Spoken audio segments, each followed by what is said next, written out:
Making it very clear. 1, 2, 3, 4, 5, and now. Do not do that. The number one thing is cost of living. The number one thing is to make the city affordable, and the number one cost in New Yorkers' life when they're thinking about that is housing. About 2.5 million New Yorkers live in rent-stabilized housing across New York City.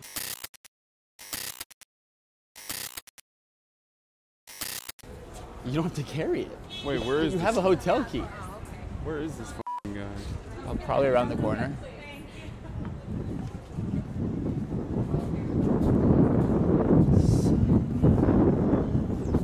It's chilly.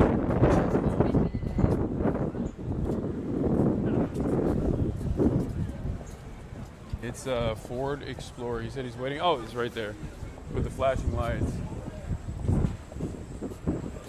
Sorry, chat. You're getting Wait, why? chest cam. Why? Oh, I guess there's a reason for that. Why? He's right. He's right. Yeah, is it Probably in the back. front or in the back? All the way in the back. I can go all the way. Yeah, go in the back. Yeah.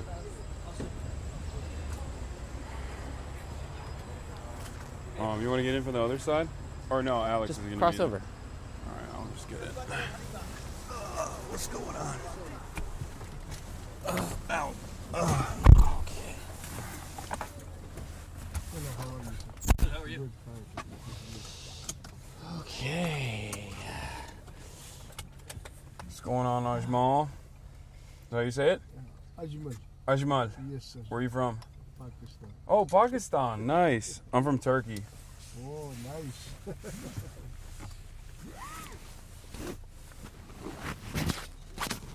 How long you lived in New York? 16 years. 16 years. How do you like it? I love Yeah? What'd you do before Uber? it. I had a store, but it did not work. What kind of store? It was a grocery store. Oh, grocery store? Yes, sir. What are we working with? Like halal stuff or? It was a halal store. Oh, it was a halal store. Yeah, halal store. What happened? Why didn't it work out? Oh, in the COVID, it did not work in the COVID Oh. time. Then I started this one. I was doing a little bit, but then full time I gave it to Uber, giving it to Uber. That's cool. Thank you. We're on our way to go interview one of the candidates who's running for mayor of New York. Are you interested in that at all? Do you know that there's a mayoral race coming up? I could not understand it. Oh, there's a mayoral race. Like people are running for mayor of New York City. Running from mayor? Mayor, yeah, of New York City. Oh. Like Eric Adams. You know who that is? No, I don't know. Oh, he's the current mayor of New York. Oh, I am not too much interested in politics. I feel that. I only see the politics of Pakistan, India, like Turkey. Yes, because Yeah. Turkey, Erdogan is now arresting the people too. Because I think he lost in the city in Istanbul. Istanbul, yeah. Damn, you're more locked in on Turkish politics than you are in New York politics. That's crazy. Yeah. That's cool. Where are you from in Pakistan? I live close to Islamabad. The area name is Mansara, which is my car number. Oh, yeah? Yeah. My friend is from Karachi. Oh. He's there right now. He's in Karachi right now. Oh, Karachi is a big city. With his uncle. What time is it? You know 516. Sean Masala? Yeah. That's his uncle. Oh. Yeah. He's a very famous masala. Very famous, yeah. Damn, Big, look at Lola. big distributor. It's Look at like Lola the go. biggest masala company in Yeah. Pakistan. Oh, It's like really? huge, yeah. You're over here flexing your famous friends, dude. That's crazy. Pakistani famous. That's true. Yeah.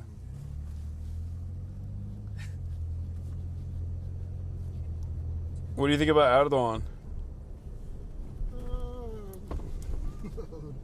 Our our politician, we cannot understand them.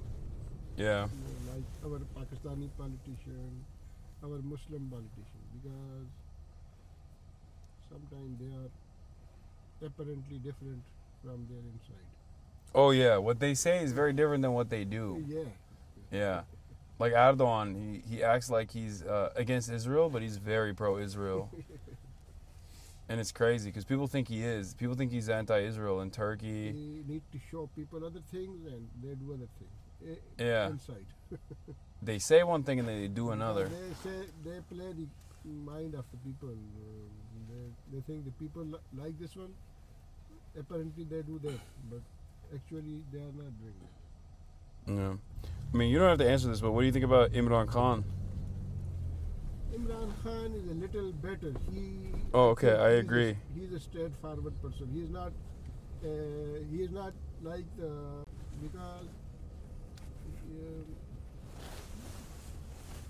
because the other people lie too much.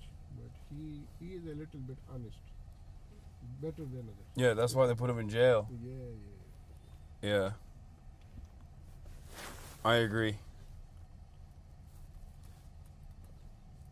I feel that. What do you think about Imran Khan, Alex? Huh? Nothing. I'm a big fan. Imran Khan is a nice person. What do you think about Trump? Oh, Trump is better too. Oh, you like Trump? I did not vote for him. I voted for Biden, but he won. Now he is president. Well, I mean, this last election, I don't know if you were able to vote for Biden, but No, I voted for Biden. Riding Biden. okay, I was riding with Writing Biden in too. Biden. I Yeah. also wrote in Biden. Yeah. So why do you like Trump? No, I don't like him, but he is president. If we live, if we live in the society, we have to adjust with the. No, I feel that.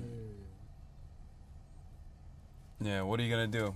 Yeah, He's we the can- man. We can do nothing because the people of America have chosen him. Therefore, Yeah. Okay. Well, you might like the guy who's running for mayor that we're gonna go interview in a little bit. His name is Zohran Mamdani. oh, basically from which country he is? Is it looking I don't- Well, his Uganda. mother's. What? Uganda, his parents. Oh, you get. He's from Uganda, but But he's He born here, I He's think. Indian. I think so. Wait, hold on, I don't want to mess it up. I'm gonna look it up. I'm sure chat will know. He was born in Uganda, but he is. I mean, he's Muslim. Oh,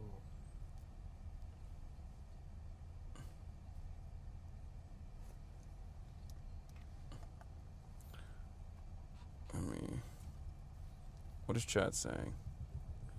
He's Indian Ugandan. He's Muslim Indian and from Uganda. like the CIA chief Patel, Wait, CIA chief? You mean FBI? FBI. The Patel, director of the FBI, Kash Patel. Kash Patel. He is from his parents from Indian. Yeah, he's. Yeah. But Kash Patel's not Muslim. No, he's not Muslim. He's Yeah. Hindu. Yeah. Yes, but his parents are Indian and he was born here. Yeah. And the vice president wife is Indian. Yeah, Usha. Okay, yeah. Yeah. She is Indian. Yeah. But they're. I don't know if they got Indian people's best interests in mind, but who knows? You know? Yeah.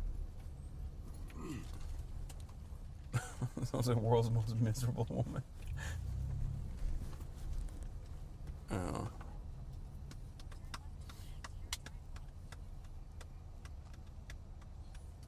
What kind of music do you like? Indian music, Pakistani music. Can you play some? You can play from Turkish. Turkish music. No, don't play Turkish. I want to hear what you listen to. I don't like too much music. I don't know. Okay. Because you will not understand it. He won't understand it. I feel that, brother. What do you mean? He says you don't understand good music. That's true. I don't.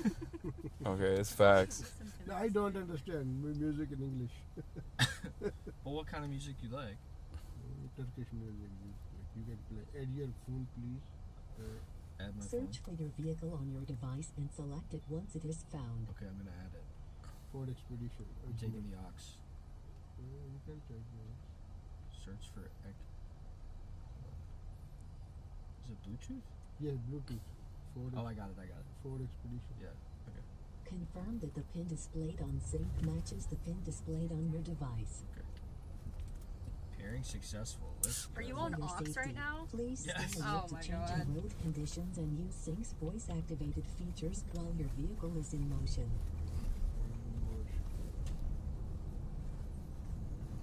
Stop. Okay. No. Please enable the CarPlay. Oh, I have to enable CarPlay? Oh my god. Wait, hold on.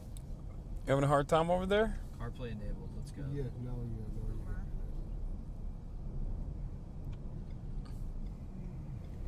Gonna put up all my text messages. No, don't pull up my text messages. Man, what are these girls saying to you, bro?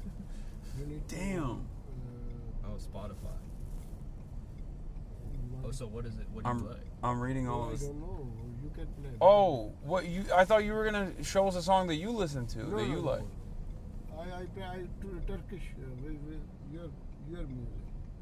I will listen to your music. Do you listen to Turkish music? Today I will listen.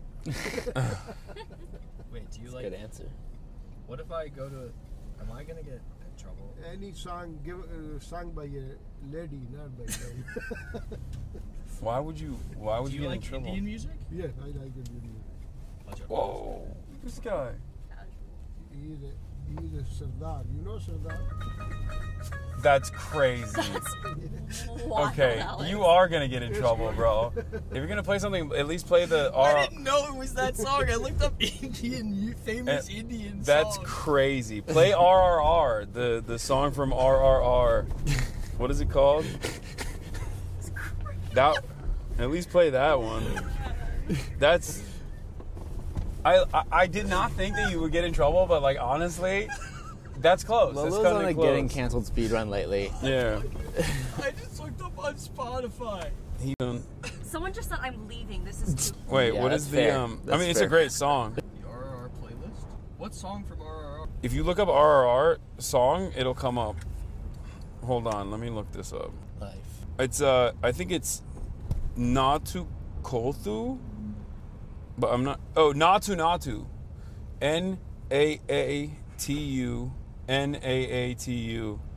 This is my jam. Wait, I think he took me off Ox. No. Oh, he took you off. He took you off the aux because you're being disrespectful. Life. This is not too not. No, this is Natu. Yeah. This is what I want to listen to. This song is the best. Why are you laughing? This is actually a gym. Not about this. Oh, sorry. I was showing them the skyline. He's laughing. No, I'm not laughing. Natu. It's alright. It doesn't What? like that. It was just about the drop is the best part. Why is our ET not going down? I don't. Wait, why are you pausing? I'm not.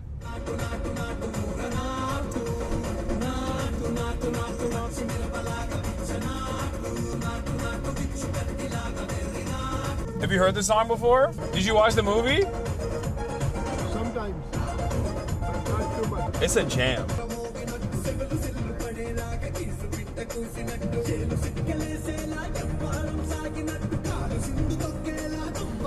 Hey, Alex, can you lower the volume a little bit? No, you gotta do it from the yeah. So this is Telugu, right? I mean, this is not. This is It is Indian song. it's an Indian song, yeah. But is it a different dialect or is it? Hindi is the same like Urdu, which Yeah, it's similar to Urdu, right? Ooh, I know some bad words in Urdu. Can I? not 100% similar, a little bit different. But Do you- in the written, it is totally different. Yeah, I know some bad words in Urdu. Oh, He's like a kid. I don't want to say it though. I like a feel kid. like you're. I don't want to embarrass. Do you want to hear it? No, you don't want to hear He it. doesn't want to hear you say it. Okay, I won't say it. I got so excited. I only know bad words in Urdu because all the Pakistani friends of mine only taught me the bad words and none of the good words. It's their fault. This part is so Life. sick. I'm saving your stream right now. Look, because you're showing them the classic city skyline. And they're all spamming life, surely, and they're all loving it. Wow. Okay, I have another Indian song. Let me see if I can find it real quick. It's actually a bit of a jam. It's called, hold on, Bloody Wood, New Delhi, but N-U, New Delhi. It's actually kind of a jam. I wonder if chatters probably know exactly what I'm about to play. This unironically slaps.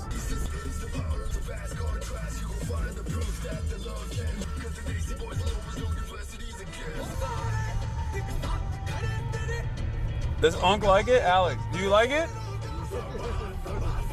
It's new metal, but Indian new metal. It's good, right? It's Indian new metal. Unc doesn't like this part, I'm gonna be honest. Does chat know that I just literally went on Spotify and put on, I searched. It's too late, Alex. It's too late. Oh, are you trying to defend yourself? I just searched. It's too late. You know, I think, you know what's funny is I'm pretty sure they all forgot. Yeah, And you're now- reminding you're them reminding of your your sin. microaggression. Okay, we gotta play one more. I got another one. And this is an old banger from the stream. Oh, what is it?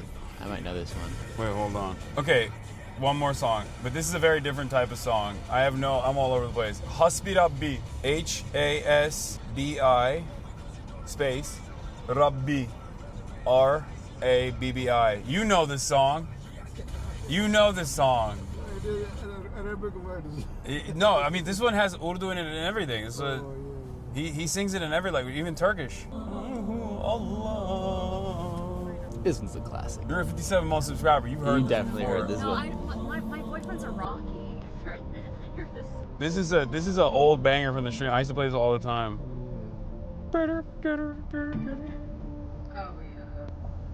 Oh yeah. Protect me and guide me, Allah, Allah. Mercy, Allah, Allah.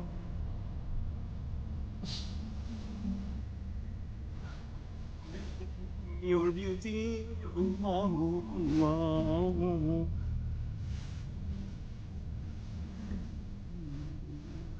Hasbi Allah.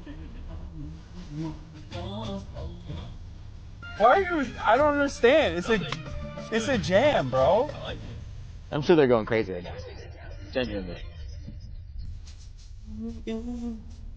Oh, yeah. They're loving Bobby Sean again. It's saying it's effing. Oh, it's up. It's good now. It's good.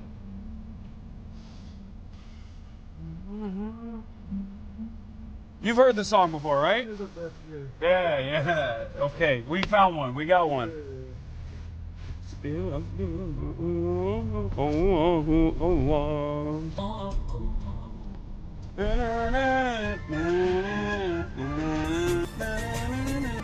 This is Turkish. Alemin padişahı.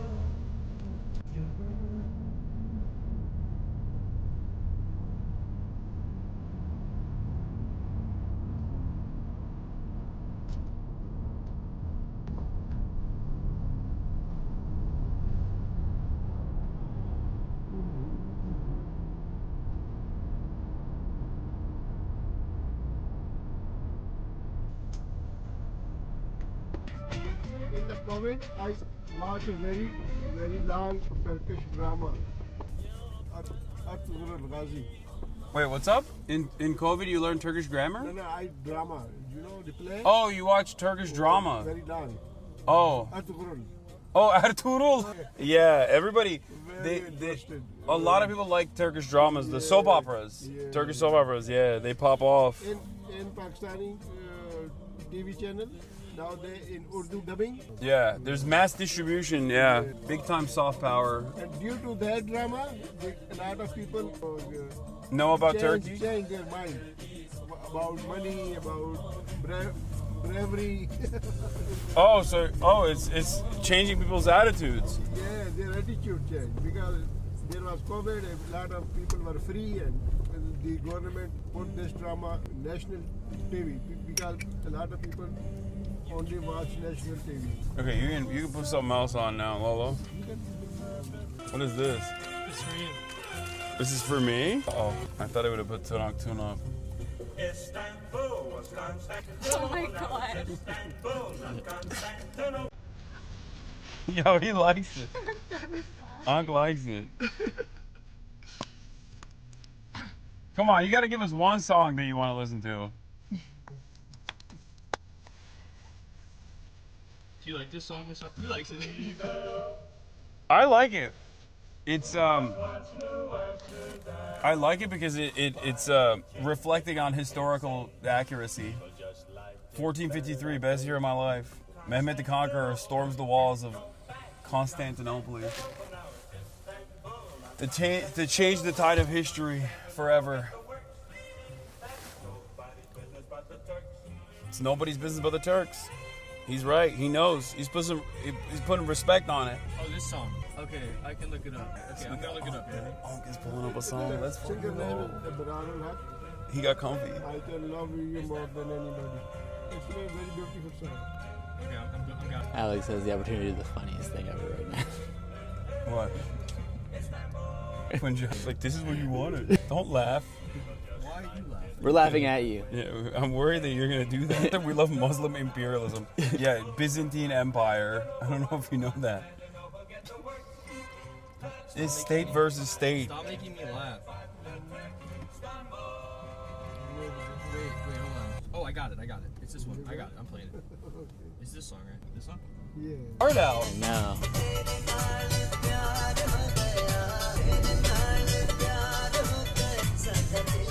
Yeah. Abrar ul Haq. This guy was a university professor, Uh-huh. and he used to sing. Then he joined Imran Khan party, Uh-huh. and when bedtime came, the army people threatened him, put in the jail, and then he left the party. Oh, so he left the party. He left the Imran A Khan's lot of party. people left. A very famous politician left the party because the army put pressure on them too much. Put Damn. in jail, destroy their businesses, destroy their houses. A lot of problems. Just like Erdogan's doing in Turkey. Yeah, same thing. But here, Erdogan succeeded, but in Pakistan, Imran Khan could not succeed. Army is more powerful than in Turkey, the people came out. They came out in front of the tanks and a lot of things they did. But in Pakistan, they could not do so. Oh, you're talking about how Erdogan's supporters came Yeah, out. yeah. Oh, you're talking about the coup. You're talking Yeah, about when- 2017. Yeah. But Oh, okay. the I same was thing happened in Pakistan. Yeah. 2 years before. also America. Yes, but people could not come in. Here, Alex, can you put it down a little bit? They came out. I'm trying to hear. What did you say? Pakistani people could not come, as the Turkish Yeah. people came out. Yeah. It's like, It was a good song too. What did you say? He says that one was a a good good song too. This is your jam, huh? Abrar ul Haq. Good singer. Okay. It's like sad boy music. Yeah. Yeah, he's talking about how he loves this woman like no one else can. Something we can all relate to. Yeah. And yet she's not throwing work back his way. I don't think I've ever been to Queens. Me neither. Well, you've never really been to New York. You've been to New York like what? This is your third time. It's always for work, and it's always in and out real quick. Yeah. Queens is mad far. Yeah, it is. It is. We've been in the car for a minute.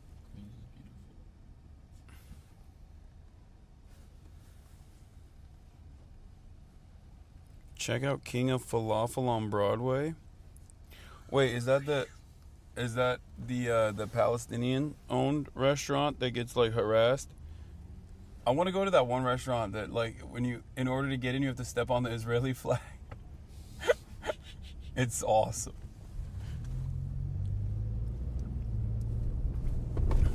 Chat, which one is it? You know what I'm talking about? Or I think it's like Benjamin Netanyahu's face.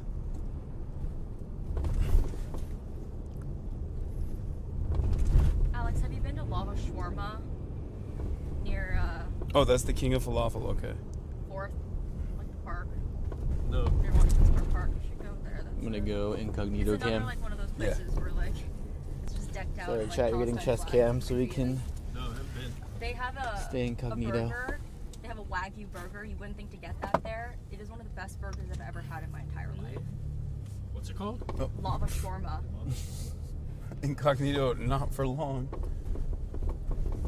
Okay, it is King of Falafel on Broadway, the one where you step on the Israeli flag and Benjamin Netanyahu's face to get the falafels. It's owned by a Palestinian guy. He gets harassed all the time.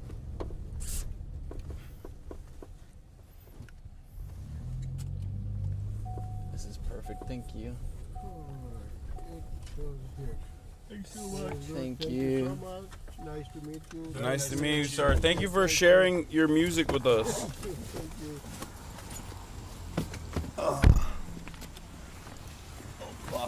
Oh.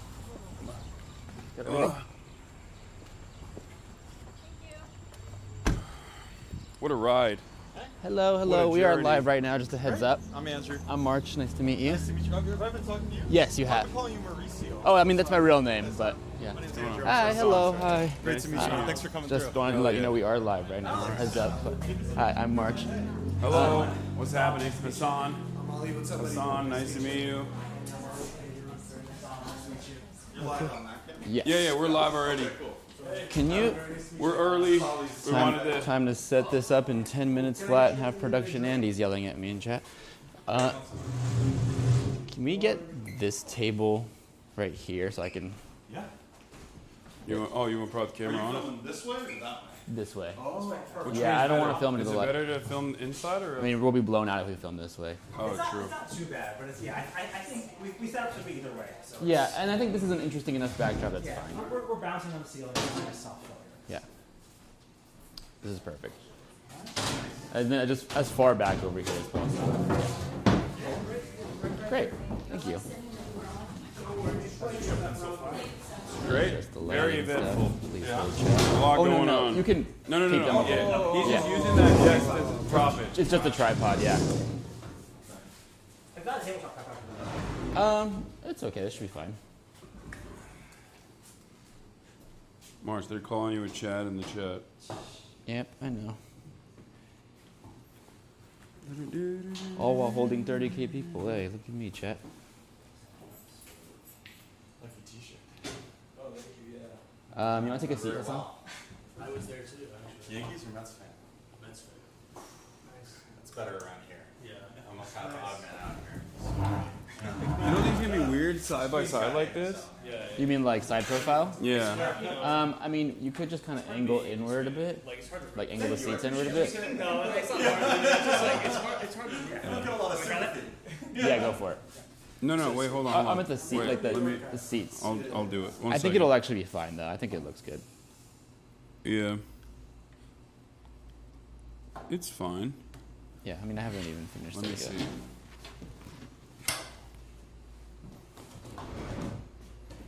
Like, what if?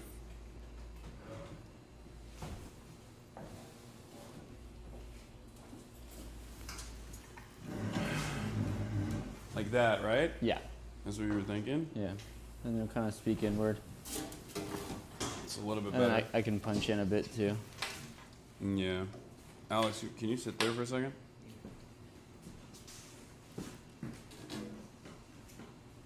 And then I'll crop in one sec. Yeah, I think this is great. What do you think?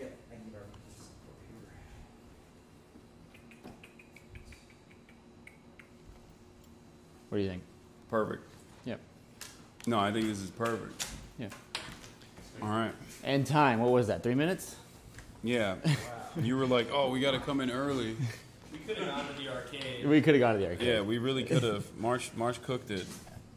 Okay, then I'll mic him up when he gets here. Mm-hmm. And yeah. 5 minutes. Camera in the reflection, haha. Oh no. Yeah, there's a mirror behind us. Oh no. I know. That's what I was wondering. It was kind of like It's fine. either way. Oh, it looks good. It's okay, I'll get a tweet about it tomorrow.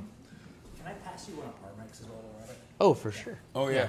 We're just doing like little BTS videos. Same. That's cool. Yeah, okay. The little dot sign on the outside. This guy. Oh, is it on? Yeah, it's on. We're not recording, but it's on. Okay, I pressed it once, though. Oh, let me see it. It might be off now. No, it's still good. That was just the noise canceling button. Okay. It's good. All right. And then when he gets here, I'll throw the one that This I have is the on. part. This is the microphone, right? The small one is. Yeah, the small one is. Okay. It's like the cousin of that mic, actually. Is it better? It's like just different. But is it better? I don't know. I'm still comparing them. I Okay. like that one too. That Okay. was good. It's like it's. Easy, but I mean, I don't know. I'm not. I feel like I'm on set. This is the most work I've done this year. On a set.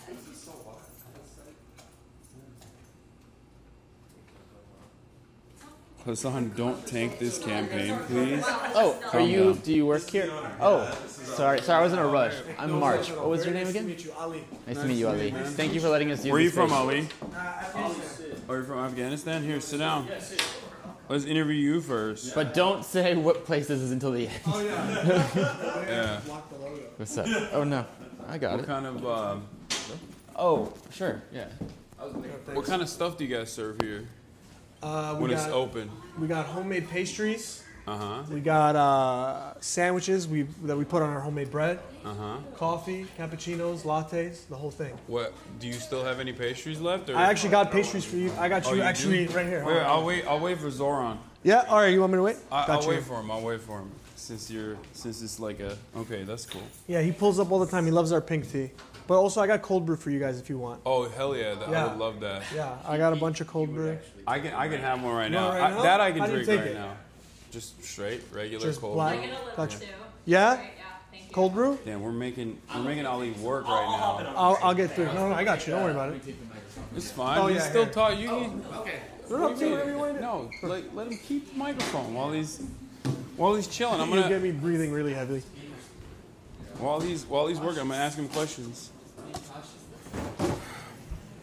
Okay, so are the pastries Afghan pastries? So our Firni donut is inspired by How like do you Afghan say custard. it? Is it Firni. Firni? Yeah. Firni? Yep. You're not Americanizing it? That's how you say it? Yeah, Firni. Yeah. Oh, Firni. Okay. That's cool. Jalapeno cheddar tart. Halal beef bacon. Everything here is halal. Oh, you want nice. a lid or you want it like that? No, it's fine. Gotcha. How do you take your cold brew, Do you guys want? Donald? Just black? Do you want anything in your cold brew? Oh, no. Just black? Just black. That's so easy. I got you. Thank you so much. Yeah, of course. Yeah. You can't be taking coffee.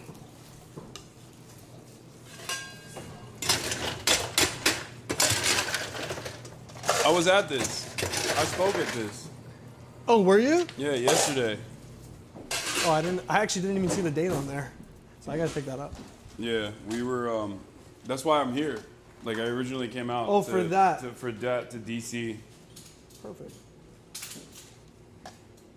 Oh, yeah, I have these. I have red ones. It's good coffee. More red ones. Lid, or you just want it like that? That's perfect. Okay. Thank you so Hasan much. dressed like Donald, I Steve got from yours too. Minecraft. Do you want What a does that Do you want a even lid mean? as well? Oh, no. No. And then you guys can help yourselves to the liquid death or the something and nothing. Those are really good too. You are way too kind. Got you. No worries.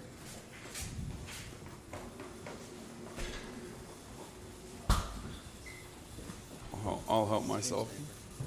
What? Where? Oh, that's funny. Chat, it's an old lady walking by.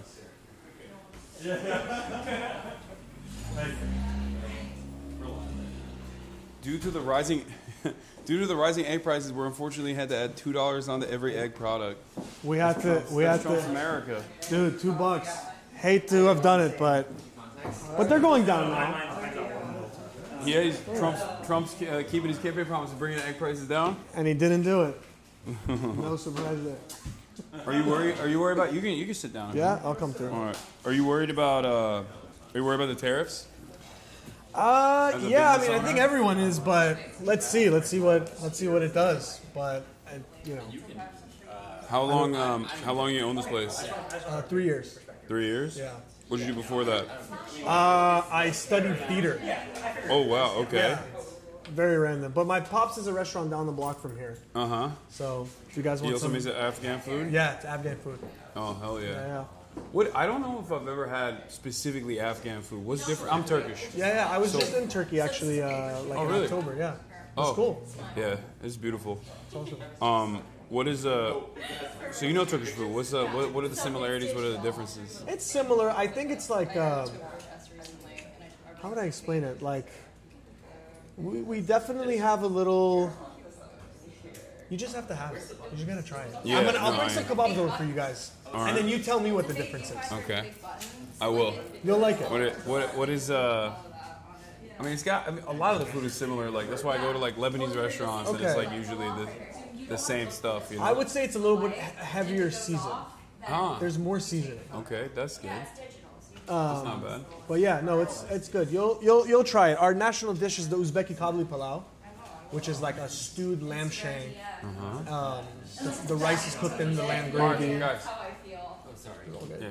So yeah, no, I'll bring that over for you. Zohran loves my dad's restaurant. His mom and him love my dad's place. Hell yeah. So yeah. How long has he had the restaurant? Like 8 years. Okay. So. What did he do before that? He drove. He did a bunch of things, but when I was a kid, he was a yellow cab driver, and then he also had a coffee cart in the city. So he sold like coffee and bagels and stuff like that. So kind of full circle. Little roll? On a roll, exactly. Everything was like 75 cents. And that's the best. Yeah. See, that's another thing, March, that you haven't had yet. You got to have a... Well, I mean, I don't know. Was he doing halal only or no? Yeah, everything here is halal. No. I'm saying when he had the coffee cart. Yeah, everything was halal. Oh, okay. Everything was halal. There's you got to get a pork roll, egg and cheese, or a Taylor ham, egg and cheese on a roll. I wanted that this morning, and Lolo did not do that with me at all. Yeah. That's my kid brother. He was excited to meet you. He didn't believe me that you were coming today. Oh, okay. But I'm just. No, it's fine. You can come inside. You can come inside and sit. Give me a second. Let me have. Okay, I was worried. I thought it was a stream sniper at first. No. He's I was like, what's up? You could sit over here. This is my little baby. What's going on, man? They're live streaming right now, so just. Sick shirt, by the way. I got him that. Inauguration? George Bush. Oh, the Bush inauguration? That's amazing. I got that shirt on eBay, and then I gave it to him. That's an amazing shirt. Yeah. Yo, you want to show the shirt to the camera? Yeah. That's sick. That's exactly the type of shit I would wear. Yeah. I got it on eBay, and then I was going to get rid of it. What do you mean? That's a but classic. Then he wanted it, so. He's awesome. He did nothing wrong. Yeah. Wearing it ironically. Yeah, vindicated. He's the best. Yeah.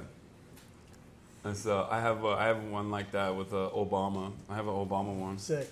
Where it's like, it's a unsanctioned, unauthorized campaign merch, like straight up from 2008, and it's like 08 Barack Obama, and in the back it says "Black man running, but it ain't from the cops." Wow. Which, it's his campaign shirt. Yeah. Nah, He did it. It's like $2. Sick.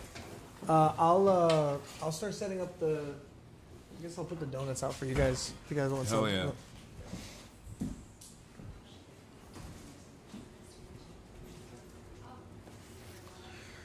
No, you got some. Wait. Oh yeah, in the front it says "Stop the drama, vote Obama." It's awesome.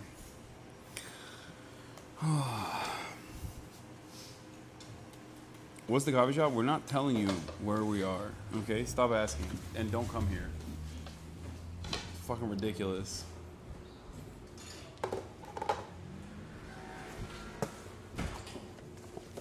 What's up, dude?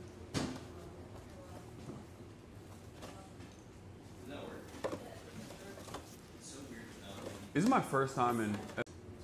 First time in Queens? Yeah, I've never been to Queens before. No way. Yeah. Dude. It's very nice. It's the best place. It's actually super chill. It's very chill. I get why the other boroughs constantly have to defend themselves tooth and nail, have to fight for it. They don't get a lot of play due to Manhattan being right there, but this is awesome. I'm gonna put the donuts. Hasan, you've been here for 5 minutes. Wait, what? Yeah, I'm gonna move to Queens. You should. Okay, now let me steal my. Yeah, of course, grab it. So I can. Of course, give it on here. Thank you so much. Yes, we're gonna share the name of the coffee shop afterwards. Of course.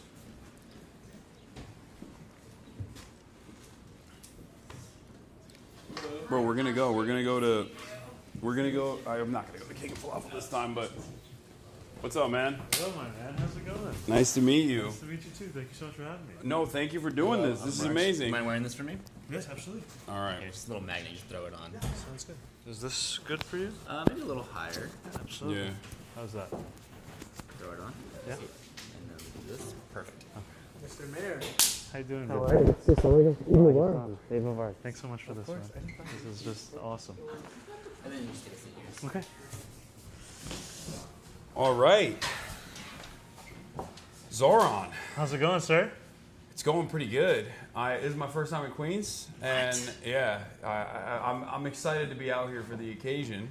Zohran Mamdani, everybody, running for New York mayor, gonna win the New York mayoral race, Yes, we are. hopefully, inshallah. Inshallah.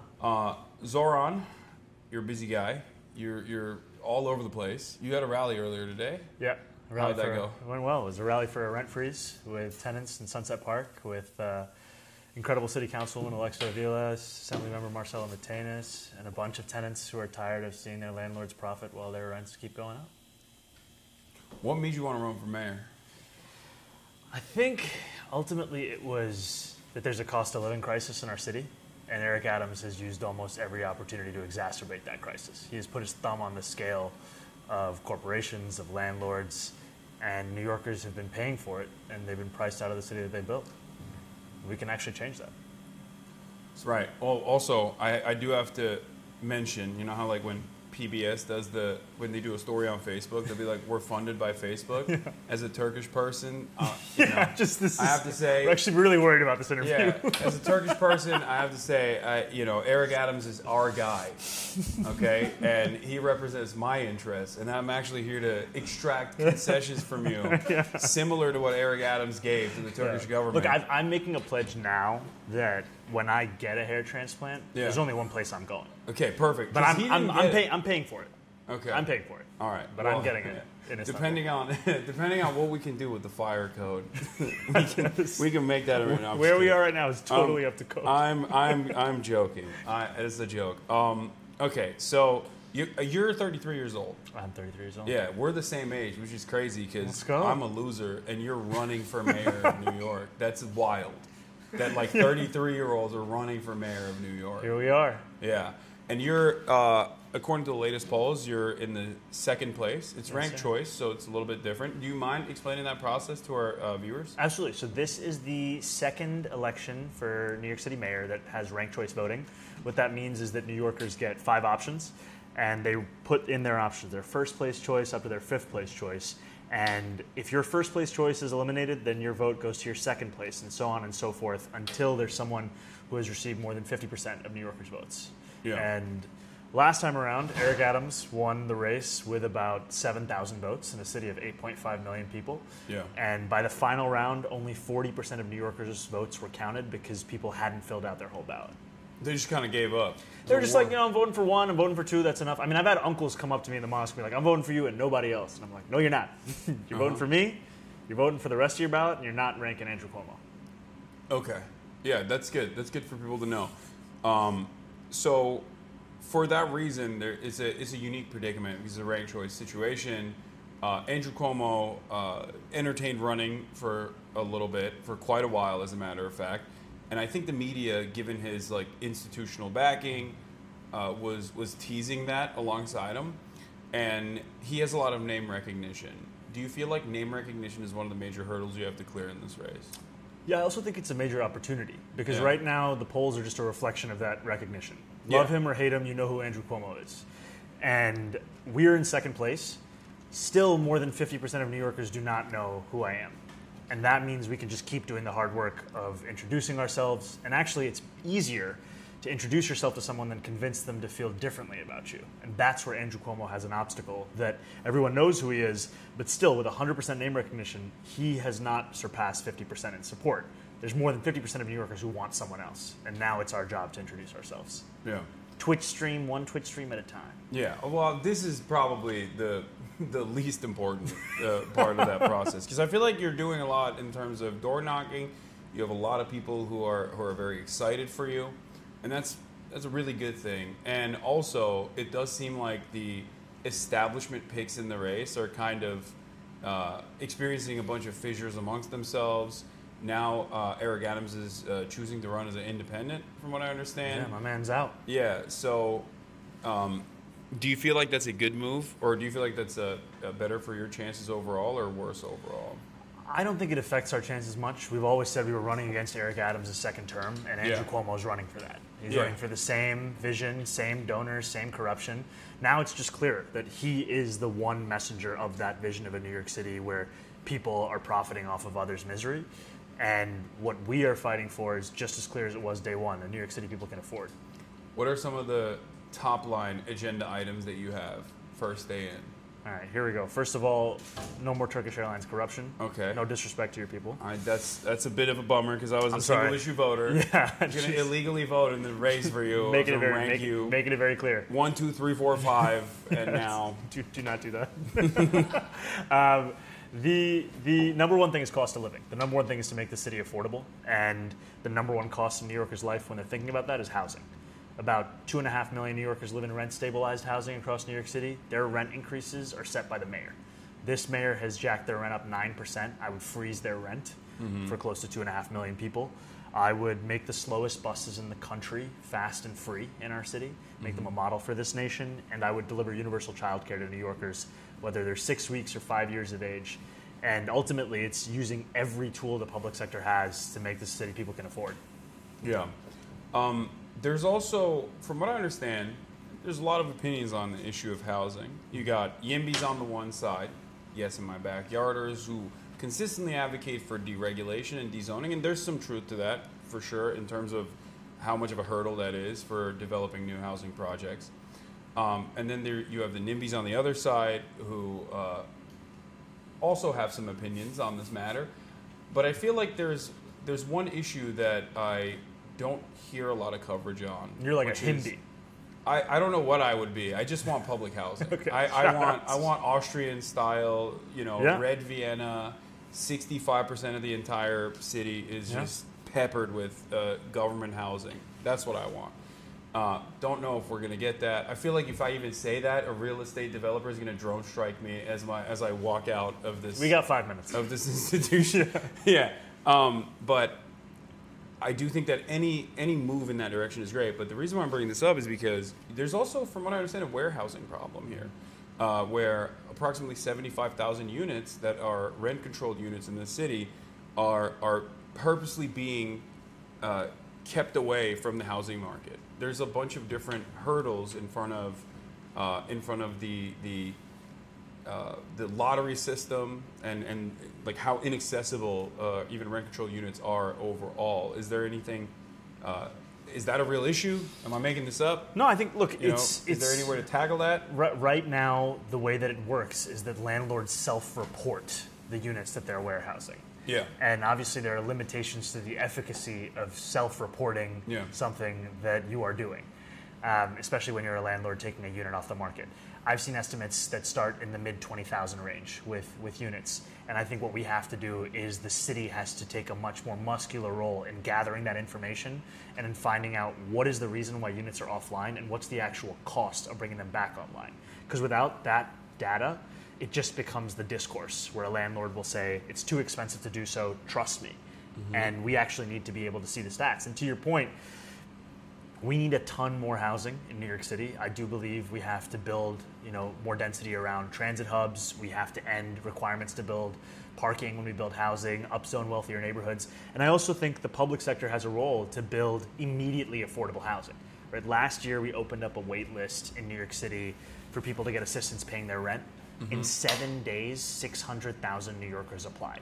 And at the end of that period, 200,000. A lot of broke boys. A lot of broke boys and broke girls and broke uncles and aunties. Yeah. And at the end of that period, 200,000 won, which basically meant they got on a wait list for a program that admits 250 people a month. It's a totally broken system. Yeah. And so what we're saying is alongside those zoning reforms, we're going to build 200,000 truly affordable, union-built, rent-stabilized homes that will cater to a median household income of that of New Yorkers, $72,000 for a family of four. Yeah. There's obviously the issue of public-private partnership when we have this conversation to begin with, but I don't know what the limitations are as far as the New York mayor, the mayoral position in terms of maybe not eminent domain, but there's a lot of power. But pushing and pulling. Yeah. What are the levers of power that you have? Even now under Eric Adams, the city has the authority to take over a building that is owned by a landlord who's been operating in violation to city code. He doesn't use that power. They don't use those tools. But that is absolutely an existing program that's existed even for prior administrations. And that is something we would use. We would increase fines for dangerous conditions. We would increase them for immediately hazardous ones. And if you're a landlord who isn't abiding by that, we would take that building and give it back to the tenants who are currently living through those conditions. Okay, walk me through this. I call my landlord. I'm like, the microwave is not working. Landlord says, I'll fix it. Doesn't fix it for a month. Eminent domain. Yes or no? No, that's not how it works. Shit. Because first of all, most New Yorkers don't even have their landlord sell. Okay. A lot of New Yorkers live in buildings that are owned by LLCs. They have no idea who owns the building. Even better. I call up the apartment property manager and they don't fix it. Okay. I come in, I say, hey, this electric circuit is broken. Yeah. They come in and they just paint white over it. They say it's not a circuit anymore. That's just the wall. Eminent domain. Yes or no? No. Okay. But here's how it works. I'm gonna keep testing the water. Here's how it works. Here's how it works. You have a system right now where you call 311, right, in New York City. Most New Yorkers who've ever called 311 have had a pretty frustrating experience with it. We are proposing a world-class, brand new innovation where you can make appointments with investigators so that you know when they're actually coming home. Seems radical. Seems pretty radical. Seems Yeah. pretty crazy, but you heard it here first. You're actually going to know when an investigator comes by. And what we will track is if a landlord is found in violation to the code and they are not following up on those violations, they're not rectifying it, then there will be a time at which the city will take over that building. Okay, I like that. So there is a takeover happening eventually if they're serial violators. Mm-hmm. Absolutely. Okay, I'm a fan of that. It's not going to be for the microwave, but Yeah, no, it's fine. That's just a random experience. I don't know. I'm just bringing that up. Okay, so housing is obviously a major issue. Let's talk about public transit.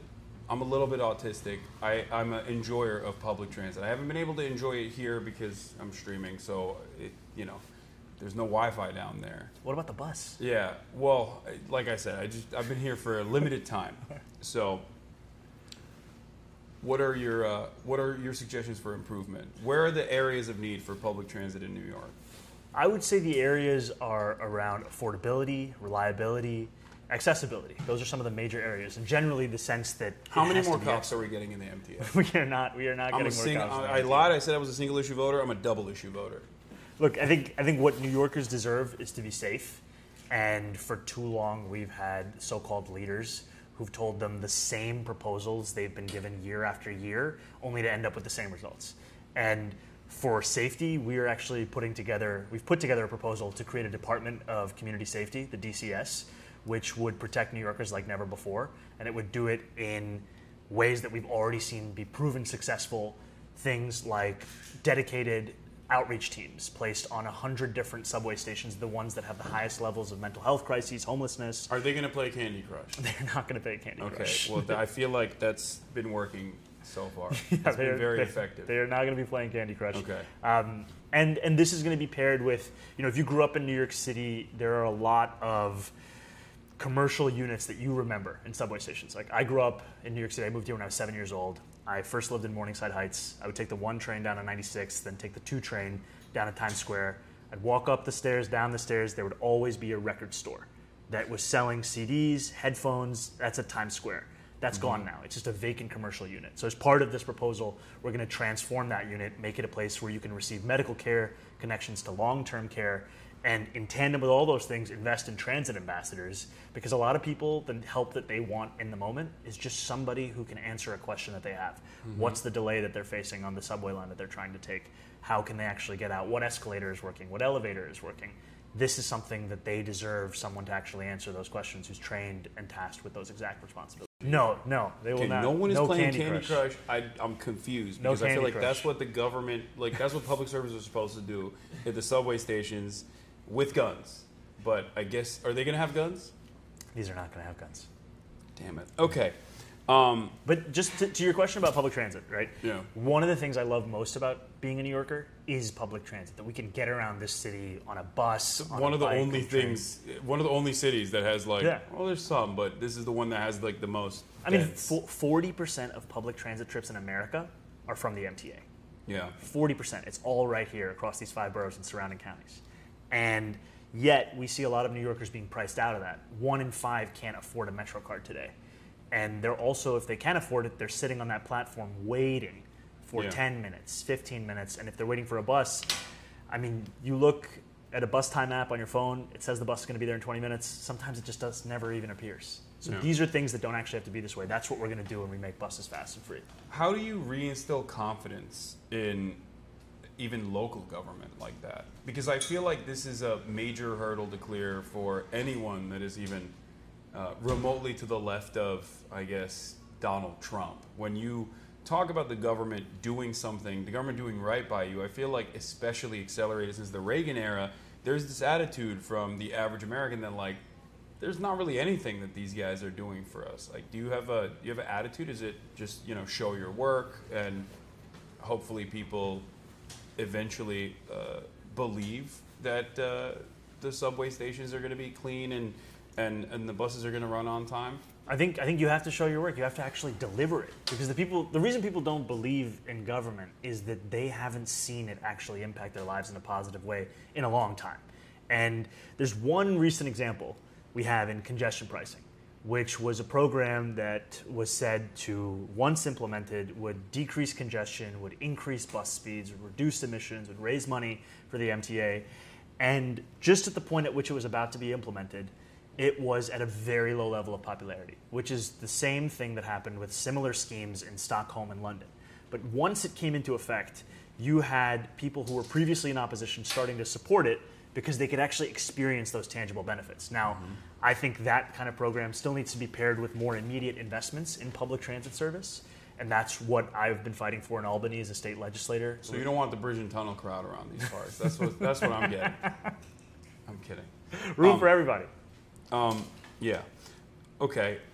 One thing that I feel like you do differently than a lot of other politicians is you talk about the underlying reasons as to why crime persists. When you talk about homelessness, you understand that a big part of that is housing.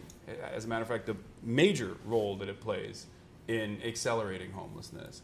When talking about crime, your initiatives focus on also solving the underlying material inequalities where crime manifests. What are some of the initiatives that you want to take in that regard? In terms of like, you've suggested cooperative grocery stores, for example. Yeah, I mean, we are living in a city where so many New Yorkers are being priced out of produce. And it doesn't matter how much they earn, they feel this sticker shock when they go to the grocery store. And we have that in tandem with food deserts, which are something that disproportionately impacts Black and Latino New Yorkers. I represent Queensbridge Houses, the largest public housing development in North America. And when I speak to my constituents at Queensbridge, I'm asked this question: why is it that there are 6 fast food restaurants in a 5-block radius, but the only place I can buy produce is clearly old and outdated and not the kind of food that is fit for my family to eat? And I don't have an answer to that. And this is now starting to answer that question, which is that if it can work in Kansas if a feasibility study in Chicago found this to be doable, why in New York City are we allowing people to be priced out of bread and milk and eggs when we can actually guarantee cheaper prices, especially at a time when we're seeing these prices skyrocket even more thanks to Donald Trump's economic policies? Yeah. What about Twinkies? Are they going to still have Twinkies at the cooperative grocery stores? Yeah, thanks to you now, we can say there are going to be some Twinkies. I lied. I'm a triple issue voter. Not even a single issue. By the end of today, we got 10. Okay. 10 issues coming out. All right, so Twinkies in the cooperative grocery stores. How does that structure work? The Twinkies in the cooperative? No. Just, it's like, sometimes I'm joking. Sometimes I'm being serious. How does the cooperative grocery structure work? So what those of you at home that may not be familiar. So the idea of a municipal-owned grocery store, our proposal is a pilot of one in each borough that would be city-run, that would guarantee cheaper groceries in a few ways. The first is that it would not have to pay rent or property taxes as a city-owned institution, pass those savings directly on to the customer. The second is that it would not be mandated to have to make a profit in these moments. We've seen that in Kansas it is profitable, but also there are times where you will see the avian flu is jacking up the cost of eggs to a level that New Yorkers can't even afford. It is possible for us to absorb some of those costs to ensure that people can actually buy the eggs that they need. And additionally, we would purchase at wholesale prices and then pass that on to New Yorkers. Now, this is a pilot program that would cost $60 million, which sounds like a substantial amount of money. Maybe not for New York. Not for New York City. Yeah. I would compare it to the more than 100. It's like one New York Police Department submarine. You know, it's the submarine upkeep. For 1 year, you're not using the sub. Allegedly. Wait, is that alleged? I thought they had one. I'm leaving that to you. That's your number 4 policy platform. Okay. I want to see the submarine. Yeah. That's my 4th policy. But right now we're already set to spend $140 million subsidizing corporate grocery stores. It's a program in the city called City Fresh. They don't guarantee cheaper prices. They don't guarantee a unionized workforce. They are not required to accept SNAP or WIC, and they've been shown no impact on actual pricing. They don't even have SNAP? They don't have to accept it. They don't have to accept it? That's and crazy. So we would spend less than half of that money on guaranteeing the whole kinds of needs that New Yorkers have that are currently not being met by this program. And there would be workers at these locations as well? A unionized workforce. So unionized workforce? Yeah. And this would be a pilot program, start with one in each borough. And what we're already hearing from New Yorkers is that they can't wait for this because, as we've seen in a poll, it is a majority of New Yorkers who want this, and I think even a majority of Republicans. Yeah, I saw the Data for Progress poll that you recently posted. It said, what is it, 60% of Republicans, I think even, or a majority of Republicans were on board with it. Seems like a good idea. Okay. What are some of the other problems in terms of because like New Yorkers, from what I understand, and I was talking to Chi earlier about this, they are, I guess, more moderate in some senses than what the rest of the country would perceive them as. And there are concerns about safety in general in New York. Now, some of that is because of the hyper focus of the media places on crime, and it makes people think like apps like Nextdoor and the constant crime is happening all around us does have a tendency to cause people to hyperfixate on it. But beyond that, there are issues of crime in this city as well, and obviously outside of safety in public transit or outside of offering food at a subsidized or cheaper cost, more affordable food, and housing issues, what are some of the other areas where you can tackle crime and explain to New Yorkers that you have their back in terms of safety? This is absolutely a major priority for New Yorkers. And what our Department of Community Safety would do is not only tackle the mental health crisis, but also hate violence, gun violence epidemic, victim services, and ensure that we are also taking on homelessness. And the thing that's so exciting about this is some of this is built off of programs that have been successful elsewhere in the country, places like Denver, Eugene, Olympia. Some of it's also based on what's been successful in New York City. I mean, gun violence, when you treat it as a public health epidemic. Stop and frisk. Right? We're bringing it back. No, we're not bringing it back. Eric Adams brought it back. No. I misunderstood. We are not bringing back stop and frisk, to be very clear. What we are going to scale up are programs that have been shown to be effective at reducing gun violence. These are programs that exist in a number of precincts across New York City, but for some reason they've not been expanded to all of them. Another example I would give you. right? It's a cure violence approach. This is an approach that invests in gun violence interrupters, people who are actually located within the communities that have been racked with gun violence and who understand that it's not as simple as just putting another police officer on the corner to deal with this kind of an issue, when in fact it's more effectively responded to through these kinds of means. But we have more than 70 police precincts in New York City. These programs are only instituted at less than 30 of them. This is something that every New Yorker should benefit from. And it's good for the cops. They can just sit around and play Candy Crush in their cop cars this time. No. As opposed to the police, stopping and frisking random people. The police's responsibility will be major categories of crime. And that is a place where I've also heard from New Yorkers who are saying they're not feeling safe, that they're also troubled by the fact that there are very low clearance rates in a lot of these major categories. And that's where the focus should be while investing in proven strategies that can actually take on these root causes. Under the Zohran leadership, hit it. The New York City police departments, when there's a crime happening, they have to respond, and they actually have to improve their clearance rates. What you're saying? So let's say, I don't know, my car got stolen. I call the cops. They don't pick up the phone. I call again. They pick up the phone. And I tell them my car is stolen. They're like, all right, file some paperwork. What the fuck do you want me to do about it? Then they don't actually even seek it out. I find the car myself personally, and then I retrieve it. Under your leadership, that's not happening. They're actually going to, solve crimes? Yeah, under my leadership. Whatever they do, I don't know what they do. Like right now, I'll give what do cops do? I'll give you an example right now. You have the NYPD receiving more than 200 mental health calls in a day. We know that the NYPD are not the best responders to these crises, whether in the fact that not in the way that they've been trained, and also when you hear from NYPD officers, this is not an interest that they have as to fulfilling.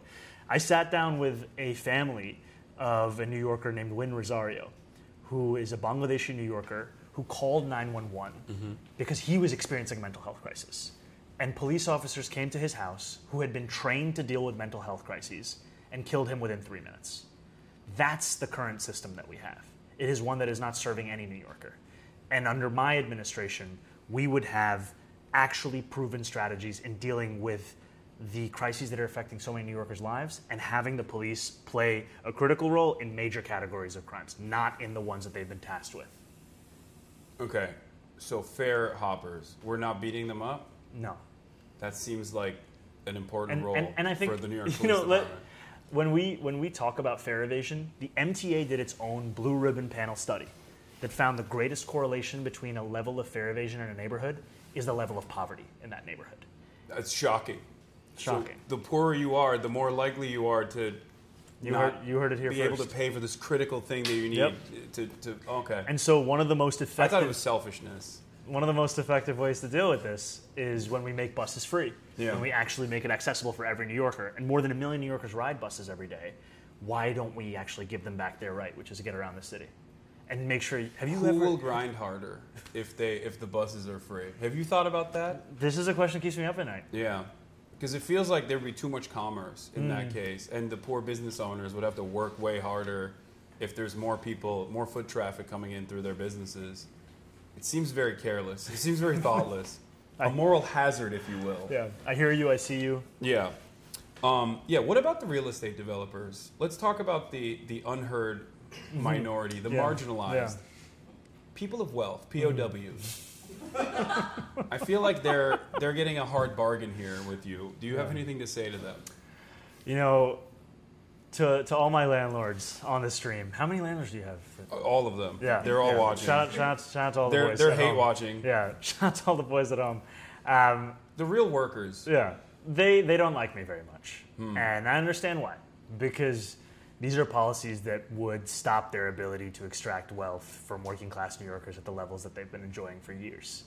And ultimately, we're talking about a rent freeze, right? They are still collecting rent from New Yorkers. I think Matt Iglesias had a stroke somewhere. He's not even watching. He just heard that concept be addressed on a live stream and he had a little baby stroke. But I think there are a lot of people who've made a lot of money in the last few years. And those are people who went all in on Eric Adams. And now they're going all in on Andrew Cuomo. Because they know that if they if they go for the most corrupt possible leadership, they protect their bottom lines in a way that they have never seen before. And they know that if they actually opt for honest leadership, then it's going to be having to factor in, basic things like dignity for working class New Yorkers when they're figuring out their policies. How much of the counterterrorism unit would you use on college students that annoy me personally? I would not be. And I was proud to be the first mayoral candidate, and I think the only one. Like, not even a little bit? Not even a little bit. What if they hurt my feelings? I'm sorry. What if they hurt an apartheid state's feelings? Like a hypothetical one. Look, this is the job of a New York City mayor is to keep New Yorkers safe. Is to use counterterrorism unit against Columbia students? No, it's to keep New Yorkers safe. And that's why I said I would not have sent the NYPD onto Columbia's campus or CUNY's campus, because so much of the justification for it was around safety. And that decision made students the least safe they had been in one police officer discharging their weapon in the court. Cops do that when they're under stress. Yeah. It's just, it's a natural reaction. Look, I think then you make a decision when you send a militarized police force onto a campus. You open yourself up to all of these possibilities. That's not any single one that New Yorkers should have to experience. And multiple kids were hospitalized because of this. Yeah, because they used flashbang and I believe tear gas as well for crowd dispersal, which is incendiary and it can kill you, and it has. Cops have killed babies in cribs in the past when they've used flashbang grenades like that. Probably not the best idea. Okay, you would have, you'd be in command of one of the largest standing militaries on the planet. What kind of parades would they do on the streets of New York? That is the lowest priority. Okay, is figuring out the parade schedule. You're not giving me anything. I know. Zohran. I know. I'm sorry, Javier. Like not even a little bit. I can't know. What parades do you want? Put the submarine on a truck and then parade it along. If that were to happen, would you take the bus with me? Yes, 100%. And this way, cops would get to walk a little bit, and that's probably the first time they will ever do any physical activity, and therefore they can be more in shape. I think the focus will be on keeping New Yorkers safe, and I don't think parades really have to be up there with that. So you don't like parades? Gay pride parade. Support. That's almost. I almost got you. Support. I'm trying to get a gotcha out of you. Not gonna work on me. Okay, so the gay pride parades you're on board with, but no cop parade. No, they're pretty gay. Well, what about gay cops? They can do a parade? There are gonna be a lot of parades, but it's going to be after we keep New Yorkers safe. Okay. They're going to do a parade, but no submarines. All right. Do you want to bring out the donuts, by the way? I'm just staring at my attack ads in the face. Oh, you got the donuts right there? Take a look at the guys that are going to be spent multi-million-dollar opposition pieces on. Thank you, man. What do we got here, Ali? These are Fairney donuts. Caramel custard, rosewater glaze, pistachios on top. Three? You brought three for each. So what are we doing? This is abundance. Are we all for you? Are we gonna try to see who can eat it faster? No, please. All three. Do you work out? Not for everybody. Do you work out? Not really. No. No. How do you stay in shape then? Oh, come on. Can you say that to the camera? No, you're in great shape. I'm not glazing. I'm serious. But if we were glazing, we'd be making these Fairney donuts. Yeah. Because they're glazed. They're glazed. Shut up. All right, I'm going to try one. Oh, my God. This looks great. Cheers. Here we go. To two guys who work out allegedly. Oh. That was bomb. It's fire. Oh, hell yeah. Is there rose water in it, too? Rose water, yeah. Yeah. That's great. That's too good. Right. Could I bother you for some water? No, of course. Here, you want this? Yeah. I haven't used it. We can, come on. Socialism. That's a scary word. Socialism? Yeah. So you're a socialist? What does that Democratic socialist, baby. mean? What does that mean? First of all, I'm a member of New York City DSA. If that interests you, socialist.nyc/join. Second of all, I define it using the words of others of extending democracy from the ballot box to people's lives, of making sure that everybody has what they need to live a dignified life. And that may also now include Fairney donuts. Okay. So we're putting Ali to work. He is making these for every New Yorker. That's okay. Are you committed? Absolutely. Yeah. All right. Why do you think it's such a scary word? Is it a scary word in New York? Yeah. Look, I mean, I'm a Muslim democratic socialist. I'm used to really bad PR and people being very scared. Oh, I know. Yeah. Yeah.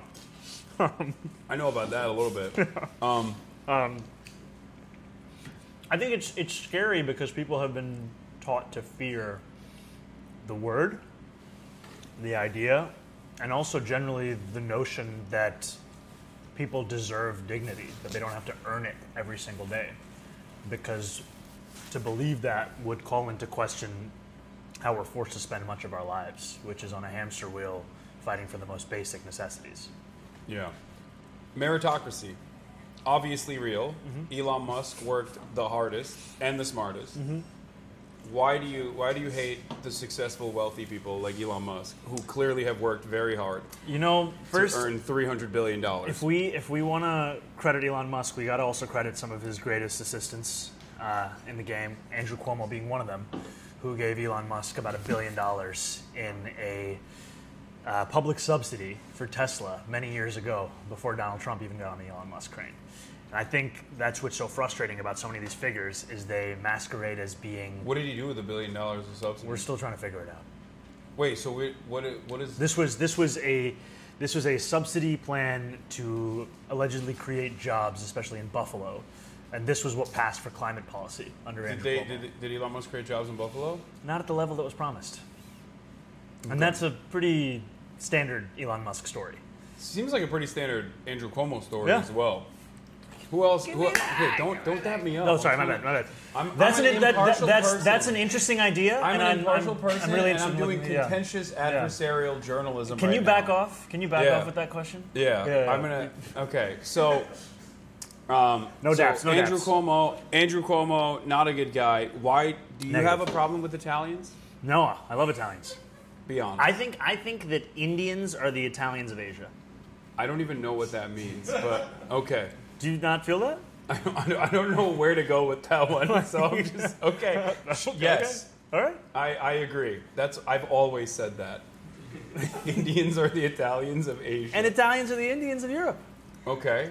I don't think there's another way I can go with it, but I think Yeah. those are the two flips. What about Turkish people? I love them. What are they what ethnicity can we compare them to?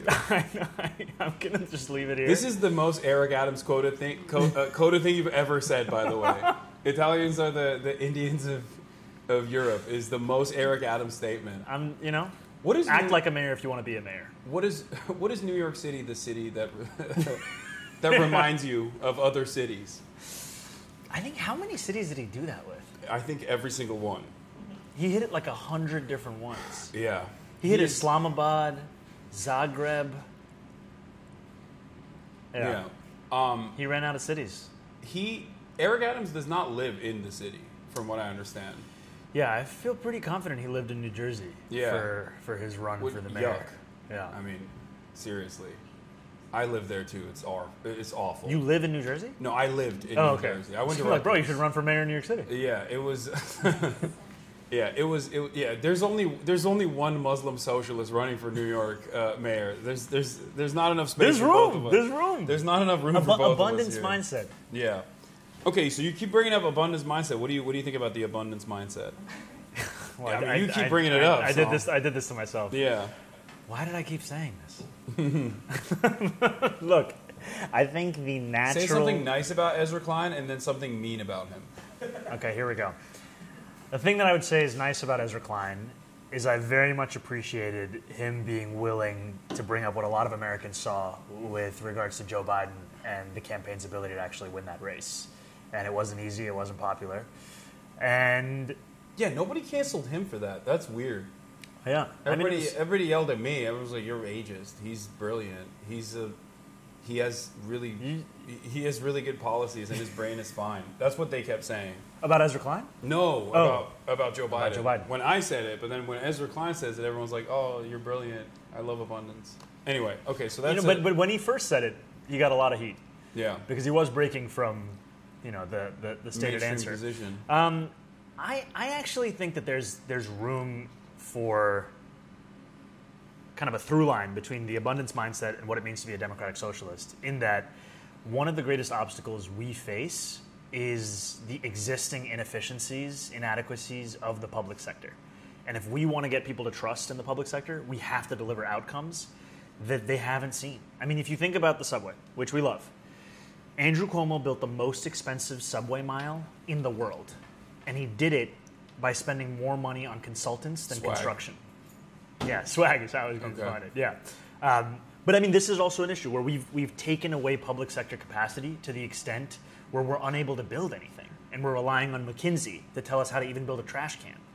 And what that has left us with is these projects. What will Pete Buttigieg do if you don't rely on McKinsey and consulting firms like that? I think next Pete Buttigieg is working right now, and you're hurting his feelings. I think that what we need to do is make sure that capacity is internal. And that's the capacity that we have lost, whether it's building bike lanes or bus lanes, whether it's building the subways. And that's something we need to bring back. And that's something that really is a choice between Andrew Cuomo taking us back to those days of consulting or building a future we can build it ourselves. Okay, suggestion. Hit it. No more buses. We only have those horse carts because they're very cool. There's going to be a lot of poop, unfortunately. What do you think? Horse carts, no more cars at all, just horse carts. I'm going to go on a strong no on this one. We're going to diverge. But horses are very cool. They're like big dogs. Shout out to my big dogs. Yeah. Inside every one of you is a big dog. A big dog and horse. maybe a horse. Yeah. And 2 wolves. That's how I feel. Yeah. Which one? Horse. Big horse. Yeah. And a wolf. Okay. Woo! Okay, so... I don't know if you guys do sound effects. None of the... No horses, no horse race. All right. What about the bike guys? A lot of them are Turkish. This would be huge for the Turkish economy in New York. They do... It's like it seems like it's just 3 professions if you're Turkish in New York or just universally is barbershop, awesome, kebab, kebab, guys who do the bikes, who charge you a lot of money, but if you speak Turkish to them, they will charge you less money. When you say do the bikes, do you mean get on the bikes in the back and like sightsee, or you mean like deliver food, or No. They get on a bike and then you can sit in the back of the bike. Okay, yeah, and then yeah, they take you to different places. Like Central Park. They got lights in the back. Yeah. Doesn't seem like a very efficient mode of transportation, but carbon emissions pretty good. Sometimes the journey is the trip. Yeah. Is that the phrase? I don't think that's the phrase. Know. No, it's like it's not the journey; it's the destination. No, I'm saying it's the other way. Or it's not the destination, it's the journey. Yeah, that's how you're supposed to say it. Okay. Ask him to rank his favorite Sex and the City characters. Miranda. Okay. All-time Miranda. Okay, it seems you're a little bit biased, I think. I mean, come on. Yeah, Cynthia Nixon. She endorsed you, I believe, right? She's supportive, but I think even more than that is she had the courage to take on Andrew Cuomo when a lot of people didn't. Right, this is back in 2018. Yeah. And he was running our subways into the ground. And she stood up and she said, we're going to tax the rich to fix the subways. And that there could actually be a different style of politics.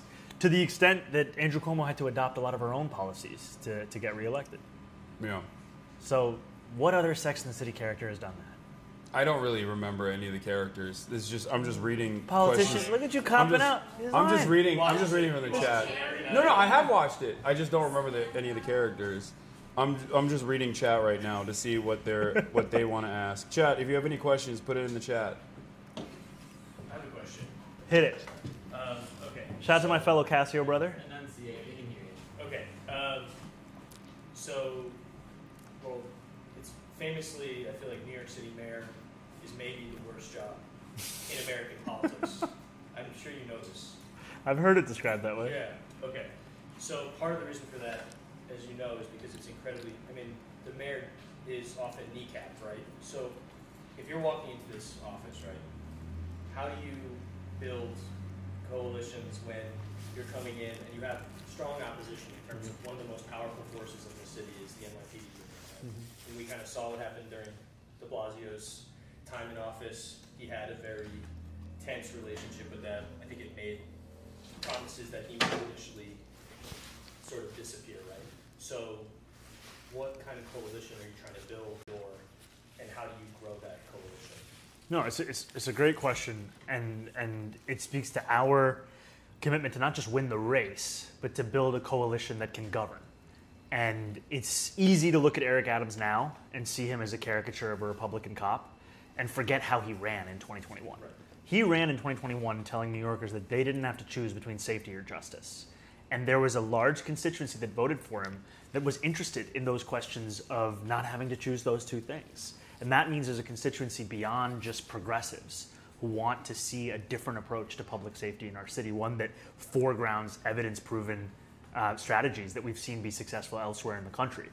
So I think there is that clear-eyed nature of it. The other thing I would say is being very direct with New Yorkers as to the message and the platform of this campaign. When I go to events, I typically start it off with asking people to finish the sentence as to what we're fighting for. We're running to freeze the rent, to make buses fast and free, to deliver universal childcare. And the reason I want them to know that is I also want them to hold me accountable to that from the very first day that I'm the mayor. Because that accountability, that relationship is one that we have to bring back to get people to actually believe in the possibility of local politics. And I think there's also something else, which is, it's not quite in your question, but I've also just heard it a bunch in a similar vein, is this notion, especially for us on the left, that if we don't run for executive positions, then we're not responsible for what happens. That we are not culpable in the immense contradictions that come with this kind of role. And I fully believe that we're responsible whether or not we're in power. We are still New Yorkers. We are still allowing this to take place. And we are best served by actually grappling with these contradictions directly and doing everything in our power to deliver that which we've seen so many of our neighbors be denied. You like that? Awesome. He's a bit of an anarchist. I'm sorry. No, please. There's room for everybody's questions. Immediately. This isn't Andrew Cuomo. I'll take all questions. It's a give and take. Like, I want cops to have more money and more guns, and he wants less. Which is weird because his job requires him to actively, fight against cops. Or did. Legal aid. Yeah. Shout out to Legal Aid. Yeah, Great work. Yeah. Shout out to Legal Defenders. Shout out to a friend of mine, Sam McCann. He worked for Legal Defender. Was he cool? The legal aid guy that he shouted out? Yeah. Okay. Cooler than you. No, a lot of people are cooler than Whoa. me. It's not saying much. I think you're equally cool. No, it's fine. Rank choice cool. Yeah. Like room for I'm most. cooler than Alex. That's what matters. That doesn't mean anything. Um, That doesn't mean anything. What about? I mean, there's a couple tougher issues I think to broach here. Oh God. Where are we going? I'm not joking anymore. So Okay. it's I would say three things that I want to talk to you about before we let you go, or rather, I think we're gonna walk around a little bit too, right? If you want to do that. I'm down. One, immigration. Governor of the state of Texas, Greg Abbott, and even Ron DeSantis shipped in what I think would be considered a human trafficking scheme a bunch of undocumented migrants into the state of New York, specifically to New York City, and Chicago as well, in an effort to deliberately disrupt the processing of undocumented migrants that had legal asylum claims, and in an effort to basically undermine the federal structure that already existed in this country. And unfortunately, they did find much success. But I think, especially in a place like New York, the reason why they were able to find success is because of the mishandling of this administration, or the Biden administration, but specifically with Eric Adams. Instead of tackling the problem head on, saying that New York is comprised almost entirely of migrants, that America is a nation of immigrants, and that New York specifically is one of the most diverse places on the planet, and then showing through his work of welcoming the undocumented migrants and processing them, or working with the government to process them expeditiously, I feel like Eric Adams slapped on a Band-Aid solution and then basically conceded on the messaging front that migrants were responsible for a lot of the visible poverty that people see, and also even the crime that people are experiencing. There's no evidence to suggest that, as far as I know. Maybe in New York it's different, but overall, undocumented migrants are not responsible for a large share of the crimes. As a matter of fact, they're responsible for less crime per capita than natural-born U.S. citizens are. And yet, this message has persisted. and I think it's one that became it's one that even New Yorkers themselves adopted, from what I saw. How would you deal with this issue? Like, let's say you were the mayor of New York at that time. What would you have done? I think the first thing is I wouldn't demonize people that are coming to New York City to call this city their home. And we saw this mayor say that migrants were destroying our city. And you have what's been described as the second largest bully pulpit in America as the mayor of this city. Mm-hmm. And you're using it to turn the target onto a set of individuals that are in the most need of this city's assistance.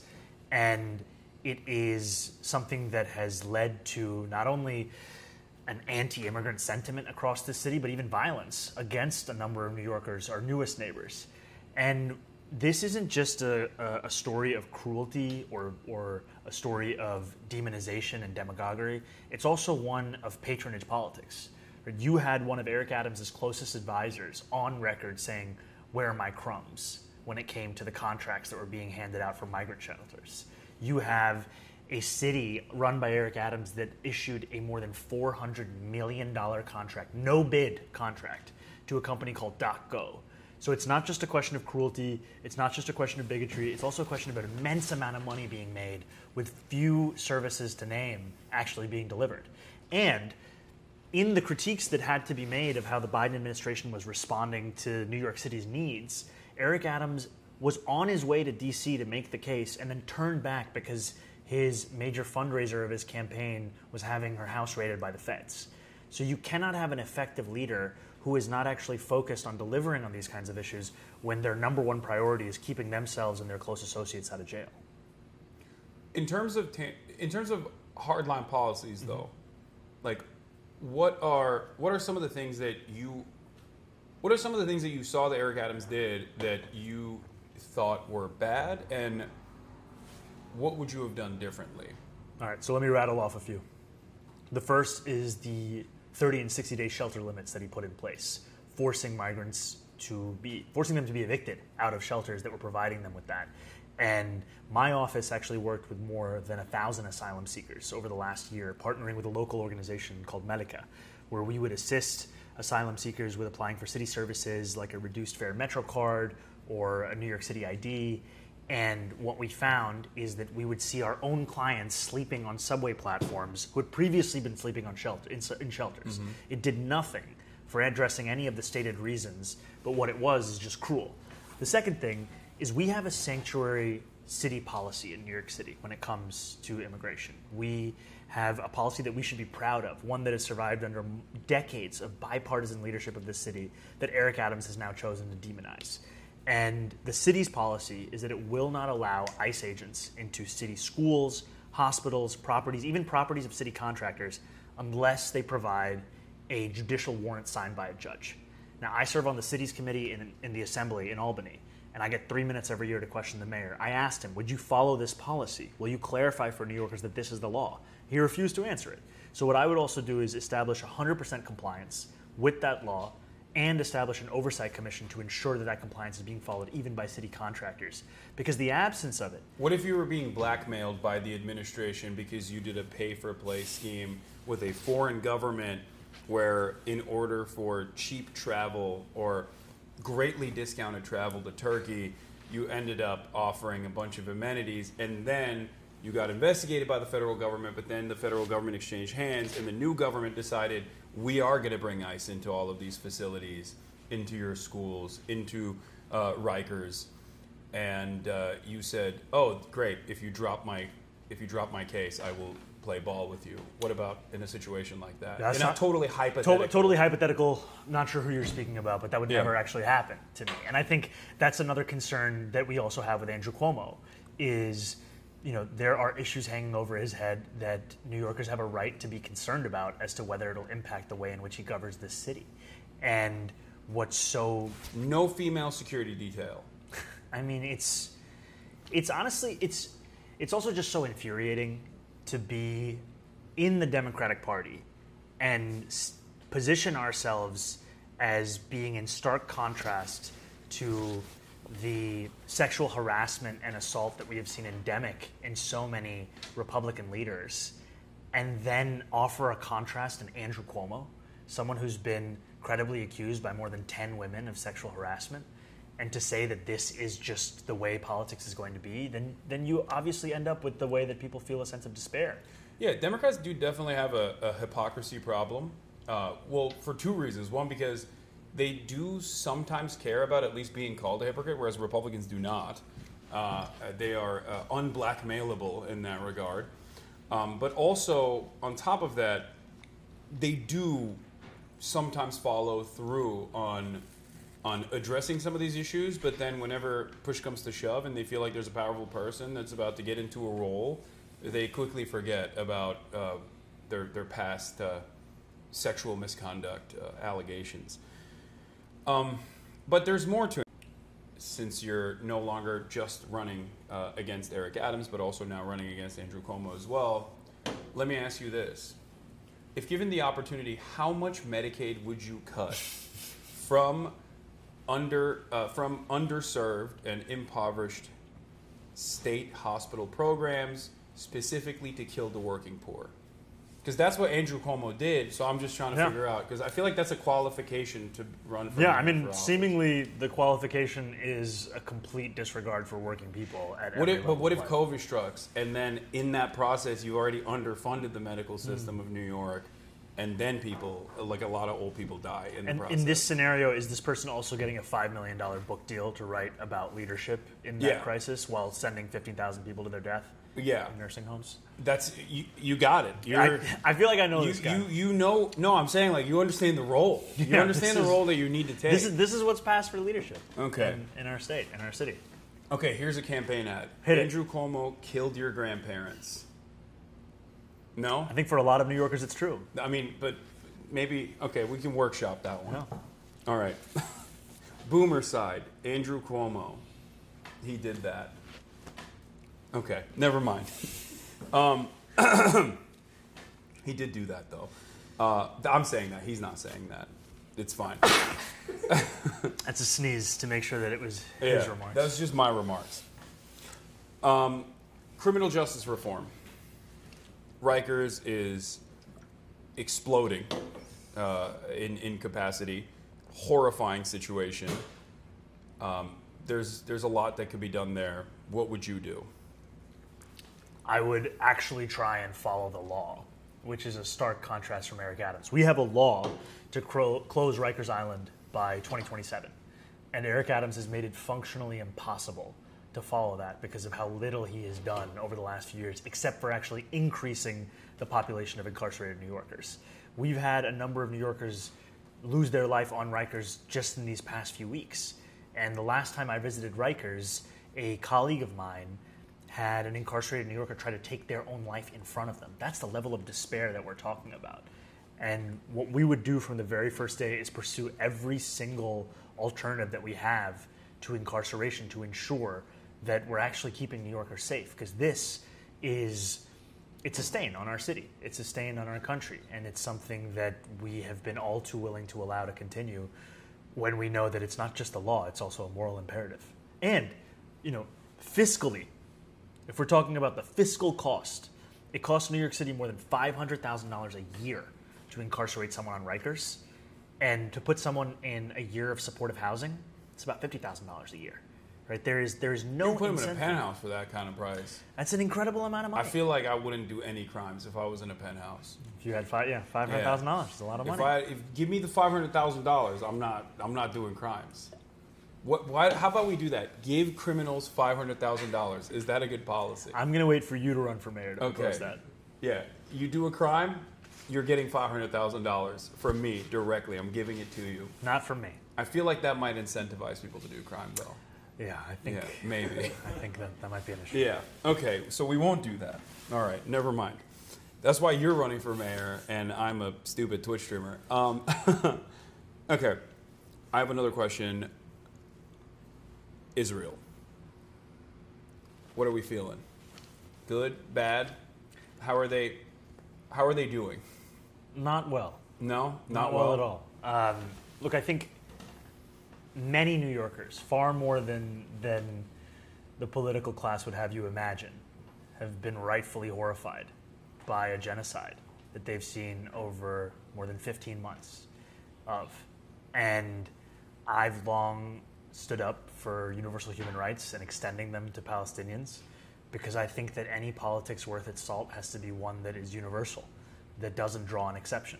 And in this country, we've drawn exceptions for far too long, especially when it comes to the application of it to Palestinians. You're getting dangerously into anti-Semitism territory talking about human rights. I think according to Andrew Cuomo, because for him, when you stand up for human rights, you are labeled as an anti-Semite. And what it does... Well, he did, from what I understand, try to be the legal counsel for Benjamin Netanyahu. So he's really busy. I don't know why he's running for mayor. He should just do that instead. He should just defend war criminals. That's Yeah. what he should do. And I think that what's so frustrating about this is he's taking a real crisis of anti-Semitism in our city and he's weaponizing it purely for personal gain. And that's what he's done. Time and time again, he puts himself before anything. And in the process tries to mischaracterize any New Yorker standing up to say that every single person deserves freedom and justice and safety. I feel like maybe I'm wrong on this, but New Yorkers, as well as every American, values free speech and due process a lot more than the feelings of people that are falsely conflating an entire religion with an apartheid ethno-state that is doing a genocide. That's just me. I don't know. I feel like maybe I'm off base with this. But it does feel like that to me. I mean, I think... sorry. No, go ahead. The First Amendment is the bedrock of this country. And we have New Yorkers who have been dragged from their apartment building lobby from the hands of their 8-month pregnant wife and disappeared to an ICE detention facility in Louisiana. And his name is Mahmoud Khalil. And he has not been charged with a crime. And yet it took Andrew Cuomo 72 hours to issue any statement. And when he did issue a statement, it was so confusing to know as to whether or not he actually wanted Mahmoud to be released. And then 24 hours later, he actually walked that statement back. And this shouldn't be difficult for anyone to say, which is that you should not be imprisoned for political speech, no matter what that political speech is. And that if you have a government imprisoning people for no apparent crime, and that is still beyond your own reproach, then how can you be trusted to stand up for the city against Donald Trump? Yeah, I'm trying to find his statement here. Yeah, please read it out. When you do. One thing I will say is, well, Trump seems to like Andrew Cuomo a lot. And his own words. That's what he said. Mm-hmm. So and maybe I that's the understand reason. it because he might see a lot of himself in Cuomo's record. Yeah. It seems like he wants to really play ball with Andrew Cuomo. I don't know if New Yorkers would be down with that, but... I don't think so. Yeah. Okay, this article's not showing what it is, but... Okay, never mind. I'm going to give up on this. Oh, Adams and Cuomo dodge questions. Adams, for his part, provided a more muted response. If he has a gun, he needs to go, the mayor said at a news conference about getting firearms off the street. Yeah. There's been no evidence... Wait. He said... Yo, he's such a fucking cop, dude.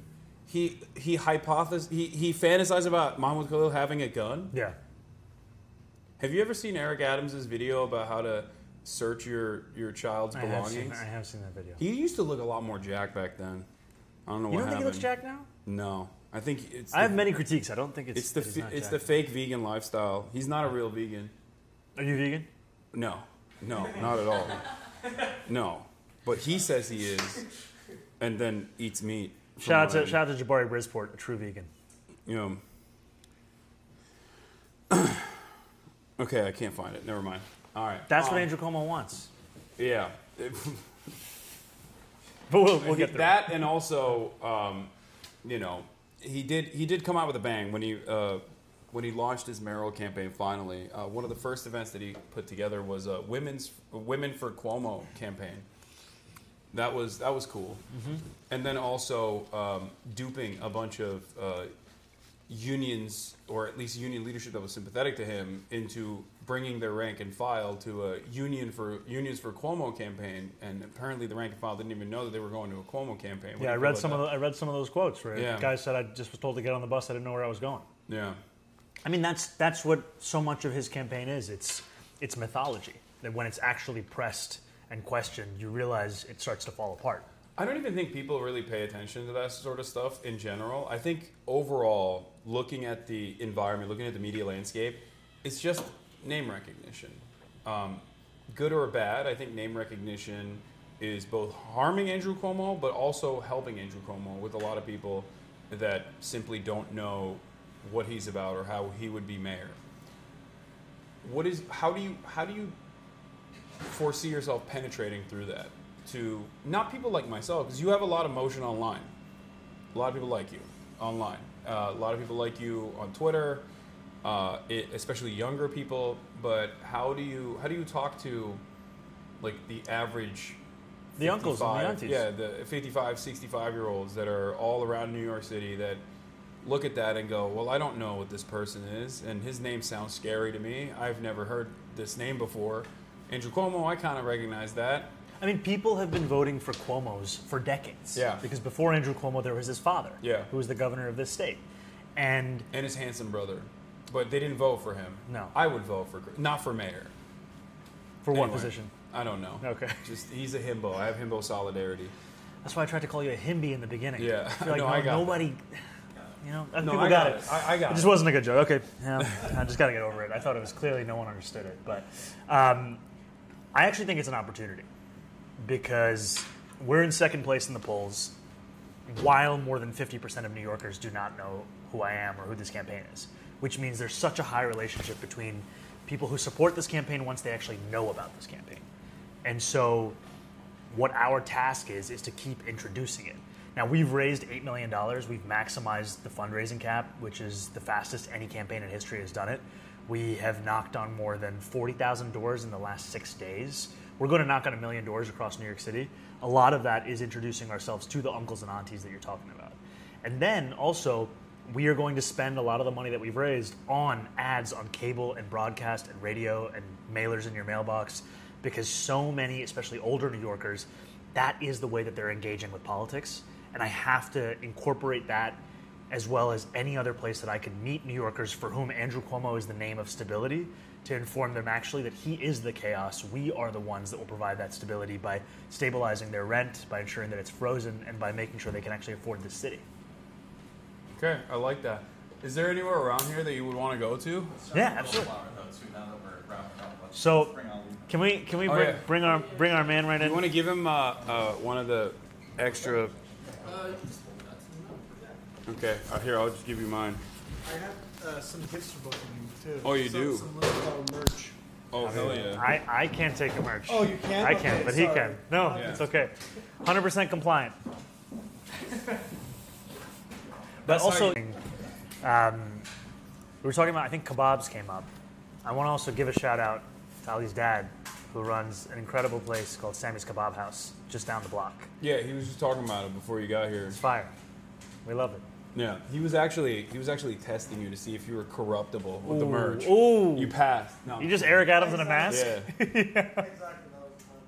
The merch from Little Flower is a one-way ticket to Istanbul. Yeah. Yeah, no, I'm sorry. I can't take it. Yeah. It's coming soon. You know, I have all these trolls who'll hit me and they'll be like, are you just mad because of your male pattern baldness? I'm like, damn. What, you got issues with that? I don't think it's there yet. It's not there. But definitely, Yeah. like, when people say, like, racist stuff or the baldness stuff gets me. The Not racist the stuff, racist I'm like, stuff, okay, yeah. you know. No, I feel What's up? that. Finasteride. Yeah, that's what I use. What is finasteride? Good. It'll stop. It's the only FDA. It's a. telling you. It's Finasteride? It's for prostate cancer. Finasteride. It's for prostate cancer originally, but it is the only FDA-approved drug, as far as I know, that you can take that Okay. stops Okay, male pattern baldness. I use it. I use finasteride and minoxidil. Damn, I just worry about this stuff. I don't do anything. Yeah, the more you worry about it, the worse it'll get. You think that's true? I don't know. Okay. I don't know. It looks like you got a beautiful face. I have an uncle who swore to me that if you touch a certain part of your beard, it'll grow more than if you don't touch the other part of your beard. Did it work? Did you touch your beard? Because your beard's I growing. haven't done it, but he said that he did it and it did work. So that's what I'm also hoping. I just keep touching like right here, hoping that it'll just stimulate growth. I got you. Thank you. I got the link for you. Thanks, Thank man. you. Thank you. Are you using it? I don't want to say. Oh, wait, I'm open about Yeah, it. yeah. You can be honest. But yeah, shout outs to Little Flower. This is an incredible cafe. Where's our man go? He just went out. I don't Oh, well, this is a great cafe. Yeah, shout out the name. Great Fearney Donuts. Yeah, what's the You should name? come What's by. the name of this place? Little Flower, run by Ali, who also runs a great place called Blue Hour in Brooklyn. If you're ever looking for late night halal food at a BP gas station, and this is the place to come if you want to get your iced Kashmiri chai. It's incredible. Fearney Donuts. Oh, he's running in. Here he is. Here he comes. Oh, here we go. For you. I'm Thank assuming you. you're a large. I don't know. Yeah, that's perfect. Would you? What size would you have gotten me? Probably a 'Cause large. I also medium. look. What do you mean, or a medium? Yeah, that's what I'm fucking. Give me the yeah. Medium jagged. MJ, medium jagged. No, I'm gonna put it in that bag over there. But it's what should we do? Should we walk around? Yeah. All right. Yeah. Let's go to Bushaki. Perfect. Let's get some. Or, yeah. Don't you mind if I get a quick photo? I would love to get a photo. Oh, man, do you Please. mind taking this? I can't wait to be meeting New York City's next mayor. Thank you so much. My family Have to members try the donut. are like texting me like, Try oh it. my god, and I'm you. just my neighbor's a huge fan. He's actually how I found out about you. That's like, amazing. Got into the running, and your policies You got with it. 311 telling me that you were a true New Yorker. You know how many Alex, times can I'm you like, take fuck, a I photo? missed that guy, Yeah. and I'm like, I'm not here. Like nothing is getting fixed. Yeah. So Where's Jamie? I'm very excited for you. Thank you. Really, Thank you, really man. Thank you so much. Yeah. That means the world to me. Yeah, I thank really you so appreciate that. Why am Thank you. I don't know. That's what people ask me. How you doing, man? I'm about to fight baldness thanks to you. Yeah, of course. No problem. I got you. Turkish government would hate us. I know, we're working. Stop the transplants. Could you do it? Yeah. I would normally down all of them, but I'm on How's it going? camera. Picture? It's Yeah, embarrassing. absolutely, please. I wanted to vote for you, and then I found out Ali knew you. I was like, He's my boy. that's crazy. My brother. Yeah, he's my brother. He is my brother. Light is fine right now, but if it's too dark, we can pop it on. Okay. Thank you so much. No, always. I'm so glad we got a chance. Thank you. Now you're gonna have everybody. Or you already do, man. Yeah, I see that. I think some of these guys might be outside. You got some, what do you call them? Streams? Yes. Never heard that. Stream sniper. There's a people who like watch a live stream and then. Are we? We're streaming throughout. They don't stop. We're streaming. We're live right Oh now. yeah, we never stop. Your mic is on. Don't admit to any murders. Like, None to admit to. Okay. None to admit to. Caroline. right, exactly. All right, worry, Alex but can guys, read your guys, Alex somebody, can be your somebody's got lawyer. to finish these donuts. I've had a donut. I'll have one get back. You have your donuts. I can't multitask. Do you want to have Oh, a? my man's working. You know what? You were taking the donut. You got to have the donut. And then Donald, why don't you have a bite of this donut? All right, I'll play. On stream? No, I don't think the stream cares about us and the donuts. No, I just want you to see. I eat a whole donut. I already have one. I can't have a second one. It's too much. That's amazing. I mean, I'm not Don't worry about it. Yeah, come All right. on. We will be back. Take your time. Enjoy. All right. What's up, guys? My They're best. like really excited. What's up? Give them my best. Sure. Who? Oh, you want? Okay. Okay. Oh, go ahead. Yeah, it's fine. Not that many. What's, I'm gonna fan. All right. what are we doing? They want to. Hello. They want to take How's it going? I'm doing great. My name is Bernie. They're gonna take my picture. Well, thank you so much. All right, quick, take them out. Nice to meet you, We man. gotta keep walking. Hey, nice to meet you, man. Actually, I gotta go home. That's Okay. Are you going to Chinatown, though? canvassing earlier. Oh, thanks so much, man. I really appreciate it. I ran from my house to get here and saw it. It's so nice to Nice meet to you. I'm meet you. such a big fan. Thank you so much. I love everything you do, everything you Thank stand you. for. Oh my God. This is so nice. What's your name? Nisreen, so lovely to meet you. So nice to Would you like to take a photo? Let's take a photo. Let's take a photo. Okay, yeah. Yeah. I saw Kirby. So it's, yeah. Oh my God. She saw that. That's sick. I have a Thank you. So nice to meet you, Nisreen. Where do you want me to sign? Thank you. Thank you. It's like as long What's as going it's on, my social. man? I've been canvassing, I've been petitioning for you. I really believe in your cause, man. And Thank you, my man. I know you're gonna win. Thank you. And most importantly, if I could ask you anything, Yeah. when I'm out canvassing, Oh, wow. people are asking me why they should vote. I do, Yeah. yeah. Subculture, I the always meaning say, of style. first and foremost, do you use the bus? Yeah. And then I go to that point. Yeah. Do you live in a rent-stabilized Okay. building? Yeah. And then I go Thank to you that so point. much. Do you guys want to take a photo? I think that's great because I think you're connecting it to people's lives. Let's get the I would photos out. also Let's do say it quick. We gotta for keep walking. anybody that if they don't live in a rent stabilized area, can they afford their rent? Are they paying Okay. more than 30% of their income on their rent? Thank you Because so we much. also are going to build Thank you. 200,000 new affordable homes Yeah. where people can actually afford. And that is something that speaks to even market rate rates as well. 100%. And the other thing I would say is, do they have kids? Childcare. Universal child 20 to On 25K the a ballot, year, essentially. you know, exactly. Yeah. And, Can I get one with both of you? yeah, let's do it. Let's do it. But yeah, I think you're doing great with that. Thank you for coming through, man. If I could jump in after that. Yeah, but you just let me know. What? Your timing. I'm easy. Ready? 1, 2, 3. Thank you so much. Absolutely. Yeah. It's really great meeting you. Great to meet you. Great to meet you. Yeah, no, all good. Really nice to meet you, man. Nice to meet you, man. We got the hat and everything. 1, Oh, I've been out here. 3. All right, man. I took a couple just for And safety. if I could just say, Hey, it's wonderful meeting you guys. Thank you so much, man. Thank you. Thank you. I appreciate it. You're so welcome. Ideological opponents call me a token for supporting. Come on here. I most certainly did, 'cause I was a big fan. Whatever you want. I think. Then I heard him say something Okay, let's do it. Yeah. about, you know, not believing in a genocide. Essentially calling me a token. It's okay, the phone has to stabilize. Yeah, absolutely. Really nice to meet you, too, man. It's fucking beautiful. Thank you. It's low key nicer than Manhattan. I'm not even lying. Thank you so much. You're so welcome. All right. Thank you, guys. It's beautiful. Thank you for your work. You're so welcome. What's your Excited to name? have you as your mayor. I was Michelle missing out Rojas. this I whole work for time. Graphica. It was nice to meet Okay, you. It's a lovely to meet social you. media disinformation detection. Okay, lovely to meet you, Michelle. Thank you so much. Yeah, real pleasure. How's it going? Nice to meet you, brother. Thank you so much. Following you on Instagram. Thank you, brother. Keep doing whatever you do. Thank you. Hear Thank that, you. Chad? He said my head's bigger than he thought. Thank you, my brother. Oh, There we go. So nice to meet you. nice to meet you. Nice to meet you. Can I have a Yes, you can have a selfie. Absolutely, you can have a selfie. Okay, you want to take a photo? Yes. All right, let's do it. I'm shaking. No, we'll get it out. Thank you. Thank you. Thank you. I'm gonna send it to my cousin, make Thank him you. jealous. Thank you. Make him jealous. Make him jealous. Thank you. Thank you. Hi. Canvas for you for a Oh while. my We just God. haven't had Yeah. time over the weekends, but I was wondering if you could also sign.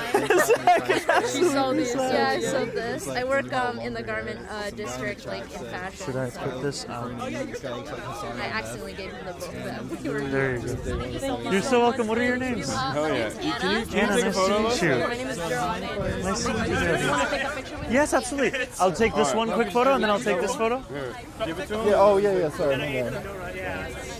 got it. All right. If you guys- We're gonna keep getting piled on. We're All gonna right, have to move. we're gonna roll right now. We got one last photo over here, and then we're out. Sorry. All right. Come here and take a selfie together. Yeah. What's going on, boys? Thank you. Nice to meet you guys. We should mobilize before people. Thank you guys so much. All right. Should we start rolling? Which way? Yeah. Which way We're going this way. Am I part of this crew now? Yes. Yeah. You mind if you take a while we're moving? Walking. Yeah. Walking. It's medium jacked and real jacked. Thank you so much. Yeah. Nice to meet you guys. All right. Okay. 36th Avenue. So first time in Queens. Yeah, I think it's nicer than Manhattan. I'm not even. This is not the, even this is the world's borough, baby. It's not even glazing. This is like. I love the brownstone. It's sick. All right, so we are going up to Boishaki, one of my favorite restaurants in Astoria. What kind of food is it? Bangladeshi. Okay. You I don't hungry? think I've ever had. I ate a lot of Lebanese food before. Where did you go? I didn't go. I just ordered it. Al-Zatar, I think it's called. Yeah, Al-Zatar is actually fire. Yeah, it was really good. So we're gonna, maybe you'll have a little bit. Oh yeah, I'll try it. I'll try it. You guys will have some food? I'll be eating. Yeah. All right, great. So we're gonna go to Boishaki, then we're gonna work our way up Steinway. We're gonna show you Astoria. Okay, hell yeah. Let me spot So you. pro jaywalking You around gotta. Yeah, 100% pro jaywalking. on jaywalking. What's up, man? How's it going, boss? We're gonna cross the street here, guys. Oh, we're gonna cross here. Thank you, my man. We're pro jaywalking, but also pro safety. Yeah. We can't. We gotta save you. In LA, this is very illegal, but I feel like in New York, you have to jaywalk a little bit. You gotta get around. Yeah. Okay, so which boroughs have you been to? Just Brooklyn and Manhattan. We gotta get you 5-borough tour. Yeah. I guess where else? Sri Lankan food in Staten Island? Oh New York City. Clearly, they're excited to see us. Yeah, yeah. That's what that's what about. That's what was going on. That was full recognition. Yo, what up, my man? I was watching the feed. Let me go say what's up. Great to see you. To the left, man. Good, What's up, man? Great to see you, my man. Yeah, I love the hoodie. Okay, full uncle territory. Okay, I love that. Assalamu alaikum. We had a Pakistani uncle driving us here. Let's go. And he didn't want to initially say what his favorite music was, but we finally got him to open up at the end of the ride. All right, I'm gonna ask if we can grab this. Okay. Assalamu alaikum, brother. It's still hot, by the way. Yeah. Well. Assalamu alaikum, brother. There's a video team. They're filming. Is it okay if they come in here? No. Yeah? In the corner? His Okay. Yeah, but he's not. This side? I didn't think Do about you guys need Wi-Fi to keep streaming? No. So we could go downstairs as well? Okay, yeah. Should be fine. We'll try it. Okay, let's try it. Oh my God. We'll go downstairs. Okay, perfect. Ooh. And I'll come up and order. Ooh. Sorry, brother. What's up? Assalamu alaikum, brother. Thank you so much. So we can sit here. Okay. This is sick. Yeah. You want to sit in the center and I'll point it this way? However you guys want Sit to like in the middle of the table and Yeah. then I'll point this way. Okay. I will grab us some food. Who's hungry? Yeah? I'll have a little bit. I'm not very hungry, but I'll have a little bit. Oh, yeah, okay. Also, remember, your mic is on. Yes. Yes. Should I leave it with you? It's fine. Let me not reveal my order. Okay. I'm not allowed to have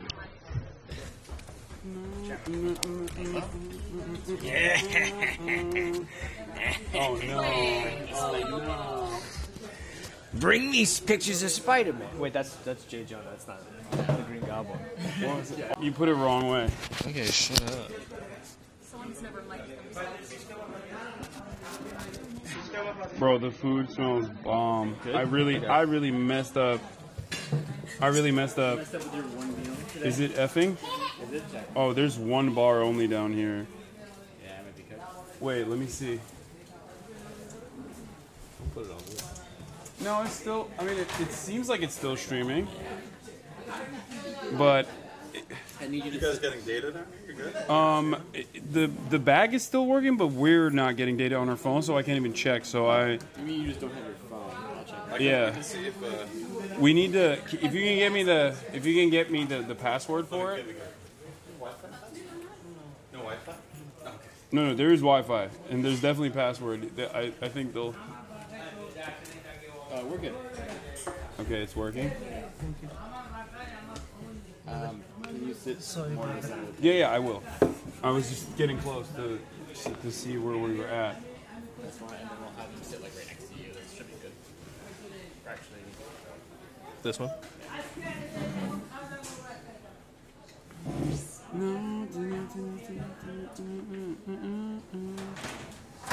light is good. Yeah. Yeah, I'll swap with you. I'm assured of no Wi-Fi. What? I've been told no Wi-Fi. We're good though. We're good. Really? Yeah, we're Somebody good. texted me the stream is back, so. Oh, so the stream is. It did go out for a second, I guess. Is it in? I mean, it's got bars in here. I'm seeing that the stream is live. I just can't see it on my phone. Why do you have full bars? T-Mobile, baby. Oh, you have T-Mobile. Let's go a little bit this. Okay. So don't worry, I'm not in frame. Oh wait, hold on. Well, oh I no. should probably take my. Yeah. Thank you. Oh, so this is Bangladeshi food? Yeah. Okay. What kind of food are we working with? I mean, I copped a peek a little bit upstairs, but... We're getting some biryani. Okay, Getting I some like kebabs. Getting some aloo borta. It's like a spicy mashed potato. Ooh. Yeah. Okay. We're getting some parathas. What else are we getting? You can sit on this side. Sorry. We're good? Can you Yeah. have my phone back? Oh, this is Yeah, I'm using the chat. Okay. Yeah. Okay. Where'd you get the necklace? Yeah, wherever you want. I don't know. This is like a local LA artisan. You got some rings on you. Where are these from? So these Show are to the camera. This was my grandfather's ring that he used to wear. When he passed away, I started to wear it. It was a ring he got after he went on a pilgrimage. And it had a stone that fell out. This is a ring that my wife got me in Tunisia. And this is a ring that my wife made me. She's a ceramicist. How are you? You don't wear gold? Are you I don't that wear gold. religious? I don't wear gold. Okay, respect. I mean, I'm not. So. Do you wear gold though? I don't really wear gold, but it's an aesthetic choice Yeah. more so, not like not Islamic choice. Okay, that's cool. Do you talk about your religion at all, or like I talk about being Muslim. Okay, Yeah. like do you pray 5 times a day? I pray not as regularly as I should be. Okay. Yeah. All right. No, I mean better off than me. Let me tell you, I'm the worst Muslim. there are worse. Well, yes. True. My math on it is like, listen, you know, I try to be a good person. Be a good to person the goes best a of my long way. ability. I don't know what's gonna happen, but you know, at the end of the day, I don't think anyone's gonna be like, well, seems like you didn't pray 5 times a day. I think being a good person is the core. Yeah. And I think that if more people did that, we'd be in a better place. Yeah. So when did you guys get to New York City? We got here last night, like late night. Yeah, we flew in from DC. Wow. And when are you guys here until? Like I'm leaving late in the night tonight. Yeah, I'm actually making a little trip out of it. I'll be here for a couple days. Oh, let's go. Yeah. Spend a little time in NY. This is what happens when you own a cooperative. Oh yeah. You're no employer relationship, and they just fly off the handle like this. Go Boys on are breaking out the vacations. I'm Go on getting vacation. We're getting tattoos. What are your tattoos? We don't know yet. That's part of Why are you lying to him? I'm not lying. You're gonna get a tattoo. We're Do you getting even have a tattoos. tattoo? Tattoos? I have one over here too. He doesn't even know. I have one on my chest. The fuck? You guys are gonna get a tattoo together? Dude, you hear the jealousy Yeah, in his yeah. What the fuck? Yo, chill. No, actually, I don't work for that guy actually, but he should pay me. Right? So let me ask you, if the biryani is fire, Okay. will you get a tattoo of biryani? Like what? But in what? Like in what way? You could get it written. Just biryani. Just biryani. Just the word. Just the word biryani. Okay. In English? In English. Okay. Or you could get it you could just get tatted like the dish itself. The dish itself. Like a full plate, full back art. You want me to do this? I think it would mean a lot to the community. Yeah, I got it. Really? People have asked. They want to see.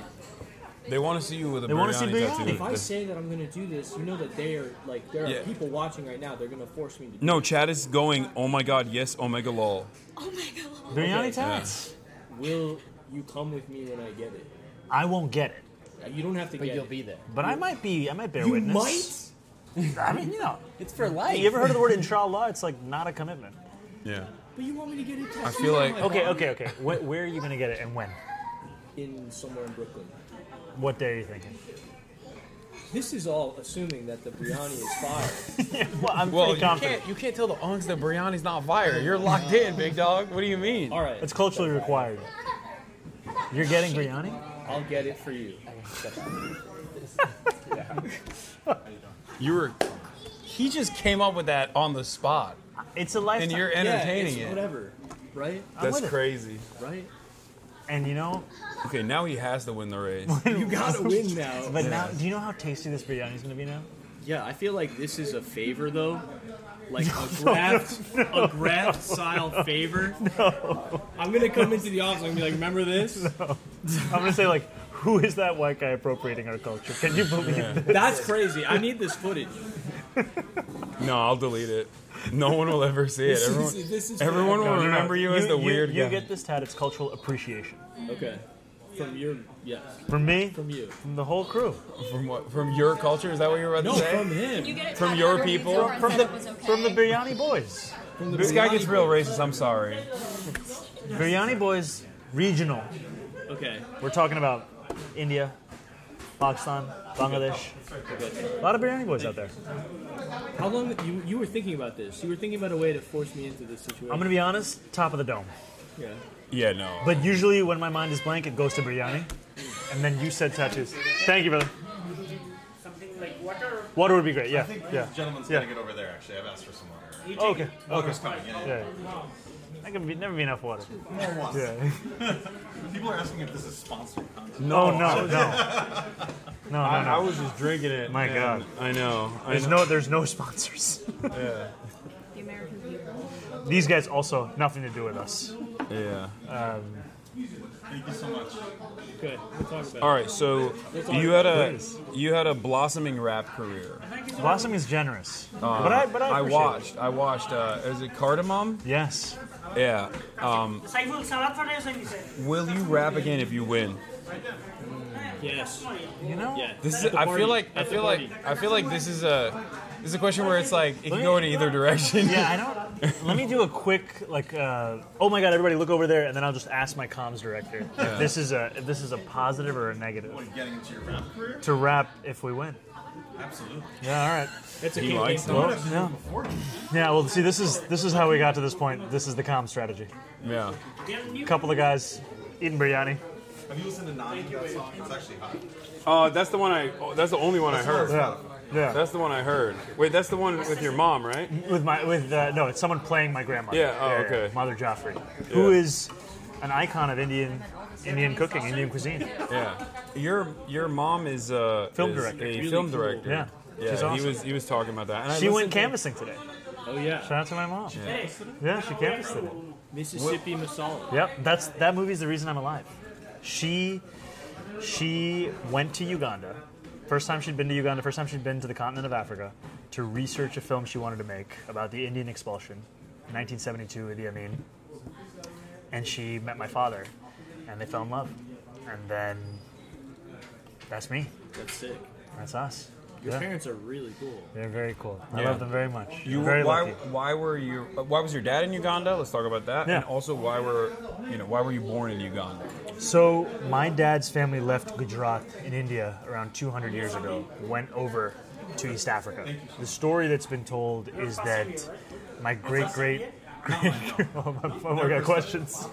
I've come with him. I know him, guys, 3 years. He came here.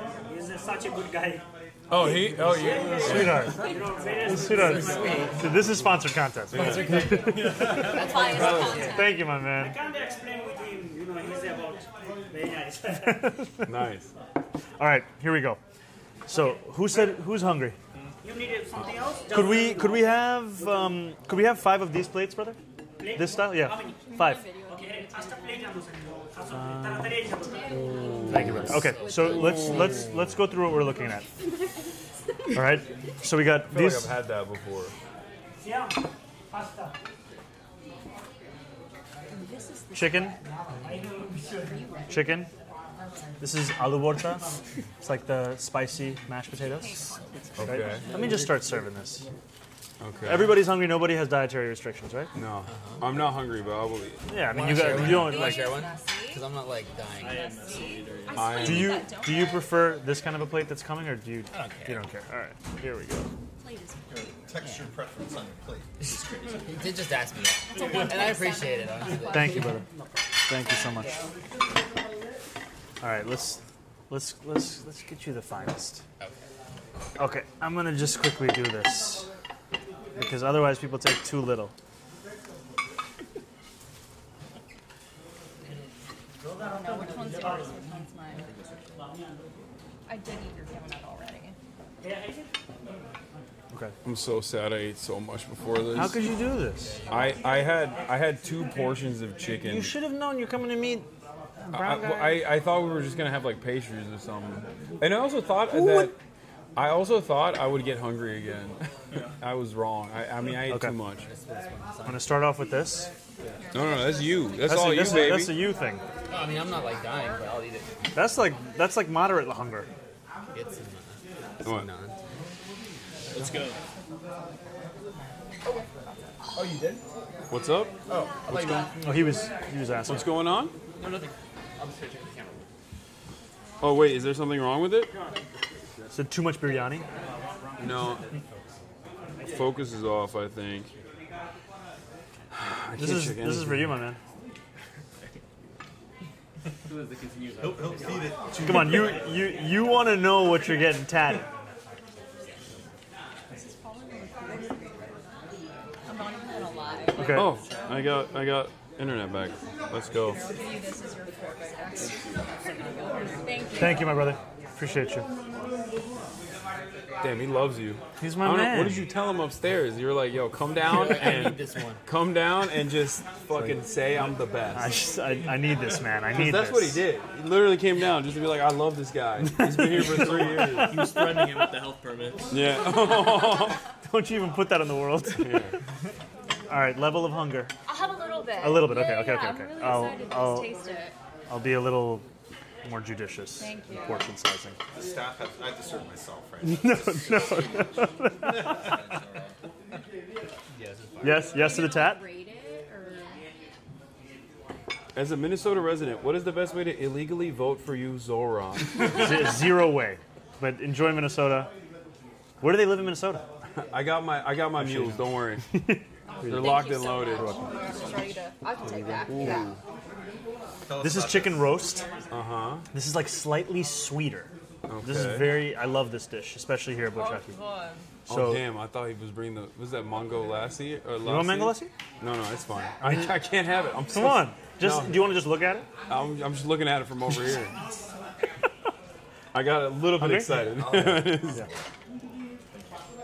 Wow. Just finish this one off. Okay, finish that one off. Good to finish? Yeah, sure. Yeah, thank you. Okay. Damn it! Lost internet again. Oh shit. Dude, that is so good. What is that? The meat? Yeah. Thanks, bro.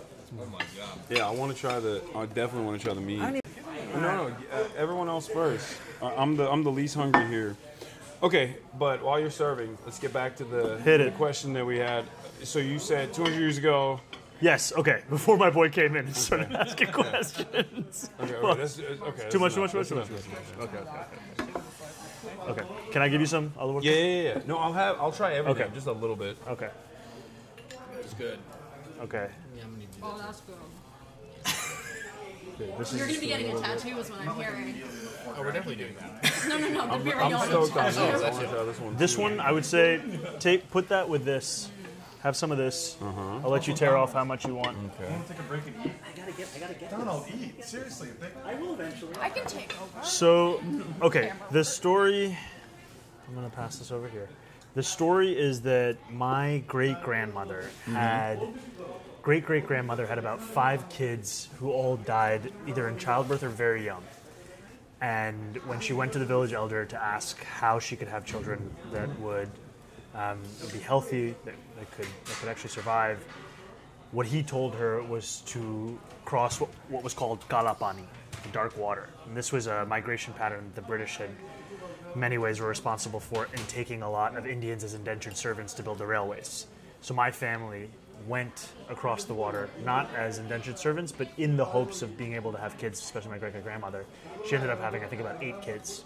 It worked. So they were between Tanzania, Kenya, Uganda. Uganda is where my dad grew up. And he was in Uganda until Uganda won its independence. In 1962, the U.S. government gave the Ugandan government 23 scholarships as part of a gift for independence. My dad won one of those scholarships and went to the University of Pittsburgh. And then he started to study in the U.S., and then he eventually went back to Uganda after many, many years, and that's where my mom met him. And he was an academic in Uganda.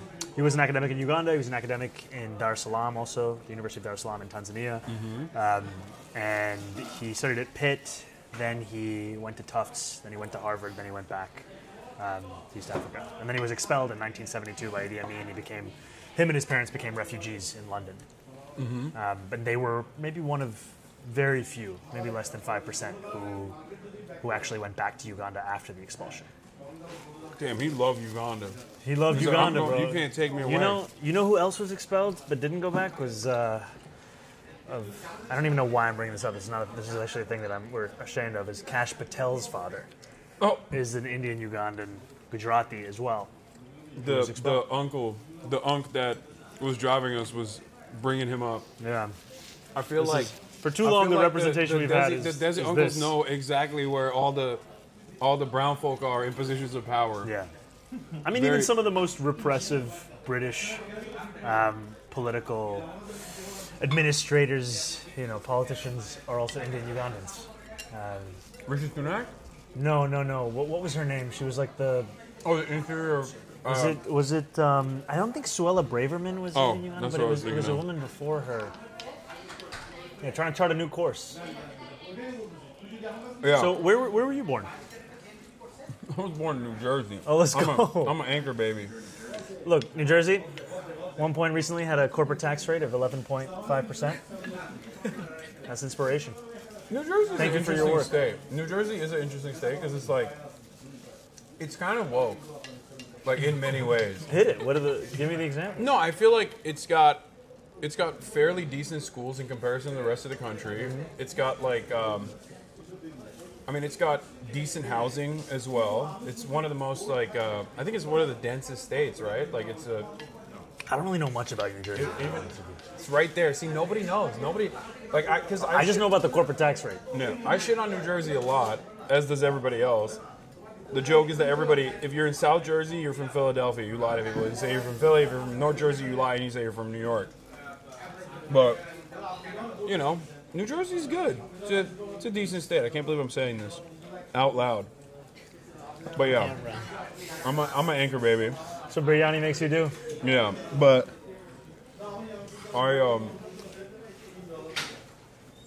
I went back to Turkey, grew up there, Istanbul and Ankara. When did you go back? How old were you? Oh, I was a baby. I was born here and then immediately shipped back to Turkey. Oh my goodness. And then, Denaturalize you or something. yeah, I shouldn't be saying that. And then, I always wanted to come back to America. I wanted to go to school here. And that's what I did. I came back for college. I went to University of Miami first, and then Rutgers, because my parents made me transfer, because I was having a little bit too much fun. And graduated from Rutgers, moved to LA. That's it. Where you said you lived in Istanbul. And How do I Ankara? dive into this? I've Let me been do looking this. at it. Let me do this for you. First thing, okay, you just pick out how much of the paratha you want. I already put this in my mouth here. And I got this one. That's a hefty. That's a big chunk. I mean, 2 big chunks. Okay. Which one you want? The Big boy, smaller big boy. one. That one. Sure. There you go. This is so good. So you said this is sweeter? This is a little bit sweeter, which is great. Chicken roast. Okay. You want to eat this with that over there. Yeah. The bread. Fighting for my life. Come on, it's too much. Okay, good. Yeah, come on. Oh. I bit into like a jalapeno seed. Yeah, I and did then that too. I was fucked up. like, yeah, I fucked did you up. feel it? Like I'm straight feeling up the nose. Okay. So. Wait, what was your last question? My last question was where. You said you lived in Ankara and Istanbul? Yeah. Okay, what's your favorite Turkish soccer team? I don't really care, but my family is Fenerbahce, so I guess I gotta say Fenerbahce. That's what it is. But I'm not like, I don't really watch soccer like that. No. Yeah. Do you watch the Turkish national team play? Not really. I don't really watch a lot of sports, to be fair. I only play basketball. I don't even watch that much basketball. Yeah, I have fond memories of Euro 2004, the Turkish team, because Yeah, I mean, I remember that. that was a wild time. That was a big deal. That was the extra time. I think the Turkish team was ahead for like a total of 7 minutes over the course of the whole tournament. Just kept having last-minute equalizers. Anyway, this is a point of extreme passion for me. Yeah. Oh, so you're a big football fan? Big soccer fan. Thank you very much. It's a little spicy. Okay. Wait, what's your You team? sure you don't want to read? I'm so positive. Oh, you're I'm so positive. Okay. Thank you so much. What's your team? Kind. My team is Arsenal. Okay. Yeah. You're a gooner. I'm a gooner. Everything is okay? Everything is great. Amazing. Thank you so much. Thank you so much. Let me know. Let me introduce you to everyone. Yes, yes. Oh, my name is Ashley. Yes. Thank you so much for having us. This is incredible. Thank really you. lovely. Hi, Alex. Very nice. This is Vicky. Hi. Hasan. Hi. Hi. Sorry. And this is Andrew. Kara. Donald. Hi. Yeah.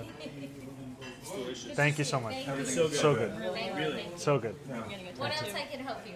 Do you I'm- guys I'm want trying- something else? Like, I think I got this in paratha. Yeah, I think we're good. I think we're good. Thank you so much. You want a mango lassi? No, I'm good. I'm good. mango lassi? Yeah. How many do you guys want? 1, 2?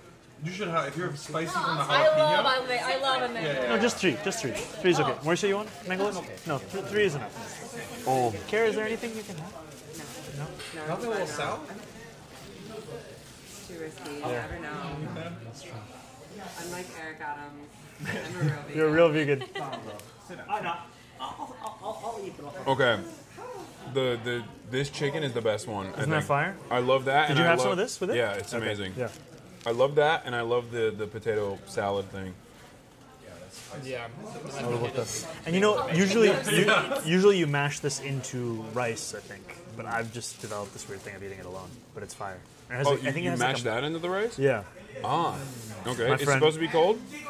Yes. Okay. My friend, I think so. But if you have any questions about etiquette of eating Bangladeshi food, ask Mafuzul Islam, the king of Bangladeshi food. This is bomb. Can I give you a little more? Sure. All right. Mauricio? I'm okay. You sure? Yeah, I wasn't even that hungry, honestly. Slight, It was just really good. Slight Islamophobia if you keep saying no. No. All right. Come on, Get me in there. come on, come on, come on. Stand up. I will. Yeah, get the Donald's ready. There you go. Donald? Here you go. My man? Uh-oh. Thank you so much. But I won't push again. I know you're close. I know you're close. I see the face of resignation. No, it's great. I love pushing his buttons. Anything for biryani. Thank you so much.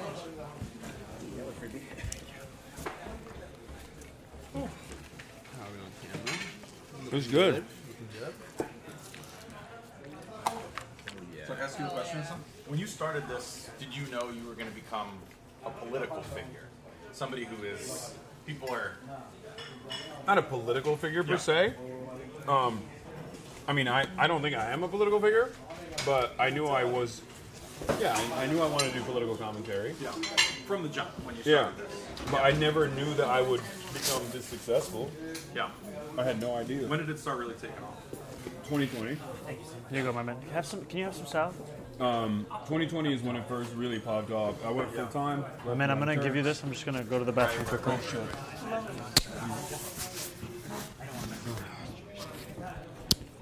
Yeah, and then it really blew up. Yeah, anything you want to say? Don't worry. I got the mic. Don't worry. Wait, hold on. What? You don't think he's really going to make me get that tattoo, do you? I hope he does. I think you have to. Oh, god damn, this is good. Remember how you were like, no, I shouldn't. Because I know I'm gonna drink it. That's why I was like, oh, I shouldn't. Put it in front of you. You can't help yourself. How are you? Hey. Amazing. Good to see you. Good to see you. My hands are dirty. I just ate. I saw Jordan upstairs. Yes. Yeah. Bro, this is central. Chat. Can they see? It's amazing. Yeah, they can see him walk by, Yeah. Central. Yeah. That's how you know it's good, though. Oh, yeah. If it has the certification. Yeah.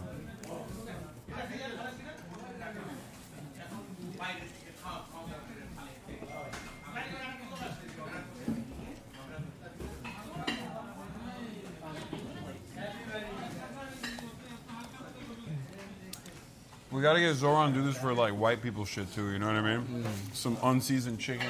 Yeah. Expeditions. Get the Barbers and Debras on board in the same way. You know what I mean? What would that look like, Yeah, Chap? I'm trying to think of like what. What is the whitest thing that What's the white equivalent that of this? Zohran could do? You can go to the Cheesecake Factory. That's pretty white. The Olive Garden in Times Square. Oh, that would be sick. Wait, let's go to Margaritaville. The Margaritaville in Times Square. Okay, but the orders. Why? We still have an Uno's Pizzeria chain. They're almost all gone, but 2 blocks away in the store. Wow. Oh, there's an Uno's. There's an Uno's on the Upper West Side also. Yeah, 81st in Columbus, right across from the Natural History Museum. Why do you know? He knows exactly where it The is. Natural History Museum. The first food I ever ate, according to my parents, was tortellini from, or like the first non-baby food. It's an important place for me in my childhood. The fuck? You know all the Unos. I know every fucking Unos, and there's so few left. But there's one a few blocks from here. So sad. First day at the TGI Fridays in Times Square. Yeah. Remember that TGI Fridays used to be at Union Square? We're losing our cultural landmarks. Yeah. The Unos and the TGI Fridays. Me? Why are you taking a photo of me? Stop talking about that. Hey, you gotta document the winning process. Eh? It's really fucking good. You know what I mean? Like I really. understand that. It's delicious. Everything is so good. Oh, so you're getting the tattoo? Like tattoo good? I don't know. If he comes, maybe I'll get it. He has to be there though. I feel like if he doesn't come, then that's crazy. Because then I could just lie. I'll be like, yeah, I got it. You can't lie to I gotta him. get back here. I'm talking about nothing. I'm talking about Uno's pizza. Thank you, man. So, talk to me about your ideological journey. How did you arrive at socialism? You know, it was Bernie's 2016 run that gave me the language of democratic socialism. Gave me the sense that these ideas that I thought maybe were disparate, that were unconnected, were in fact rooted in one similar framework of how you see the world you fight for. All right, now I'm going to go in with my hands. No, it's... Yeah, you should. Why don't you have also with your hands? Okay, wait, what? Let's all, you know. We're holding hands? No, we're going to eat it with our hands. I saw some of the other sorry, I unks thought eating we with were their all- hands, but I thought it was culturally insensitive to ask, so I didn't want to. Come on. I didn't want to be like, well, I already ate with my hands. What am I talking about? It was too hard. It was too hard to do without the hands. It's good. So we're locked in for the tattoo? We were just talking about that. It's pretty good. The logistics, yeah. Yeah. We cannot do it here. Here. Like in this restaurant. No, I Yeah. figured as much.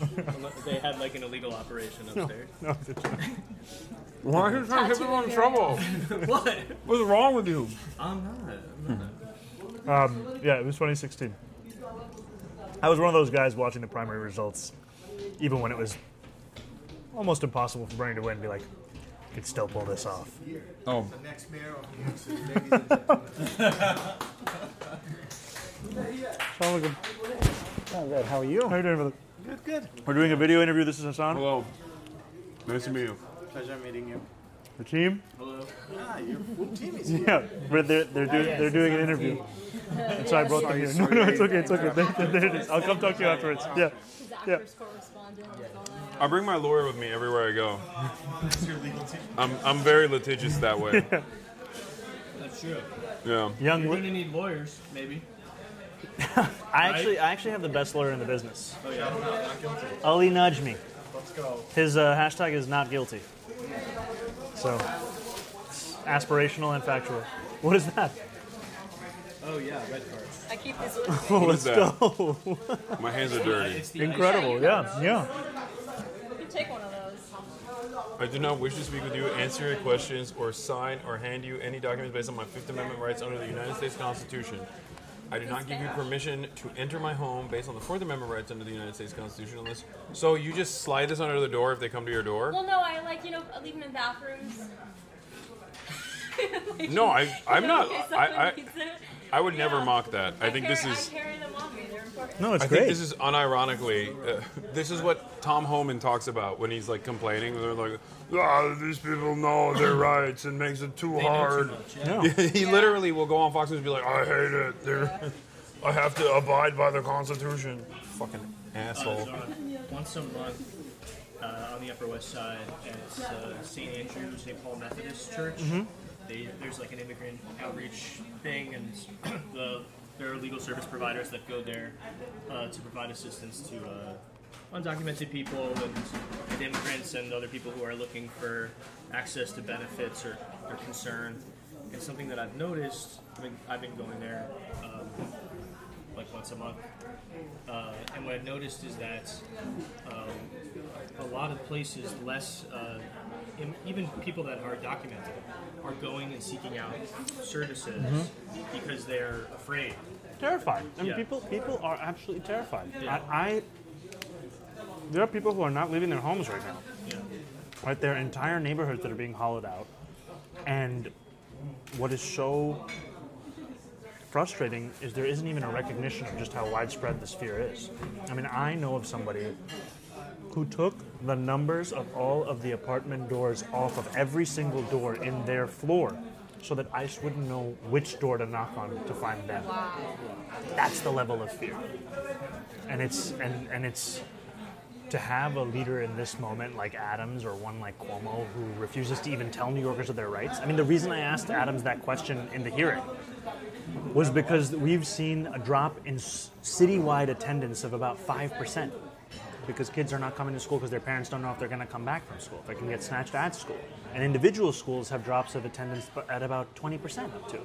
I mean, it's the complete tearing apart of the fabric of the city, and it's not just impacting undocumented New Yorkers. They are New Yorkers, right? They are at the fabric of our city. And speaking about New Jersey, you know, when there was an ICE raid in Newark, Ras Baraka correctly called it unlawfully terrorizing his people. He said that because they rounded up undocumented residents and citizens alike, and he memorably said since, you cannot fight extremism with moderation. And I really remember that, and I hold on to that, because I think it's what's critically important in this moment. That's the entire purpose behind this being a sanctuary city to begin with, is so that these people can take advantage of the services and be functioning, productive members of society without fear of government overreach, and even cooperate with law enforcement authorities. Like, that is the underlying reason for why sanctuary cities exist to begin with. It's not. It made New York City safer. Yeah. It was defended by Republican mayors. Yeah. And police, police departments. Because otherwise you're keeping people in the shadows. Yeah. I mean, Eric Adams, he's willing to throw any New Yorker under the bus. And we know that he's not going to be the next mayor of the city. We know he's not going to get a second term. But what's terrifying is that Andrew Cuomo is the same kind of politics, just with a little less brazen corruption. The same kind, but a little more sophisticated about it. I think probably higher level of corruption, but just not as incompetent and as in your face. But who knows? I feel like even corruption has gotten it's gotten more brazen across. No, I feel like corruption has gotten worse across the board. Like the people doing it are doing it in more brazen ways. Unabashed. Yeah. I mean, your state. Which California? No. Sorry, I was saying New Jersey. No, I have not lived in New Jersey. I was bringing up the senator. What's his name? Bob Menendez. Yeah. Oh yeah. Bob Menendez, right? And the gold bars. Yeah. And the halal certification racket. No, that's because he said it's because of his Cuban heritage that he learned to avoid government overreach, and that's why he did his corruption in gold bars. Ironically enough, his family did not escape Cuba under the Castro regime. They left under Batista. Marco Rubio is another Cuban that says that about Castro, even though his family also fled under Batista. It's a very weird phenomenon among Cuban diaspora people in the United States of America, where they'll just lie and say they fled Cuba because of Castro, and then you look at their immigration records, and they literally fled under Batista. Follow suit. All right, who's still fair game for more food? None of you guys? Come on. Are you insane? Come on. It's so much food. It's so much. So Bangladeshi food, you're supposed to eat with your hands? I don't think there's a rule. But normally? I think so. Okay. Yeah. I mean, I would say generally that's how I approach South Asian food.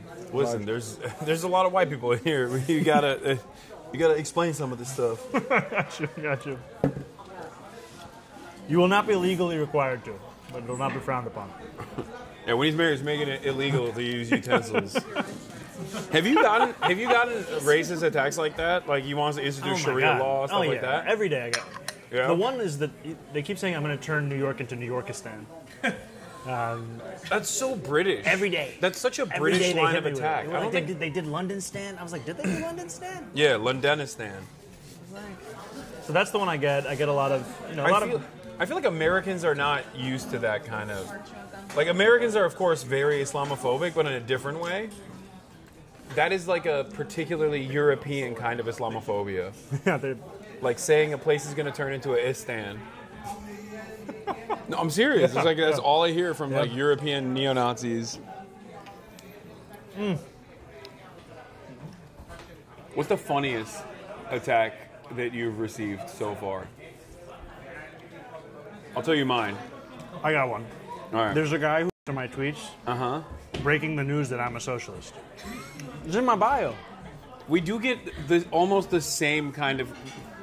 It's a very similar thing that I receive all the time. That's very funny. I didn't know that, by the way, about you. So now I'm a little frustrated. I'm pretty terrified Andrew Cuomo's going to find out. Yeah. What's yours? I duked it out with the Barbs. Why? Big mistake. Why wouldn't you Big Tent? I ratioed Nicki Minaj one time during COVID. And then the Barbs came after me big. What did you ratio it for her? She was talking about Tucker Carlson or something. She was talking about how her cousin's ball sack grew because he got the COVID vaccine. I'm sorry. I mean, you asked me what the situation was. It could have been like, after dinner, I'll tell you. I didn't even think about that. Anyway, it was a vaccine thing, and I was like, the world awaits your medical contributions, like your contributions to medical science. And I ratioed her, and then the Barbs got really mad at me. And then I received one of the most hurtful statements I've ever received in my entire life. In my DM, someone said, "You're aging at the speed of white." Wow. Ooh. Yeah. That's like when I get the male pattern baldness. It hits me. that it destroyed me. Like I still think about that. You can watch it in the video. Like you can see it in your. What? You can see your soul like leaving your eyes. Yeah. What you're saying is aging. It's like, damn. Yeah, no, but I'm saying in the, when I received that statement, yeah, it was really good. Wow. I still think about that. It's been like 3 years. Do you know the user who sent it to you? Do you remember their name? I mean, I don't remember that. My dream. Probably someone who works at Sephora, though. I'm not allowed to go to a Sephora now. That's where all the Barbs are. My dream is to have a sit down with my trolls. That's insane. Just like chat through. Just like see what's up. Like these guys are dedicated. Like they hit the same response every day. New Yorkistan, New Yorkistan, New Yorkistan. I'll tell you this much. Like, let's have biryani. I did that.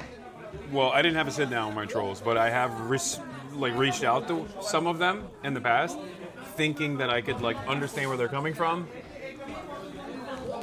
As a elected representative, your situation is a little bit different.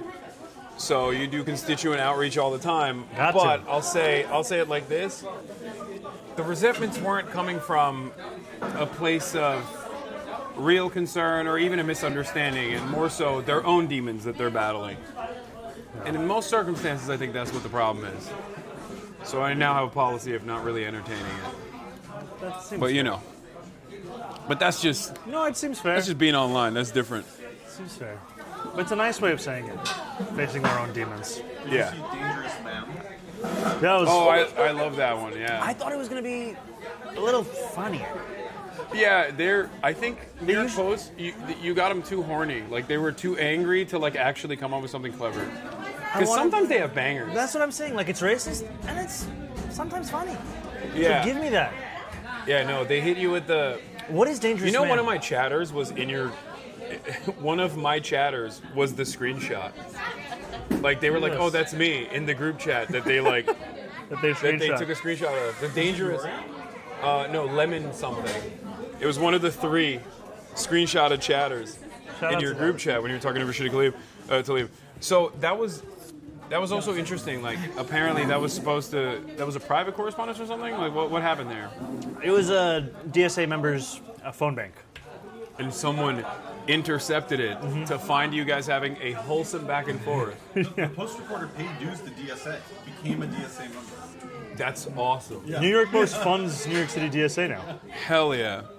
I don't know if that's good or bad. I haven't decided yet. New York Post is amazing. I mean, they're horrible, but they're they're funny and amazing in their own way. They write about me a lot as well. Do they ever reach out to you, like for We comment? yeah, they reach out for comment. We had a sit down. We spoke to them about our plans for raising the corporate tax to pay for universal pre-K and making buses free, and they ran it. It was great. And then they run, like a regular set of 2-3 hit pieces every few days, something or the other. Shout out Craig McCarthy. That's a good journalist. Yeah, good journalist. But first time I was in the New York Post was when I was scoring one of my very limited number of goals for Bronx Science in high school, and I thought that's what my trajectory was going to be with them. Some recognition, some support. Very different. Very different. Yeah. I think New York Post is one of those places where, like, if they have you in the crosshairs, you're doing something right. Yeah. If they're I want to give them you, another chance at the headline. If they're glazing you, you might be on the wrong trajectory. You're definitely on the wrong. Yeah. I've gotten a couple hit pieces. What have your hit pieces been? It's just Israel related always. Yeah. It's because usually when you say anything against Israel, there's a network of trolls and organizations that will flood the market and will go out to every journalist and be like, "This guy's dangerous. You should write this article about them." And I guess unfortunately for those guys, real journalists look at that and go, "This is stupid." New York Post, on the other hand, will look at that and go, "This is amazing. Let's print this right now."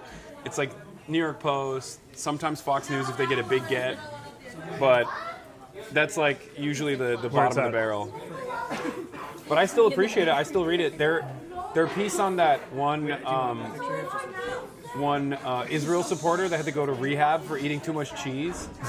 Yeah. That is my favorite. That is my favorite piece of journalism written this past year, because it was like cheese addiction, right? Yeah, she had cheese addiction and she relapsed because she was upset that people on campus were saying Israel. So then she had to go back to rehab, and it was $6,000 a week. And I love that story because, like, I think the New York Post didn't write that to make fun of her, but it's impossible to read that story and be like, she's the victim here. I think the cheese is the victim. Yeah. So they do have some hits every now and then. Yeah. Can you go start breaking down this? I'll be right back. No. Oh. A little bit more roast. Okay, that chicken you said was really good.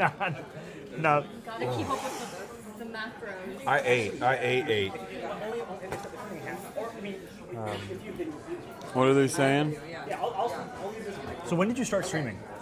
I started streaming in 2018.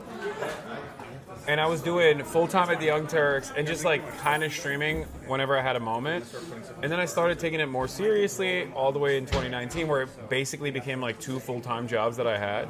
Full-time at the Young Turks and then full-time streaming like 6 hours every day. And then 2020 I went full-time streaming.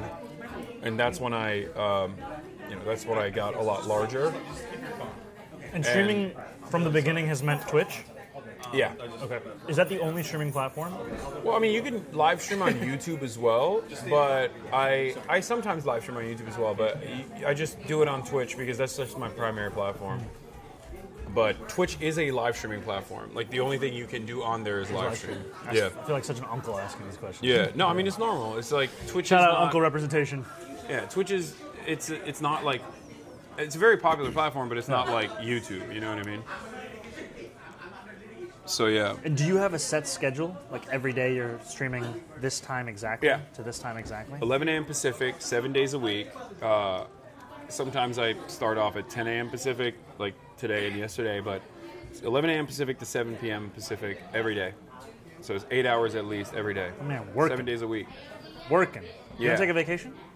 No, but when I do, like, my job is like a vacation. I mean, this is not a real job, right? So, or it doesn't feel like one. So when I do end up traveling, I will usually figure out a way to stream as well. Like, I have my remote desktop set up everywhere I go, so I can have like a sit-down stream if I want to and cover the news in the same way that I would at my house. And then I have this this rig here as well, which, let me check the battery on this. Last I checked it was okay, but it might be time. 69%. Have we swapped it yet? Nope. Okay. Yeah, you might need to.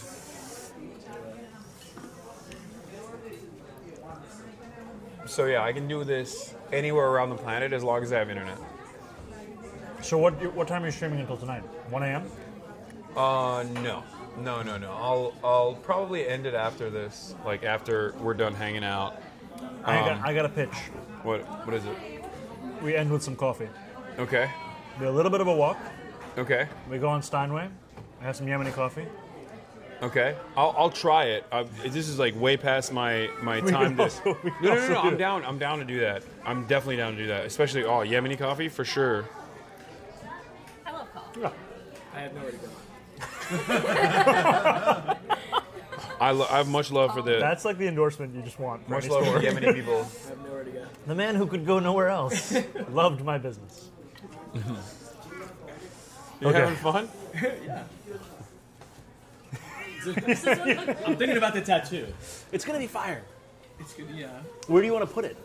I don't know. We should have a chat. Like it could be full back. Full? No. It could It's be not going to be sleeve. gigantic. Could be sleeves. Straight down. Can't be sleeve. Tramp stamp would be really nice. That's beautiful. Just tramp stamp across. Biryani and like booty. script. Yeah. Biryani. Could be Yeah.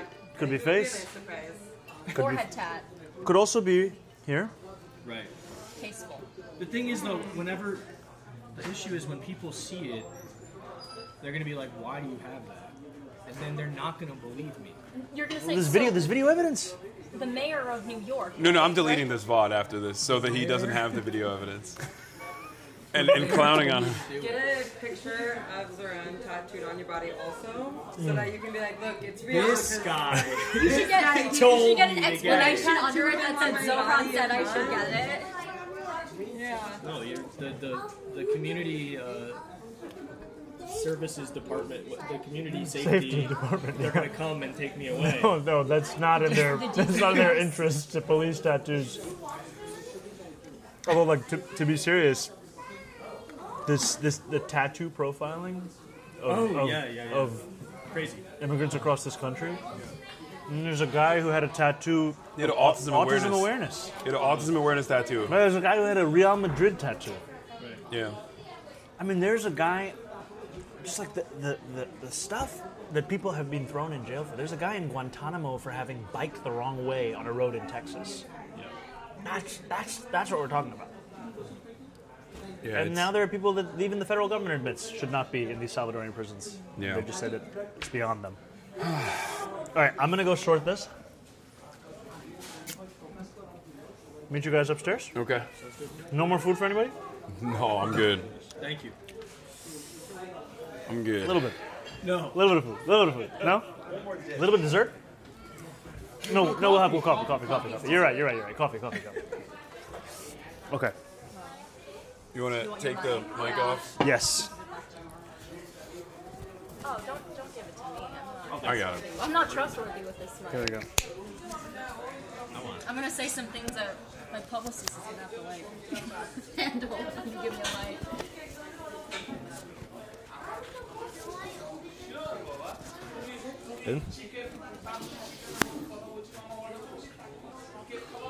Hot mic, baby. I like that he's identified you as the weak link that he. Why? Can Why bully. is everybody bullying me? I don't know. Someone bullied me. You're such a soft boy. That's what it Actually is. bullied me. It's, All you it's- guys bully me all the time. Gee, everybody. Gee, everybody. Oh. Thank you, buddy. No bullying, just biryani. Just biryani. It's because it's just. I don't know. You're so bullyable. But in a loving way, and not in a mean way. It's like he saw the guy. He's like, "That's the guy. I'm gonna fuck with that guy." Yeah. Now you gotta get a biryani tattoo, bro. Sorry. That's crazy. Or you have to say you didn't like the biryani. You have to tell the owner of this establishment To his face. that Like, you hey, did not like his biryani enough. I think you got an amazing thing going on here. The biryani is rated out of 10. It's really good. So you're saying you're giving it a 5? No, it's fire. It's fire. Okay, so you have to get the tattoo then. Maybe. We'll see. I don't think you're gonna get the tattoo. We'll see. We'll see, chat. Okay. Yeah. All right, let's go. Let's go upstairs. Yeah, I'm done. Thank you. What's up, man? Hi, my friend said you're a huge fan of yours. He would be crazy if you find this super cat card for him. Okay, of course. Inside. Am I touching the mayor's jacket? All the uncles. JISAN. Guys, all the uncles are. But there's a meeting of the uncles. That's his. Yeah. I wish you guys could see this. Do you JISAN. guys need like a professional? I mean, Like, that's my job. I can find with like communication. There you go.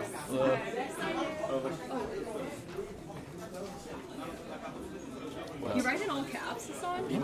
Yeah. Don't talk to me like that. I'm being funny. Fucking talk to me like that. And now you're recording me without without your consent. Without my consent. I'll catch you I guys. have it. Don't Yo, look at all the uncles. Dude, this is Uncle Central. This is crazy.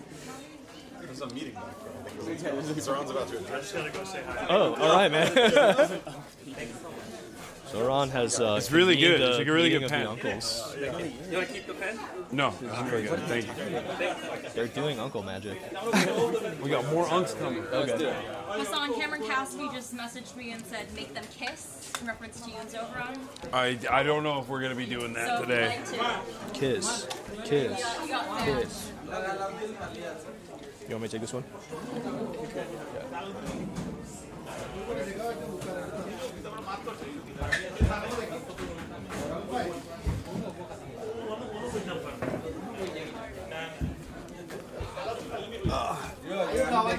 Pretty big deal. I'm carrying. I'm mic'd. I'm hot mic'd. Yeah, of course. The mayor's. Uh, 1 second. Chat, you guys can't see this. This place is absolutely. Bye. Bye. Thank you. Thank you. Thank you.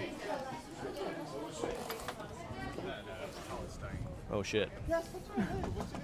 Are you surprised? A little. I mean, we broadcasted this place. You got a fan. What? It's crazy you're in our neighborhood. We live like 5 blocks away. We're like, should we? I can't speak for him. Gotta tell him.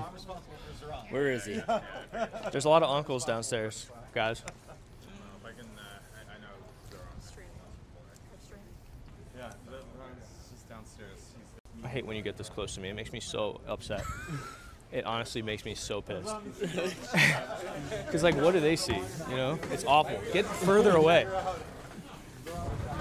don't know if anybody don't like it. It's too close, guys. Oh, here he comes. Oh shit. God damn. What's up, guys? Okay. Hi. All right, get him going. All right, Let's everybody go, take your phones out. Quick, quick, quick. Can I get a picture? Yeah, of course. I know that's what's going on. Thank Let's you. do it. I'm sorry, I had to ask. No, it's all good. Hold on. Tweets and everything. Yeah. Big fan. Thanks. I appreciate it. Oh. Yeah. All right. I'm good Fix this. Swag. Oh, is this live right now? Yeah, you're on. Oh my They can hear you, too, if you want to talk to them. What's up, chat? Okay, outfit. Let's actually have you face this way because you're back. Hold on, can I, instead of He's shy. instead of taking more pictures, can you Yeah. sign something? Look at them. Don't look at me. Yeah, sure. Okay. Oh, I guess you can just film This it. is me and my girlfriend at the Yeah, sure. inauguration Oh, shit. protest. Oh wow, this is sick. It's a Wait, dope no, photo. No, this. Thank No, you. this. While Okay. you spoke there, Nice. and I actually met her too, and I hugged her. Oh. Thank you, brother. All I right. appreciate it. Super nice to meet you. Yeah, of course. Ryan. I'm actually nervous as fuck. Sorry. You want My to bad. sign it, right? Hey. Yeah. Whoa. There you go. Thank you so much. No problem. So Nice to meet you. Thank Yeah, you for nice to watching. meet you. Nice to meet you too, Hasan. All right, let's do it. We gotta wait for him. He's downstairs politics. What? He's downstairs He's politics. with the uncles. Yeah. Oh, sorry. I thought you meant let's do it. No. I meant let's do it. Hey. Photos. Hi. Yeah, sure. I'm good for today. Nice to meet you. I'm like, I might throw up. I'm not gonna lie. Please don't do that. Oh my god. But it's so cool to meet you. I really fuck with you. Nice to meet you. You and Ole, that's on introduced me to you. all the time. I fucking Ole's the best. Yeah, and you guys like Okay. I Cool. really appreciate it. Well, like, when I got free time, I work for a shelter. Oh, amazing. Yeah, Nice. so I always like, saw you as like it's an older a bit version of rough, myself. but it's just Not that like, much older. I'm only 33. Okay, and goddamn. like even the low-paying jobs that are like really like high nice to meet taxing, you. you already All right. So like, thank you for your service. I am. I'm Thank you. Yeah, of course. I was waiting nearby, so I was like, I might as well support a local Mexican. Oh my god, I'm shaking. Oh yeah, for sure. No problem. Can I get a picture? Thank you so much. Hey, Justin. What's going on? It's really very nice to meet you. Nice to meet you too, Lolo. Oh my gosh, you have such an amazing mind. Oh, yeah, I yeah. really want to see Mondani. He's coming down soon. He is coming. Oh wow, up. that seems sick. I have. He's Hell yeah. convening What is with it the called? uncles. Yeah. I saw him at him go in there. All right. I was like, they must be street sniping too. Have a good night. Okay. You can show it to the show it to the stream. Are you guys gonna canvas? Someone told me that you guys were gonna canvas. It's like late as fuck. I didn't think you were either. He's no. Okay. I had a shit ton of lit just like in my bag, and I was gonna give it to you guys if you were canvas. Hell yeah, it's dope. Okay. We got fundraisers up. It's it's on Instagram, so I figured I'd just show it to folks. Do you want to shout out where the fundraiser's at? You want to shout out like where the fundraiser is at? Oh yeah, you can go to GoFundMe and Palestine skating game. You can find it pretty easily that way. Got it. It's also, we did an NPR interview back in October, so you can find it as well. Hell NPR yeah. Palestine skating game. All right, nice to meet you, man. All right, who's next? Come on. Nice to meet you. Nice to meet you. Yes, of course. What's going on? Yeah. Every uncle in the world downstairs. Thank you. Okay. All Yeah, right. please. What's going on? Nice to meet you. Hi, nice to meet you guys. Sorry, man, you got out. Boy Shocky, baby. Yeah. Hi. All right. Hi, I have canvas for you this Oh, thank you so week. much. Oh my gosh, thank you. I just meet like you. have like kind of What's a up, man? question. Hit me with it. I'm Let's from go. the Bronx, Yeah. right? And when you were canvassing, I noticed there was only one Bronx location. Get in. And I just want to know if there's anything we could do to like get Absolutely. more That's the focus for us in this stage now is going further into the Bronx. And we're going to have more canvassers, more locations, but a lot of it comes back to more people to get people to volunteer. So if there's anyone that you know, please. Okay. But we would I love totally to. volunteer Could to we? like lead. Could we swap contact information? Andrew is the communications director. Yeah, we would love that. What's your name? I'm Chano. Lovely to meet you, Chano. Thank you. That'd be awesome. Nice to meet you, Hasan. What's up? What's up? Sorry, a resident. Thank you, Voted for Bubba. Thank you. Have a good night, guys. Thank you, my man. Thanks for coming through. All right. Yeah. I guess what's under Justin, we met a while ago. Hey. I work skating. Okay. Okay. Yes. Hell yeah. Yes. Okay, great. And what's the best way to reach? No, we're trying to. Well, no, I appreciate that, man. Thanks for coming by. Yeah, I saw the earlier half of the interview. So Thank you. I appreciate that. Oh, Man. you sent me his. barbed questions. Yeah. Oh, he goes against. Yeah. Thank you, man. I'll let you guys be. Yeah, please go over here. Yeah, it was like 2 years ago. Yeah. We can have Andrew can take the photo or Justin can take the photo. Thank you. You're very welcome. Oh, do you know Tenying? Yes, I know Tenying. I love Tenying is Tenying. my roommate, and I told her that was you. I love Tenying. Always. Tenying is the sweetest. Can you please give her a big hug next time she's here for me? I love her. Hello. How's it going? Lovely to meet you. Thank you so much for coming. What's up, man? Yeah, man.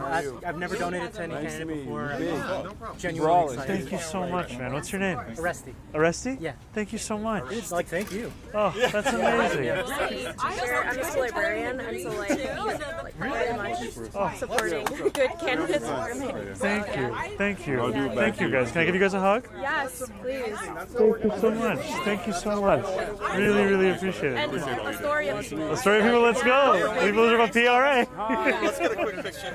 Oh yeah, absolutely. Where's our man Donald? All right, let's do it. Donald has to run back to help. Oh, okay, and then is coming back? Yeah, yeah. Okay, Because Ollie's got to go home and feed his family. Yeah.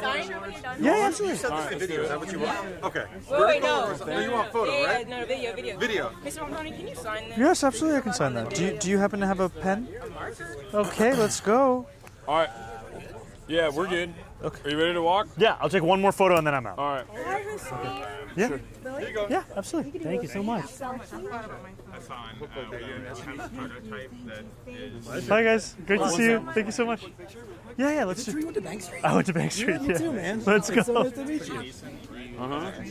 Awesome, dude. Thanks so much. Good luck. Last one. Yes. Okay. Last photo. Yes, sir. Last photo. Let's do it. Let's do it. I'm so sorry, guys.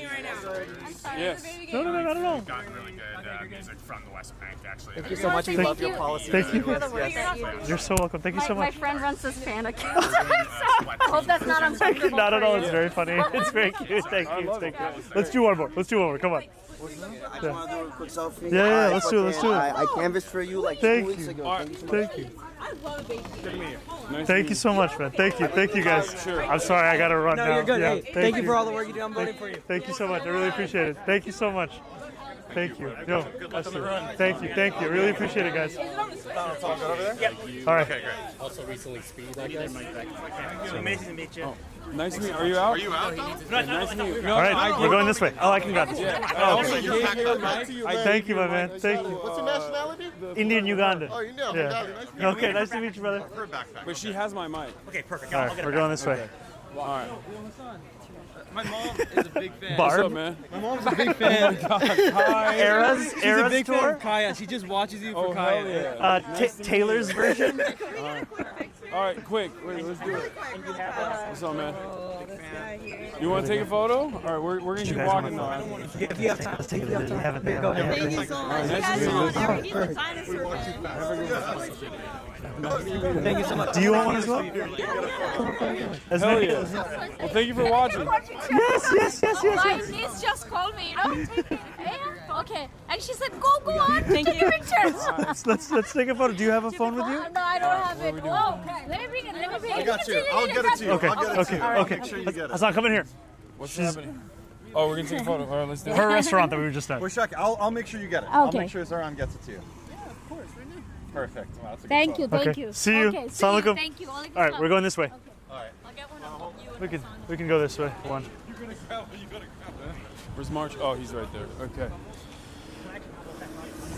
Yeah. Any call. Appreciate it. Thank you. Oh yeah. Let's do it. Yeah, let's do it in the street. Thanks. All right, see you, man. See, you guys can't even say no to constituents. It's hard, man. We're trying to get I'll be like, nah. No, I'm kidding.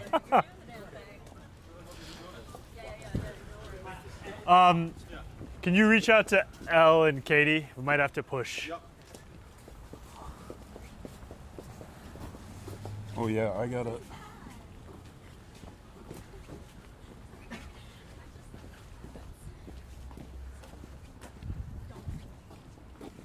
Door knocked in this building. That Remember, building? one constituent hit me with the, I got to do my research. This was 5 years ago. I was like, 5 years This is ago? a this is the first run. This is a one of those what is it called, like 5+1s or whatever. It looks like that kind of that structure, like new construction. I'm not sure when it was constructed. Give me the light. Oh yeah, wait. Sean Paul? You have the backpack, right? But just give. Yeah, okay. Yeah, it's all good. Wait, it's what all happened? Good. He said, "Give me the light." I thought it was a reference to. Oh. That. For what it's worth, Hasan wouldn't have gotten it. I wouldn't have gotten it. No. Not a Sean I Paul don't listen fan? to any music. What do you mean? I don't listen to music. Yeah, you heard that right. At all. It's messed up. I know. I don't have time. I literally only the free moments that You I sure have. you're not very religious? No, that's the one thing. Yeah, that's the one Islamic tradition I follow is not listening to music. Pause for 2 seconds. Stop. And no usury. No usury. No usury. No, I don't even have a credit card. Oh, you don't even. I literally don't have a credit card. So how do you do your credit score? I just don't. He is bad social. I have a house. That's it. I bought a house, so that like gave me credit. Wow, I thought no usury meant you weren't charging interest on anybody. I was like, yeah, that's No, good. I'm not. You Even, shouldn't I'm not be even doing participating in the Oh, debt. no movie. A voice said, "No usury whatsoever." Not on my watch. But not for religious reasons. This is all. This is all. It's just all. Coincidentally, I also. Yeah, it's like I just find myself. Yeah, I just find myself facing. Quick Sean Paul intermission. I just find myself facing the Kaaba 5 times a day. Clean myself up right beforehand. It's just. I don't know how it happens. It's just what we do. All random. It's just what we tired of holding that. Please hand it back to me. It's just what. It's just I what also we do. don't wear gold, so yeah, I got it all. Look.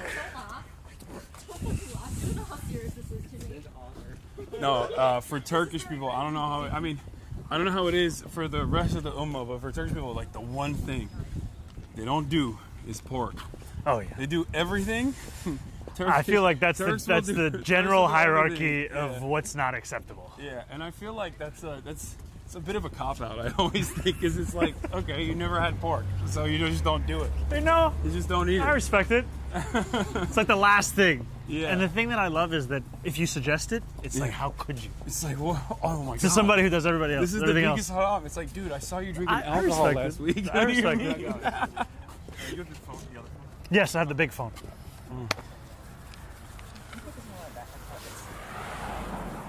All right, jaywalk. You say it's cool? That's legal. Decriminalized it. Jaywalking, well, the fact that jaywalking is even a criminal offense is a car-centric infrastructure issue is wild. I don't. It's not a criminal offense any longer. No, I'm saying, but Oh, like, that it the once very was? fact that Yeah. it was even suggested Yeah. as though it is the pedestrian's fault and not the person who is like driving this big husking murder machine irresponsibly in a crowded city area, you know? No, I mean it's like one of the. I think one of the, if not the leading cause of death for children in New York City is traffic violence. Thank you. Whoa, that's sick. You got drive-by. No, we scheduled that. It was a 8:30, a couple minutes late. But That was sick. We still go with it. We gotta get a new one for next time. That's a little more timely. This is good. Rocking after a big meal, you know, Big let meal? it set in. About to It's hit you good. some coffee. Yeah. Have you had Yemeni coffee? No, but Have you had Yemeni chai? I've had Yemeni nothing really. I only know one Yemeni dude that I ball with every now and then. All right, we gotta switch this up. And he's very resilient. I feel like that's the one thing I've seen with the Yemeni people in general. No matter where they are, they're very hardworking and very resilient people. Shout out to our boys, the Yemenis. Yeah. All right, we're gonna do a little tour of Yemeni coffee shops. Okay. Oh, there's multiple. There are multiple. Okay. Never pick a favorite. Okay. We're gonna hit a few. So that's typical? You'll come out of a place, there'll be like 20, 30 people. If I'm waiting. streaming, yeah. Yeah. If I'm not streaming, then it's fine. What does that mean? Like if it's not live? Yeah, if it's not live, like if I get stopped a little bit in a crowded area, if I'm not streaming even, then more people will, more people will be like, oh, who's that guy? Yeah. Or people realize that I'm there, but if I'm live streaming, then yeah. Because people watch the stream. So when you're not streaming, when you're just filming, then does that mean you're off for those hours? Like, is there something playing on the stream or? No, nothing is on at Okay. that point. It's just offline. All right, now we're at 30. Actually, you know what? Let me stop saying exactly where we Yeah. are. You just keep geoping. I'm like, how could people find us? Yeah. Here we are. Trust me, you don't even need to do that for people to find us. Yeah, I mean, they found the cafe. We were very careful. How's it going? Do you have to deal with swatting?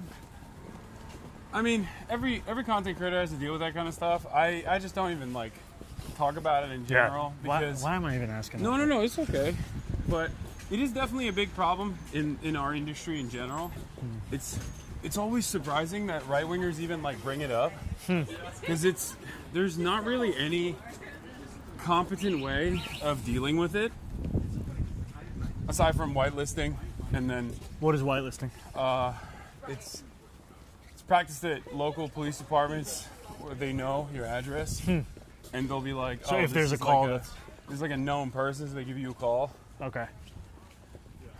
But aside from that, like, even then, it's up to the discretion of the watch commander. If you got like a gung ho watch commander that day, you can still, you can still be impacted. But although it's a crime, a very serious crime, it's quite difficult to deal with it. Like there's legislation around it, but it's hard to. Some people you do it from Europe. Really? Yeah. I mean, it's you just get a Google phone number. Sure. You know. It is what it is. Yeah. Not me though. I've never. Thank God. Yeah, I'm gonna stop giving it street intersections. No, and just start focusing on walking.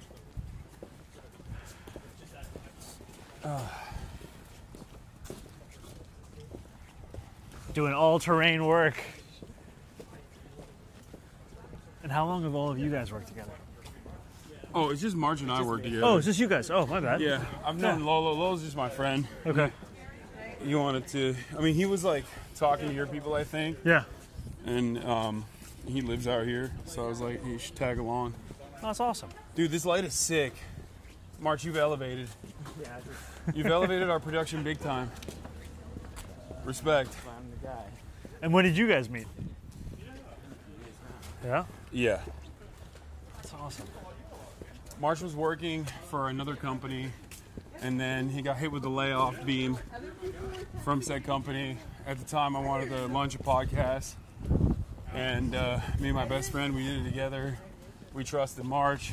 We set it up as a cooperative. And that was, how many years ago was that? Like 3? 3 years now. That's awesome. Yeah. Did you ever do the podcast? Yeah. No, I'm saying like we have a podcast. Okay. He is the co-owner of. Okay. Equal say, equal pay. Let's go. And he also tags along on fun stuff like this because he likes the punishment. All right. Yeah.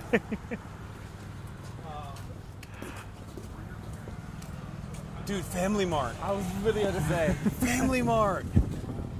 Family Market. I'm a big weeb.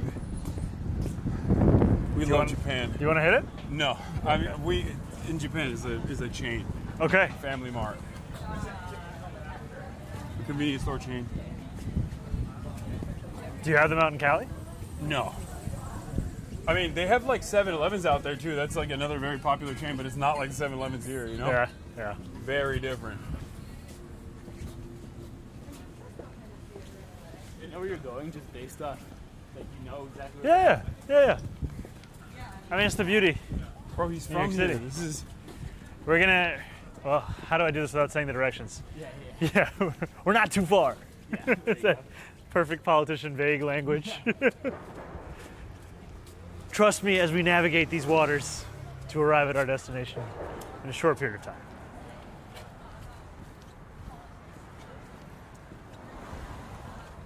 God, this weather is lovely. It's about to be pretty cold this week. Hasan, you just passed the Falafel King? Wait, really? Wait, Falafel King is here? King of Falafel. King of Falafel, the one on Broadway? King of Falafel, yeah. Wait, that's the one where you. I want to get you in trouble.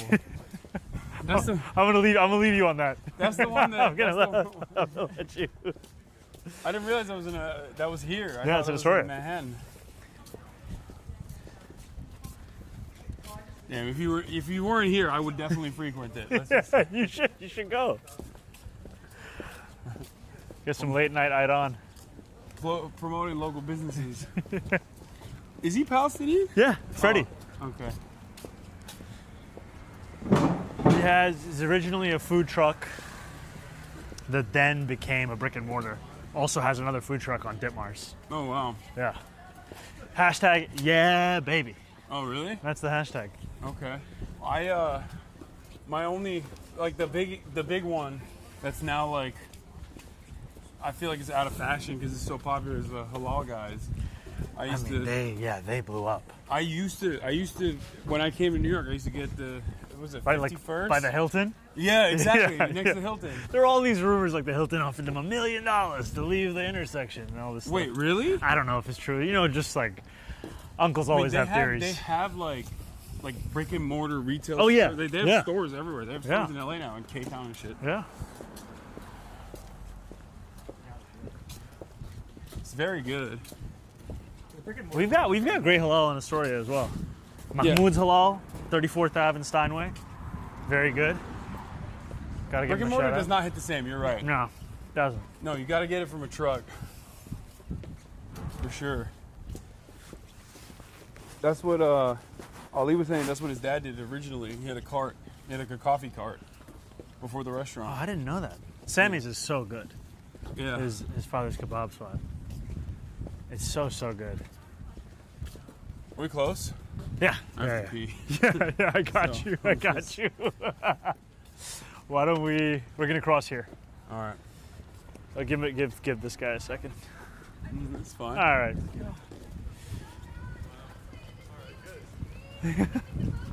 Thank you so much. Oh, yeah. Thank you. That's dope. Yeah, that is so nice.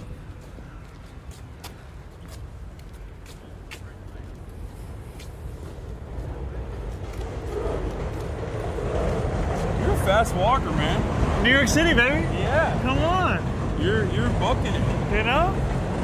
Let me carry that for you though. What? I can carry that. Also give you a break. No. It's not a problem. All right, we're cutting across 31st Ave. Oh, actually, what the fuck am I saying? Why am I? Let me stop. I'm trying to give a tour. Well, yeah, why do you keep saying road? Because I want to be like, this is where this is. This is where that is. This is sick. That's the bike lane we did. This is the coolest part, chat, of the borough. Yeah, unspecified place. Yeah. It's the concrete Grand jungle Theft Auto. where dreams are made. When I see the railroad, I go, hey Nico, let's go bowling. Grand Theft Auto 4, right? Or was it 5? It's 4, right? You play video games? No. I played FIFA. Oh my god. Come on. You played jock games. That's like a FIFA. How is that's FIFA like not a bro- jock game? No, FIFA is a jock game. I'm Oh, saying okay. it's like a bro game. I mean, now see, I was initially defending that position, and now I want to go the other way. FIFA is an everybody game. FIFA soundtracks. That is what it is. It is for everybody. There we go. Okay, what other? I mean, my parents didn't let me have a video game console. Oh, mine As a didn't kid. either. So when did you get into it? I played PlayStation 2 because I had one that my grandparents had got, but I could only play it there. And then I had a Game Boy, which I could like sneak stuff onto. What'd you play on Game I Boy? played everything. On Game Boy, I played Pokemon games, stuff like that. I loved Pokemon games. But you remember the movie, the Pokemon movie, where if you went, you got a Mewtwo card, or was it Mew or Mewtwo? I think I remember that. I remember the way. Wait, really? Yeah. This is one of the best DJs. Wait. Oh, you're kidding. No, I'm kidding. In LA, that would be the case. Yeah, there's there's a famous LA had like a big speakeasy thing where they would make like storefronts that just look like regular storefronts. Yeah, like you go to like the laundromat. It's a club type of thing. Laurel Hardware used to be like, it looked like a hardware store from the outside. It doesn't. We're gonna take a left here, guys. It doesn't even look like that now, but back in the day, it used to look like a hardware store, but it was not. It was a restaurant. Laurel Hardware? Yeah. There's a couple places like that. We're gonna go right over here. You also let me know if you need to go before. There's a bunch of places we can stop. No, it's fine. Shout out to Mom's Kitchen. No, we can't give locations. Well, it's too. It's fine. It's too late. You've been shouting out every crossroad as we pass it like a GPS. Really excited to be here in an unspecified location. Yeah, not my strong suit. I mean, come on, you gotta know. No, hey! What is this? You think I'm bad? This is who I'm working with. Yeah. Yeah, everybody forgets it. It's okay. It's not the end of the world. People it's are cool. nice. Okay. 2 seconds ago. I forget, you know, I shoot videos. They're not usually live. You know. Okay. Getting.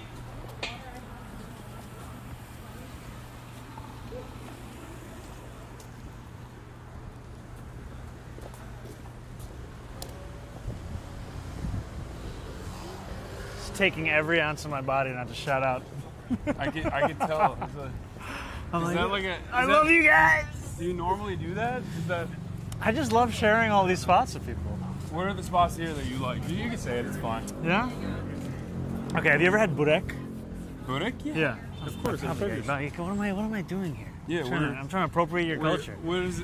But what kind of burek is it? Jerdan. Well, Jerdan? yeah. What is it? Is it Armenian? No, I think it's formerly Yugoslavian. Oh, okay. I'm not sure which specific country today, but great burek. And also a big fan. Milk Flour has some great pizza.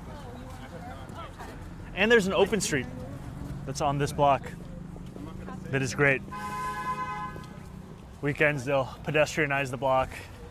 Oh, really? Kids will come out, That's families. sick. Yeah, it's really nice. It's really great work. It's work that should be funded more by the city, but instead is on the hands of a lot of these incredible volunteers. Yeah, improving foot traffic, especially in a place like New York, is fairly easy. Yeah, there's already. This is one of the more walkable cities, right? It's just a question of political will. Yeah. I mean, with congestion pricing, you could pedestrianize much of that zone, and you should. And Yeah. we've actually seen that foot traffic has increased as part of the implementation. Yeah, I mean Because- Barcelona did it. Like, there's so many viable examples in Europe where, especially the infrastructure is ready for it, and New York is a perfect fit for that. I think Chicago, Philadelphia, Yeah. there are many cities where you could do that. And I think even if you're, we were talking about bus travel before, Bogota moves 40,000 people in an hour on bus rapid transit. I mean, that's what we could be doing here, is that kind of speed to actually deliver people to where they're going. Yeah. But buses, in parts of Manhattan, the average bus speed is like 5.8 miles an hour. Like, we're going at 6 right now. That's crazy. And the average speed overall is about 8. Why are they so slow? A lot of congestion. Also, the city has not built out the bus lanes that's legally required to do so. Eric Adams has just torn it up every time a wealthy donor has said that they don't want a bus lane. Like, in the Bronx, the Botanical Garden called Eric Adams' administration to say they didn't want a Fordham Road busway. And then they just didn't do it. And this is just like the... Why didn't they want it? Because it's so much of this false narrative that if you One more actually... lane? Yeah, if you build this bus lane, then you're going to reduce the traffic to these institutions, when in fact it moves people faster, and also foot traffic is such a critical part of all of this. No, I just don't understand. Like, this is a very American attitude. It's just anywhere else on the planet, if you were to suggest one additional lane for traffic congestion, they would be like, what are you talking about? And I think in New York City we have a history of being able to move people in public transit. It's just that we haven't had mayors, especially this current one, that wants to do anything about it. I mean, all right, I would say about 2.5 blocks. Okay. All right, so everybody's appetite level for dessert? Dessert minimal levels, some levels? Hunger? I'll take just a coffee. bite. Just coffee. Okay. I'll take a bite. I'll Okay, just try okay. it a little bit. Come on. Come on. No questions of tattoos with the coffee.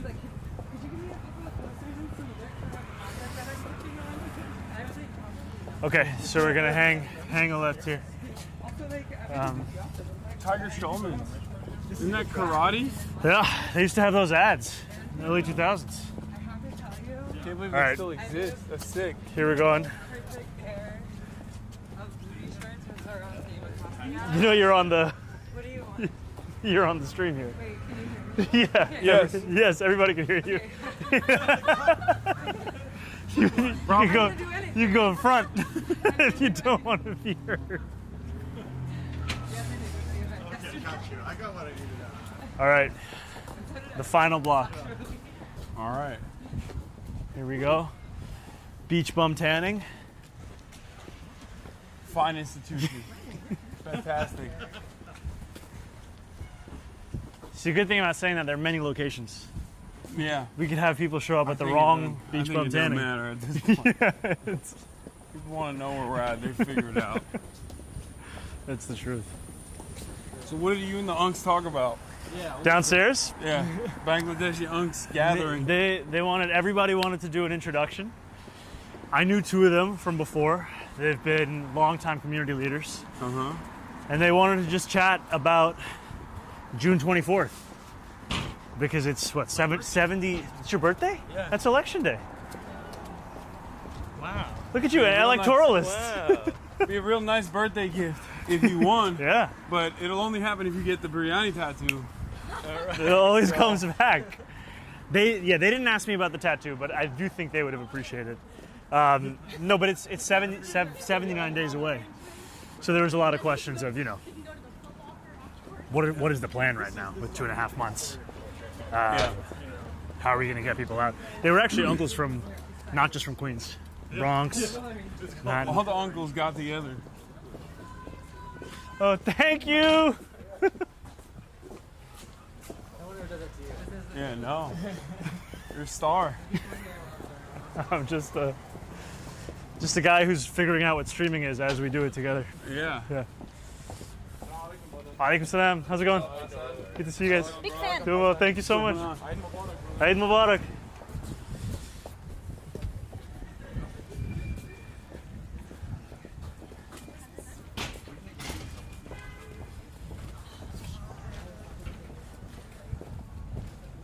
They have a bathroom in this institute. Yes, yes. They actually have 3. That's good. That's crazy. You know the number of the toilets. That's wild. I'm a long-time supporter. Yeah, you go. Hey, assalamu alaikum. You know. Oh, that was a solo shout out. Let's go. You play ping pong? No. All right, come on. Do you? Yeah, but I'm not that good. I'm just good enough to shit talk.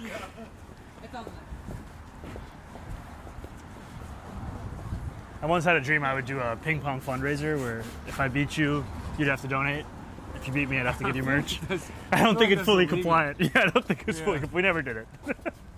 Sounds like a good idea. Yeah, it's one of those ideas that never You really have comes to be fruition. good at ping pong though, then. Otherwise you're getting cooked. You're just giving out free merch. Out. All right, we're going right here. It's right after that yellow awning you can see. It's the next door. Okay, welcome to Steinway. I like that these guys sell cigar and candy. Something for the bad kids and the good ones. The days of false choices are over. Yeah. So Steinway, at one point, Stiami was the nickname we had. So maybe you feel at home, University of Miami, Stiami. Oh, wait, why? Well, Steinway's always been popping. Does it resemble Miami somehow? Like I think in the level of enjoyment sometimes. Yeah. I forgot about that. How you doing? How's it Good going? to see you. This is my barber. Oh really? Yeah. Sick. We're shooting an interview. Good to see you, my man. Great to see you. He's not Turkish. No, he's not Turkish, but he's still great. Shout outs to him. Shout outs to my brother Nicholas. All right, this is where we are. Can I ask him if it's chill to cameras first? Okay. You have the mic still on, but it's fine. It's all good. He's got the Zohran beanie on. Who does? The guy right here. Oh shit! Oh my god! He's like, what the fuck? Look at him. You gotta film his reaction. He'll be videoing. Oh, he's watching. Oh, he's watching the stream. You can film this fucking reaction. Come on. Yo, Aaron, what the fuck? I've been here since 5 p.m. I swear. I did not stage it. You guys can come over here. Join DSA, everybody. Join DSA. What do you guys want for? Let's sit in the let's sit on the edges. What's up? Let's sit on the edges. Yeah, I got you. Yeah. Okay. So let me show you where the. Yeah. The bathroom is straight to the back. Okay. To the left.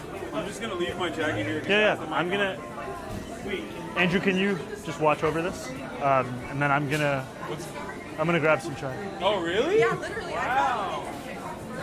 Hey, thank you so much. Thank you so much. Assalamu alaikum. Thank you. Hello, assalamu alaikum. How are you? Could I please have one pot of adani chai, and then regular sugar, yeah. And then could I have one pot of mufawwat? Yeah. Regular sugar, yeah. Actually, you know what? Let's just do the mufawwat. Yeah, let's do the mufawwat. Thank you so much. Straight down. Straight down, and you take a left.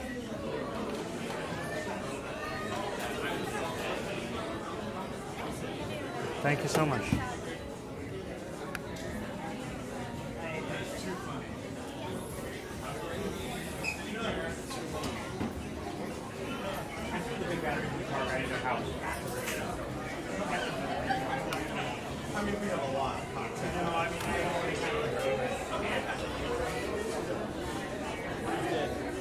I think we're good. I've just ordered. We'll have some chai, and then I want to take you one more place. You tell me when you guys gotta wrap it up. It's up to him. Yeah. It's up to him. But I've ordered a pot, so we all have to have a little bit. I'll definitely take some coffee. Yeah. You get chai, you get coffee. I got coffee. I want to leave chai for the next place. Is there a press conference tomorrow? You can speak to the camera right now if you want. 30,000 people watching. Hello, chat. Yes. Come on in. Oh, you go. Okay, when did you get this T-shirt? You like it? It's incredible. It's dead stock. I actually went to this. I was probably. Wait, so did you grow up in New York City? I grew up on Long Island. Okay. When did you move in New York City? I've been here for. Strong Island. Strong. Don't say that. Where on Strong Island are you from? Like Huntington. Okay. Yeah. North Shore. No, Sorry? I just wanted to say hi. Oh, thanks so much. Good luck in the race, man. Thank you, man. What's your name? Nahian. Nahian? Nice to meet you, man. Thanks so much. Thank you. Hey, walaikum salam. Thank you so much. Thank you so much, Habib. Thank you so much, Habib. I really appreciate it. Yeah, he's just in the bathroom. We hope for him to be back soon. We hope, but we don't know. We leave it open. You smile all the time. It's Is just it hard? No, it's just the way of life. Yeah. Yeah. You feel happy? Yeah, I would say my general disposition. That's tough. Is- How do you do that? How do you maintain that? Honestly, it isn't a choice. It feels more like the natural state, and the choice is to not.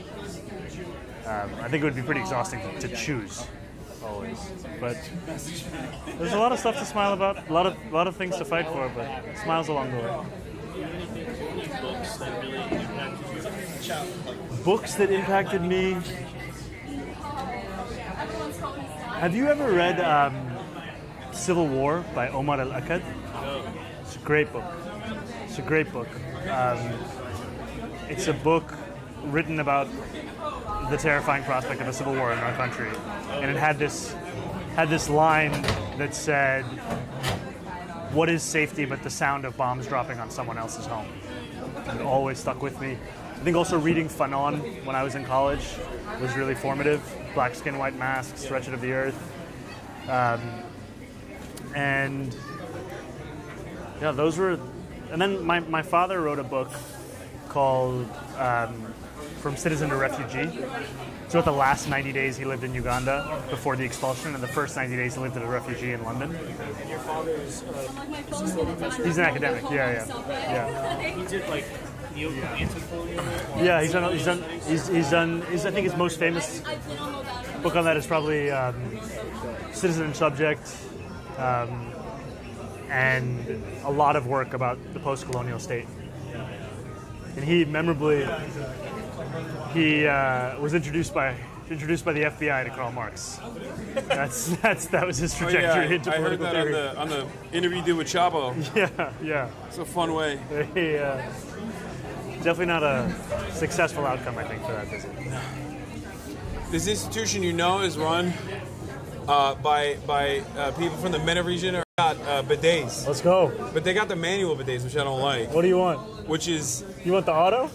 Well, not the auto, but like just the bidet that's in the toilet instead of like a washing. You don't want the shower is... I don't like the shower head. Muslim shower. I don't understand the Muslim shower head. In Turkey we have bidets in every toilet. Yeah. Which brings me to a very important proposal. Hit it. Okay. Every toilet, every business that wants to get bidets, and I know they're doing public toilets as well, public restrooms as well. Shout out to City Councilwoman Sandy Nurse. Yeah, they need to have bidets. I think Americans are oblivious and, dare I say, barbaric for not having bidets. It shocks me to my very core that this concept is not established in the Western world. It blows my mind. And I know for a fact that Americans like it when they encounter it because a buddy of mine, Ludwig, white boy from New Hampshire, whitest dude. His name is Ludwig Ogren. He's the whitest dude of all time. And he started selling bidets as a YouTuber. And people love it. How did he get into the bidet business? I think he's a weeb, that's why. Or maybe a meeb? No, weeb, a weebo, like a fan of Japan. Hey, Assalamualaikum, how are you? Hi, how's it going? Good to see you guys. This is real power plays right here, chat. Okay, this is how politics are done at the highest level. Thank you so much, man. Thank you. We're doing this long every live American stream. butt to be clean. And I feel like it's ridiculous that they don't have bidets. This is where it starts, at the ground up. Not at all. It's not about universal health care. It's not about public housing. It's about making sure that Americans experience the comforts, dare I say, the luxury that every proletarian deserves. Okay. Every proletarian butt deserves a bidet. Thank you, man. Thank you. Really appreciate it. Mandatory. I find it really strange that we don't have it. I have it at every single bathroom in my house. Every single one. You never know what happens later. Come get it now. No more swamp butt. Okay. Yeah. Come on, guys. Whoa. That's what is happening here. Okay. This is Mufawwar. What is it? Mufawwar. Mufawwar. It's a coffee, but there's also chai coming up next. Okay, I'm gonna have a little sip because You tell me when. Okay, this is way past the point of when. Ooh. Okay, we got 2 extra.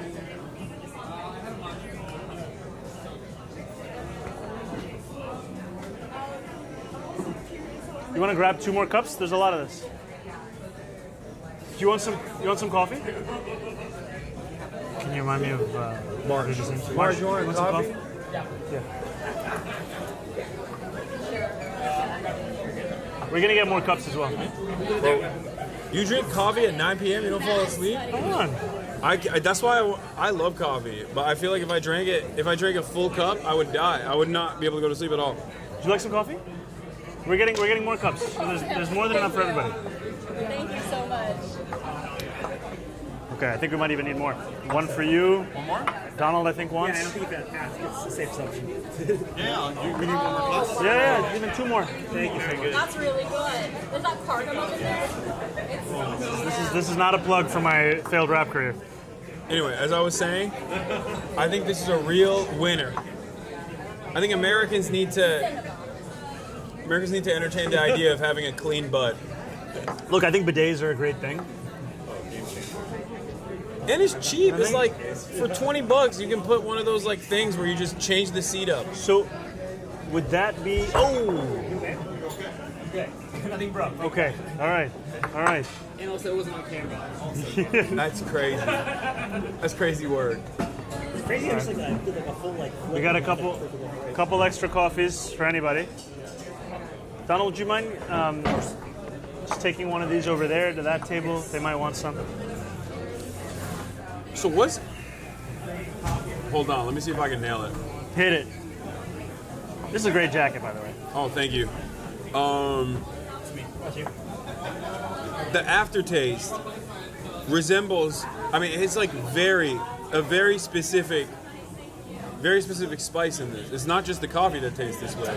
There's something in this. There's a cardamom. Oh, is it cardamom? There's a cardamom in this. What's the thing that people put in Persian food? It's like a raisins. No. It's like a spice. It's the most expensive spice. Saffron. Saffron. Is there saffron in this? Let me go check. I'll just look at the board. I'm just saying it has like an aftertaste like similar to saffron. Wait, we can just Google it. I don't know why we're.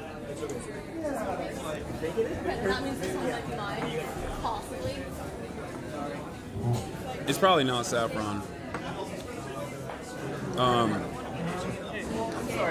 met you once at my friend. Chat. What's the name of the coffee? In Staten Island. Oh yes.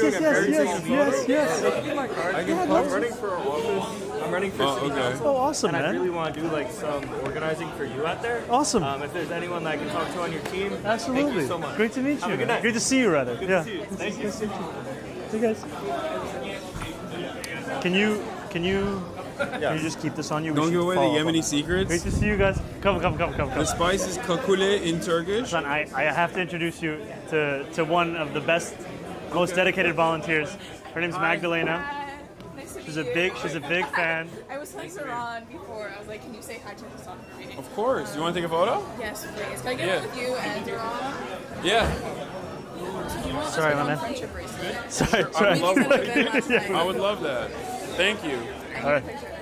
Chad, I got a Zohran friendship bracelet. I don't have any pictures with you. Here we go. So might as well. Do you want one? All ready? 3, 2, 1. Oh, thank you. Appreciate it. So there's no other info beyond cardamom and cream. Okay. Maybe it is the cardamom, and I just thought it was saffron. Because of my unrefined palate, it is delicious. Let me give you a little more. What? A little more. No. I'm already downing it. I got sure? Anybody need? Some more? Okay. No, milk. Yemeni national secrets, yeah. Did you get coffee? I did, it's right here. Are you sure? Okay. Thank you so much. Very well. You're so hospitable. You are such a feeder, bro. I'm really honored to get to tell everyone. You're just great. That's what it is. I've never heard that. Yeah. No, I'm the same way. This guy's a feeder. I'm the same way. I get it. Young feed. Or like I want to make sure that. I want to make sure everybody has. Yeah. You know what they need. Let me have it. Give you a little more. How'd you know? Come on. Thank you. Okay, so final warning, just that this is coffee, and then we're gonna have a chai to end it. Did you get any pastries or no? Pastries next spot. Oh, or you want it now? Sure, we'll go to. It's right here, right? Yeah. Right here. All right. Last Are spot. you lying? No. No. Say it with me. Say it with me. Wallahi. Say it with me. Wallahi. There we go. Okay, now you just gotta say the shahada. I'll say the shahada later. You've never said before it. or after the tattoo. Well, I don't know. He's afraid. He's afraid of saying the shahada. He's worried. He's gonna unlock the true potential. It's like limitless. Yeah. Find the light of Islam. I think I've accidentally said shahada. I shouldn't say anything more about this because I'm gonna get so many more New Yorkistan comments. Yeah. I always tell my chat to repeat after me, and then I say the shahada, and they do. So I've reverted many. Look at this. Yeah. A little more? There, okay. Ask chatters want to know. Ask him if he prefers trains or buses. Ooh. You've been hitting the bus line a lot. Hitting the bus a lot, but trains are my first love. Shout out to the subways. Yeah. Have you ridden the train? Have I ridden the New York sub? Yes. Yeah. Which lines? I mean, I didn't live here long enough to know the lines. What's your favorite? And your least favorite subway line? Least favorite subway? Least favorite has to be the L. Yeah. Favorite is the AC. Why is the L the least favorite for you? Because that shit is down, you're not getting out of Brooklyn. But it's also one of the most reliable. above 90% reliability. Because the G is never, I guess, I don't know. The L is pretty reliable. The L and the 7 are the most reliable trains in the subway system because they have modern signaling. Yeah. Other trains don't. So I live a lot of other I routes. live in Harlem. And Doxed. I'm doxed. I live in Harlem. Let me give the intersection. And, yeah. Here we are. I won't say where I Yeah, live. no, please don't All say right, it. I won't say where I live. But I live in Harlem. I will say it seems like there are major issues with the 1, 2, 3 like that. They're doing construction on it now like all the time. Yeah, there's a lot. The one is one of the more reliable trains, but it's still like the weekends when so many people actually also want to get on the train. It's just completely hamstrung by all of these regular construction delays. Anybody for a little more? Yes. Yes, there we go. See? A real friend. Bro's drinking at 9 p.m. You're not going to bed tonight. Comes out tomorrow. Oh, you got to get to work. Wait, you haven't already gotten it ready? I got stuff to do. God damn. You guys want coffee? You want coffee? Do you want coffee out? You want more? One of the immediate improvements I feel like for any subway is the cages. I don't know why they don't do that. Cages? Cages, like. On the platforms? In a lot of the lines in Tokyo where, like, if there's ever any sort of, like, someone jumping in front of the train or whatever, because that happens, obviously, they immediately just will put safeguards. Yeah. I don't know why we don't do that. Is it because the trains are different? Like, the card sizes are different or something? I think some of it, there have been some attempts at putting, like, halfway barriers. Like, if you go at Times Square, there's some platforms where you have, like, a partial barrier that's about maybe waist high. They have an adventure now. Yeah, but ultimately it's not the same as what you're talking about, which I think is a glass barrier, right? Yeah, well, there's different ways of doing it. You can either have like a above the waist barrier with like a gate that opens up, or you can have like a full gate that is completely enclosed. And when the train comes, the only part that opens up is basically the doors of the train. Yeah. And I mean, this is what we have. I mean, in many modernized nations, they have it. Hi. Yeah. Thank you, my man. I appreciate it. I feel like that would immediately address a major issue that people have, especially because, from what I understand, I look at the stats. It's a weird one to even say out loud, but like the murder per commuter rate is actually fairly low. Even in New York. Yeah, the rate of violent crime. Yeah, the rate of violent crime in the New York subway system is not as high as people think it is. There's definitely hysteria surrounding it, but because of the type of crime, it's very visible and you know, it's understandable when people go, what the hell is this? People feel quite anxious. Yeah. And I feel like approaching that anxiety in a way where it's like a very easy solution. No, like instead of doing overtime pay for cops, you could literally build those barriers, and that's a job. You know? No, I think it's something that there was an initial feasibility study that came out with an incredibly high cost estimate. But I think that's also part of the problem where. Wait, for the barriers? For the barriers, and I think that's part of the problem for the MTA is that Cuomo cut their internal capacity to build and to design. Oh, so it's all consultant based. So much of it is consultant reliant. Everything is public-private partnership. Yeah. Everything. I mean, there has to be.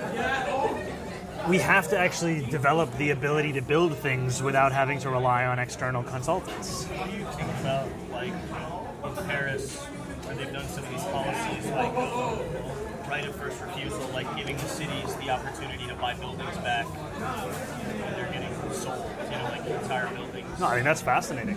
I mean, I think there has to be a much more muscular role that the city plays in making sure people live in habitable conditions. Right. And a lot of that also has to do with what we were talking about earlier, where if you have a landlord that's repeatedly violated the law and refused to pay fines and refused to make fixes, then the city has the ability to reclaim that building. And I also think that there's also an incredible amount of publicly owned land that you could construct fully affordable housing on. That instead, we just either let sit vacant or put it to far less productive uses. And I think, you know, even when we're thinking about the subway, a lot of the cost of subway is underground construction. but there are also potential subway extensions that would be above ground, far more feasible, because ultimately this is a system that we haven't really had a massive expansion of in decades. I mean, the Second Avenue subway is the last one, and because of Andrew Cuomo, it was so expensive. Isn't part of the problem that there is this dynamic where the MTA, like some of the money or a lot of the money of the MTA is controlled by like this board? Is this true? I would say more of the dynamic is the MTA is a state authority, and when Andrew Cuomo was the governor of New York, he tried to pretend that it was actually a city responsibility. He would pretend that it had nothing to do with him, and he tried to use New Yorkers' association of the subway with the city to say that in fact it was de Blasio's responsibility. And whatever critiques you want to make of de Blasio, he did not run the MTA. That was Andrew Cuomo's responsibility, and what Andrew Cuomo did was systematically underfunded, stealing hundreds of millions of dollars. 1 year, he took money from the MTA's budget and sent it to upstate ski resorts that had a bad winter. That's how he spent money, and then it came to a height in 2017, which was called the Summer of Hell, where you had just an immense amount of disruption that took place across the system with some of these memorable images, like an F train stuck in the tunnel for 30 minutes, pulling into the station, fog in the windows, people, desperate to get out. And that was a natural result of Andrew Cuomo's mismanagement of the MTA. And that's what's so frustrating is, like, I love public transit, and I also think we are so far from world-class public transit in our city because we have allowed a politics of patronage and consulting and incompetence to mix together to force people to celebrate what they know could actually be better. Any sort of competent social program creates a sense of pride in the public, even if it's being underfunded consistently. Mm-hmm. Like the example I always think of is nationalized health system, the nationalized healthcare in the UK. Regardless of the many issues that it has, due to the underfunding and the systematic state of disrepair that it's turned into by politicians who want to inevitably privatize pieces of it, so they're implementing austerity in the short term, people still have a pride in their NHS. They still love it. I think they even have like an NHS day or something. And I feel like if given the opportunity, like New Yorkers would probably be very proud of their subway system, but as it stands currently, it's just the images that they think of are like how difficult it is and how it could be so much more. And I think what's frustrating is that it's all quite obvious, right? We could have New Yorkers be and feel safe on our subways by implementing these evidence-proven strategies that would actually counter the feeling of vacancy that's endemic in this system, where you have commercial units that are now vacant, you have senses that there's nobody out there looking out for you on the platform or in the middle of the station, and a lot of it is just there's been like a reverse New York exceptionalism that we've seen a lot of people trot out, where it's like, oh, the stuff that's worked elsewhere, we could never do it here. I remember at the height of COVID, Cuomo was saying that because that's American. That's the most American attitude in general, I think. Yeah, I feel like we've definitely taken the cake here. I want to take you guys for the final stop. All right. I'm going to just finish up this coffee for everybody.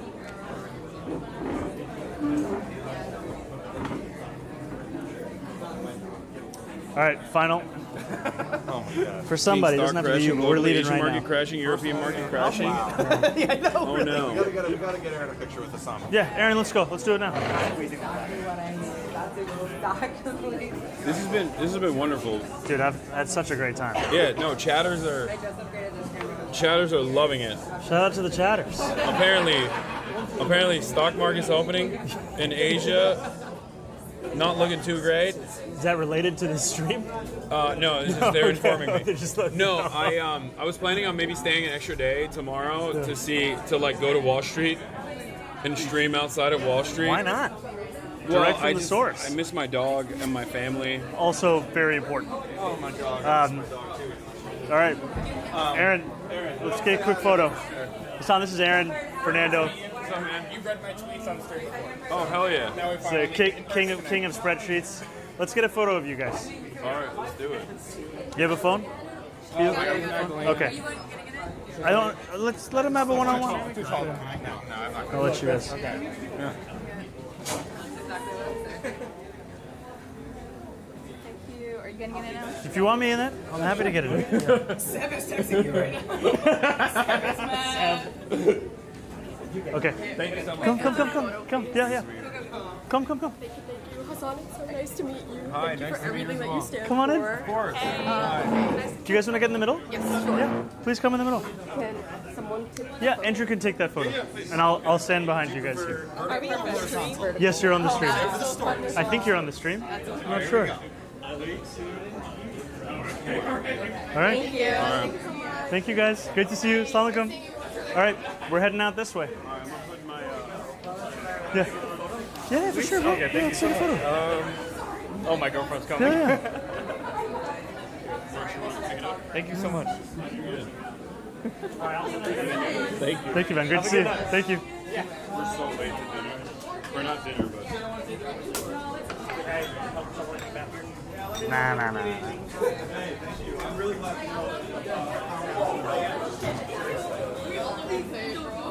Thank you so much, Habibi.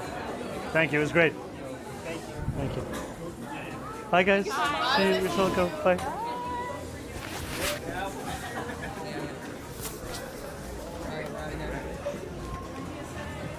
Can you grab that for me?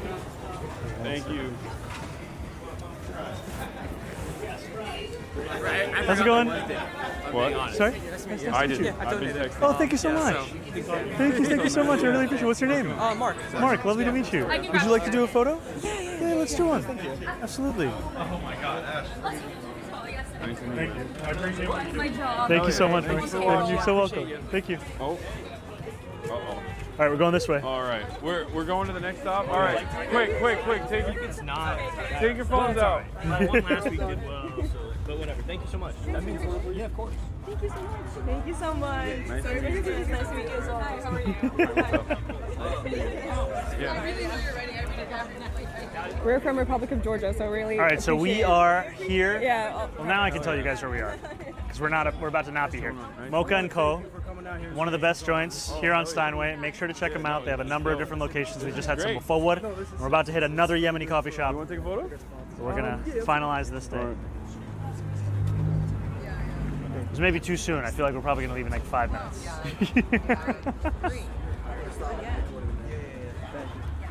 Hey, how are you?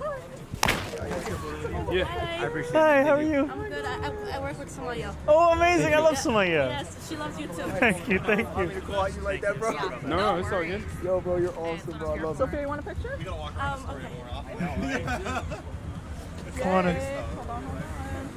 Can we take one serious one? Just no fun. All right, Thank you. We're working on it. Good Thank you so much. Nice to meet you, man. Nice Thank to you meet so you. much for running. You're so welcome. What's your name? My name's Evan. My name's Evan Lambert, actually. I don't know if you know this, but my dad's Michael Lambert. I don't know if you know his name. He worked under Scott Stringer. Yes. Yeah, I know. So me and him have been going back and forth on like who should be mayor. Okay. Right now. You're parking these two? I'm trying to get him on your side, but Look, there's room for everybody. It's getting there. I appreciate you. Thank you so No much. problem, man. Can I get a picture? Absolutely, you get a photo. I have to. Okay. You want me to take it? Yes. Maybe it's on our parking dispute. Either Oh, way. hell yeah. Yeah, 68. Yep. There you go. Hell Thank you yeah. so much, man. Thank you. So rank this guy number one. Let's go. All right, we got to keep walking. Rank Zohran number one.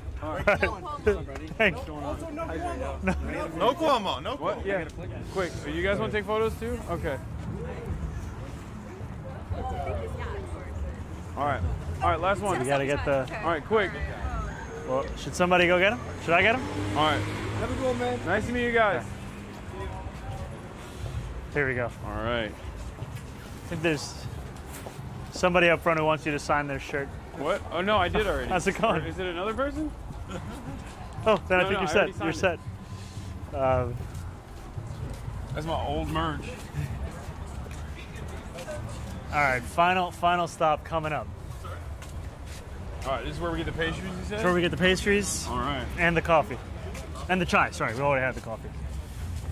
How are you? Assalamu alaikum habibi. How are you? Good to see you. كل شيء تمام. شوفك بعدين.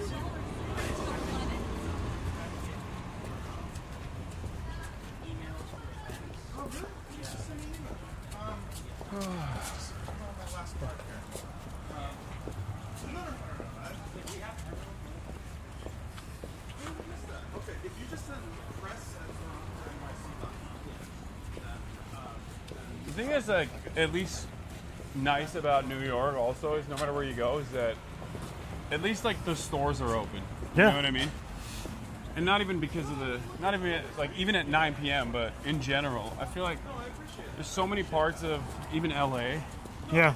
Where back in the day there used to be a lot of storefronts and now they're just all closed down. Yeah, I think People especially are still working.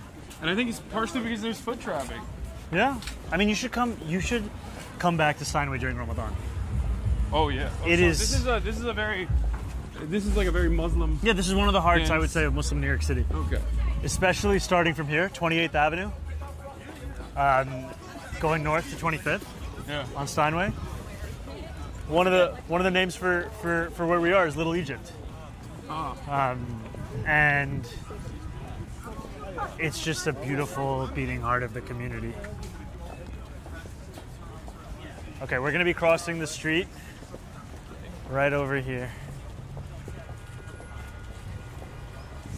This is the home of double parking in New York City. Shout out to my boys. That's crazy.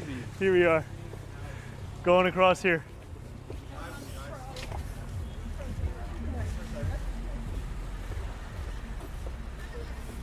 What do you mean they straight up double park? Yeah, there's a lot of people. Oh.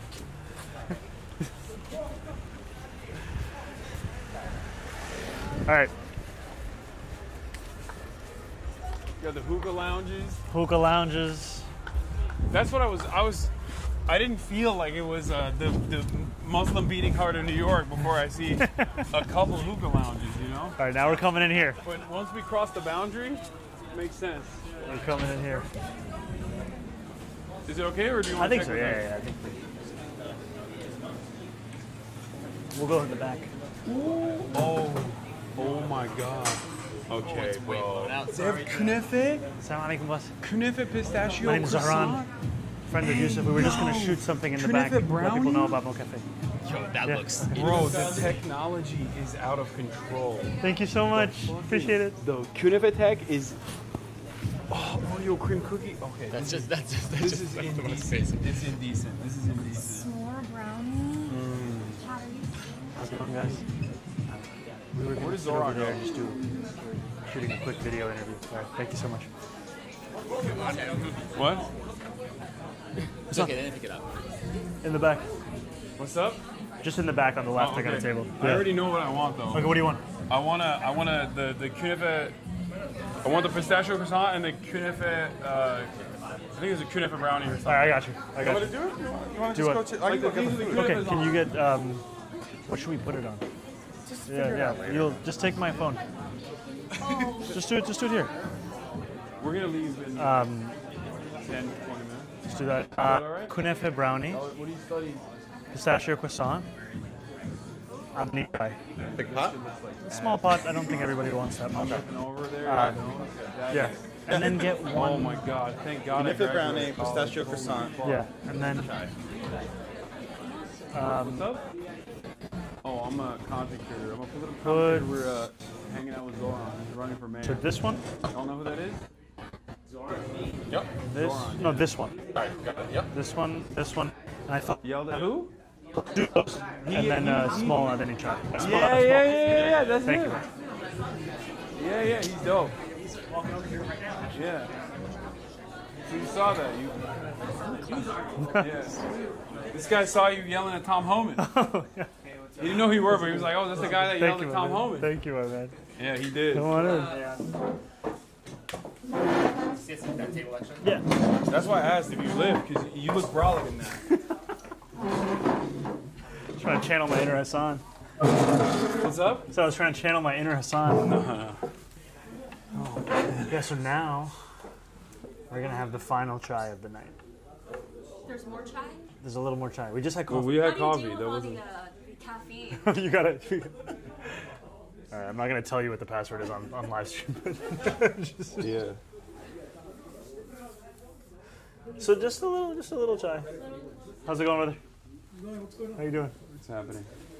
We're streaming. They're studying for. I mean, I don't know. Are you studying? Oh, you're also. Oh, sorry. Okay, sorry. We're gonna be out of your hair in we'll be out of 10, here very, very 20 soon. minutes. Is that okay? I have a choice, right? Oh no, we can go to a different somewhere table. else. Yeah. You guys can get report Yeah. We'll We can go somewhere else. yeah. Let's figure out. All good. All good. Well, he wants to study. Could we? Maybe we could sit. More important, I think. We could sit here. We could maybe sit here. No, it's just me. It's I'm on Twitch. Maybe we could. One of the guys is in there. He wants some private time to study. Maybe we could sit here. Yeah, sure. Could this work? Yeah, you'll handle. Everybody's Okay, perfect. studying, huh? Would that be possible? Thanks. I'm interviewing Zohran. Oh, okay. Oh no, we're good. We're over there. Thank you. Yeah. We're good. Yeah, we're just hanging out. Yeah. My man was studying for his boards. You know? I respect that. He's a great guy. You sure? Named All Yusuf. This is his cafe. A lot of great locations.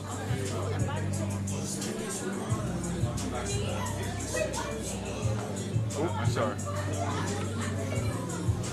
All right. Board exams come first. No, for sure. Boards before streaming. We asked the other two dudes. They were chill with it, but then the third guy, he was not chill with it. Third guy not chill with it. He hit the passive aggressive. I got no choice, but we told him, brother, you always got a choice. Yeah. All right. Final. This is Adani chai. So it's got milk in it. Yeah. What else? Cardamom. Cardamom again. When in doubt, milk and cardamom. You guys have some chai? Okay, You good, Donald? Chai? Chai, yeah. Yeah. Thank you. You're welcome.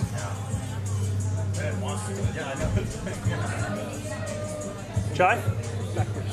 Yeah, let's go. The TikTok did a number with the who's this? Oh my gosh. This is Andrew. I think this is just like an independent. He is. I talked to him. Yeah. He says he's interviewed you before. Oh He's a yes, stringer yes, for yes, local- yes, he's yes, not- yes. Yeah. Okay. I told him he couldn't come. It looks very suspicious. very military. Yeah, we'll figure it out. Okay. I did not know what we were talking about. What was I gonna say? Oh, TikTok got the kunefe tech down. Like they started doing this Dubai chocolate thing. So what is Dubai chocolate? It's just chocolate with kunefe in it, but it's not like normal kunefe. It's just like the inside. They basically take I don't know what it is technically. I'm Turkish, I should know. But they take the kunefe thing and mix it with pistachio butter, and then they put it inside of chocolate, and it gets like crunchy. It's like a different texture than what Americans are used to, and it's sick. I mean, I love it too. I've had it before, but now they're putting it in everything, and I don't hate it. I mean, it's great. All right, we're about to have it. Yeah.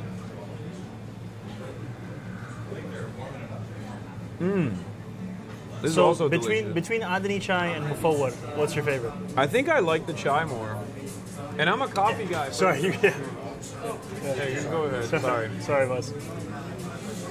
All right, here we go. Thank you, sir.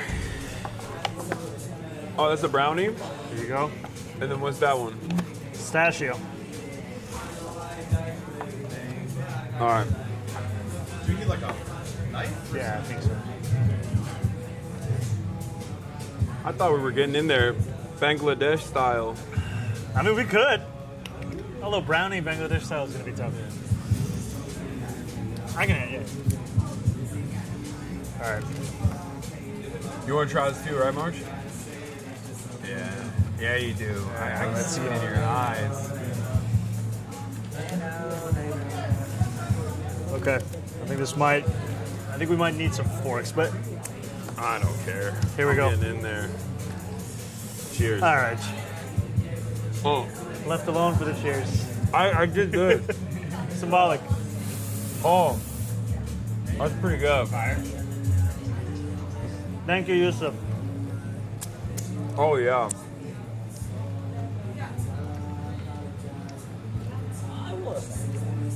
Come on. All right. Yeah. Come on. Yeah. I like the chai more than the coffee. This is gonna be a hand situation. Come on. Just dump it in his hand. Yeah.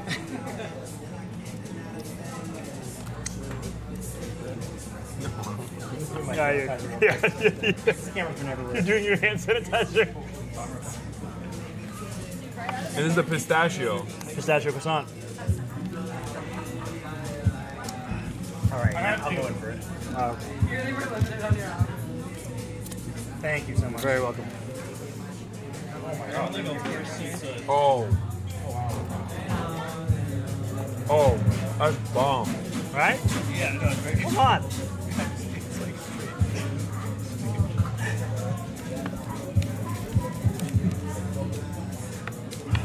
Cal will like that. That one's really good. Oh my god. This is why you can't leave time with. This is why diversity and cultural appreciation is great. You got croissant with pistachio in it.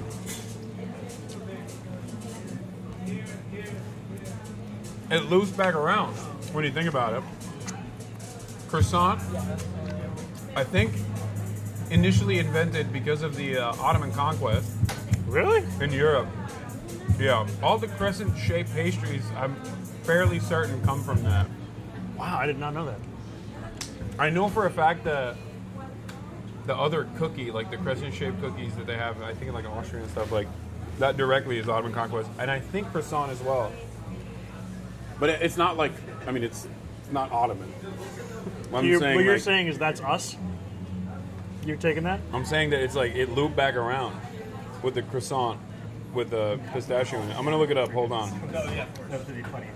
Come on. I've had so much. Why are you doing this, man? I'm trying to share this. I'm trying to redistribute the wealth of this brownie. It's crazy how it's so giant. Come on. No, Did you have some of this? This one is, come on. Okay. Very nice and light. This, I think you should just pull it apart with your hands. Yeah, it's Oh my god, I love this song. The claim is, it was initially baked in Vienna to celebrate the victory over the Turks because the Turks were stopped at the gates of Vienna.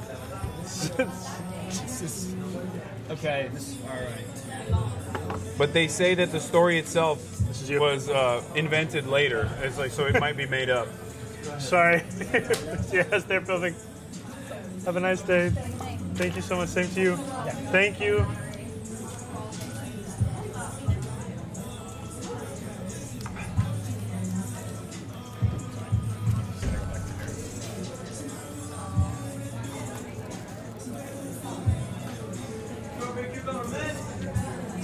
Oh my god.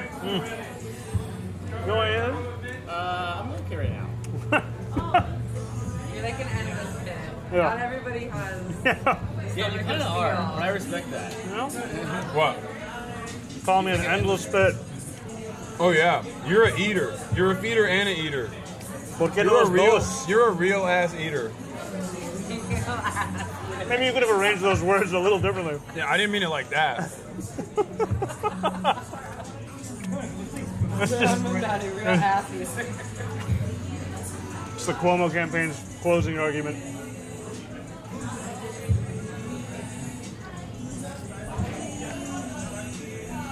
I'm reading extensive history about croissants. About how, because like the original claim I've heard a million times. No, I'm good. I can't have one more. You good, Donald?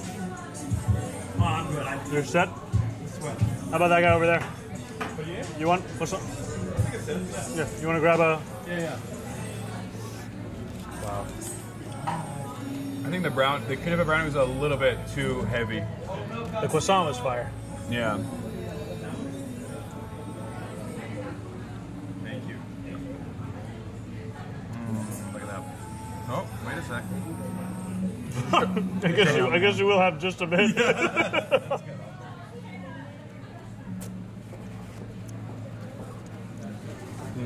So, I know there's no more appetite, but No. next time, I'm just saying, for next time. Okay. I'm gonna just list out the places you gotta go next time. Okay, let's hear it. My man's about to collapse. he's mad at the suggestion.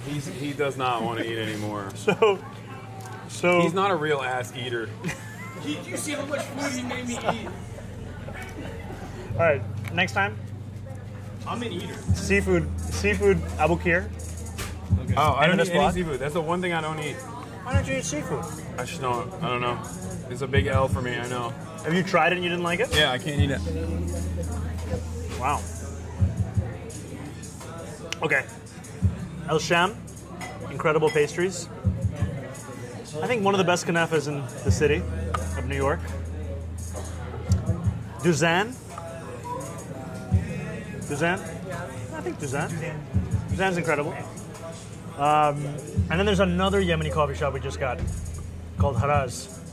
So, still got a lot to check out. Sorry.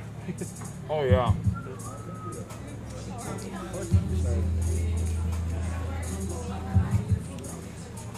You're not hungry?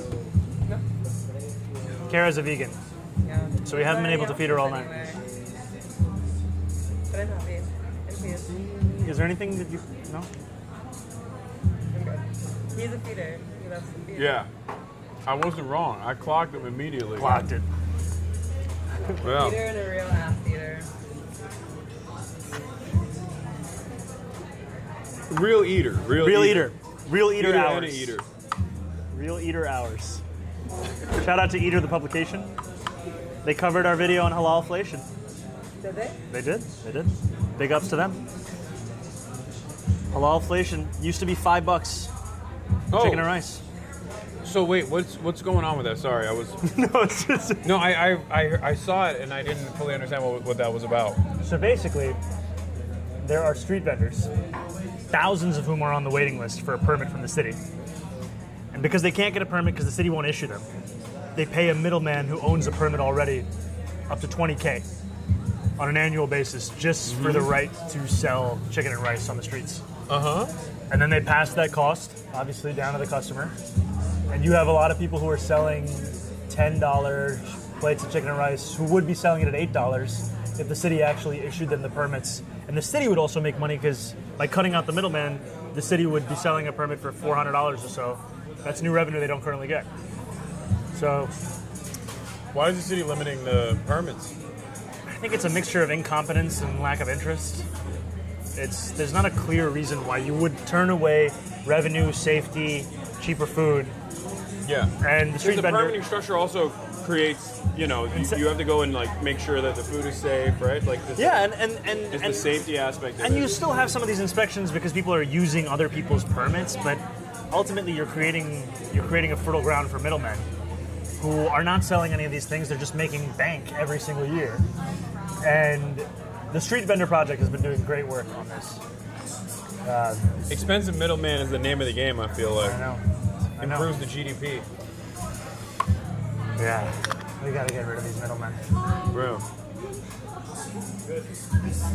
All right. Thus concludes. This was a fantastic tour. Thank you so much, Zohran. Thank you, my man. This was a blast. You want to do a call to action? Yes. So, we do not actually want or need your money because we've finished our fundraising, but we would love to have your time. So if this is of interest to you, if you want to fight for a city that New Yorkers can actually afford, head to zohranfornyc.com/volunteer. We would love to have your help in knocking. Posting it in the chat. Oh, you're awesome. Yeah. Knocking 1 million doors across the city by Election Day on June 24th and becoming the single largest volunteer operation in municipal history across this country. It would be an honor to build it together with you. Thank you guys for tuning in. Thank you, Zohran, once again. Thank you, my man. And thank you to all of you guys. You were fantastic. Whole You were crew. fantastic guests. You're fantastic hosts. Young Biryani. Yeah. Alex, you were all right. March, once again, thank you. And to everybody watching at home, thank you for watching. That concludes the DC New York wing. I'm gonna cut it. Yeah, I'm gonna cut it after this. Yeah. No, we're gonna keep streaming. Could I give one quick shout out? Yeah, of course. To Andrew, who's over there, comms director for the campaign. Donald, who's been shooting so many of the incredible videos. Kara, who's been taking photographs of me for years that have been the basis of so much of the imagery we've used in this campaign. Because ultimately, if there's anything that you appreciate about what we're doing, remember it's a collective effort. These are some of the members of the collective, and we have one more shout out. Ashley. Shouts out to Giving it to you to Alex and Ashley as well for tagging along. 57 months. Stop it. 57 month subscriber Ashley. Her contributions alongside yours to my stream is what keeps this engine. Everybody, love you all. I'll be back in LA tomorrow, live to cover the stock market collapse. The global markets are already opening, and it's not looking too hot right now. But I'll see you.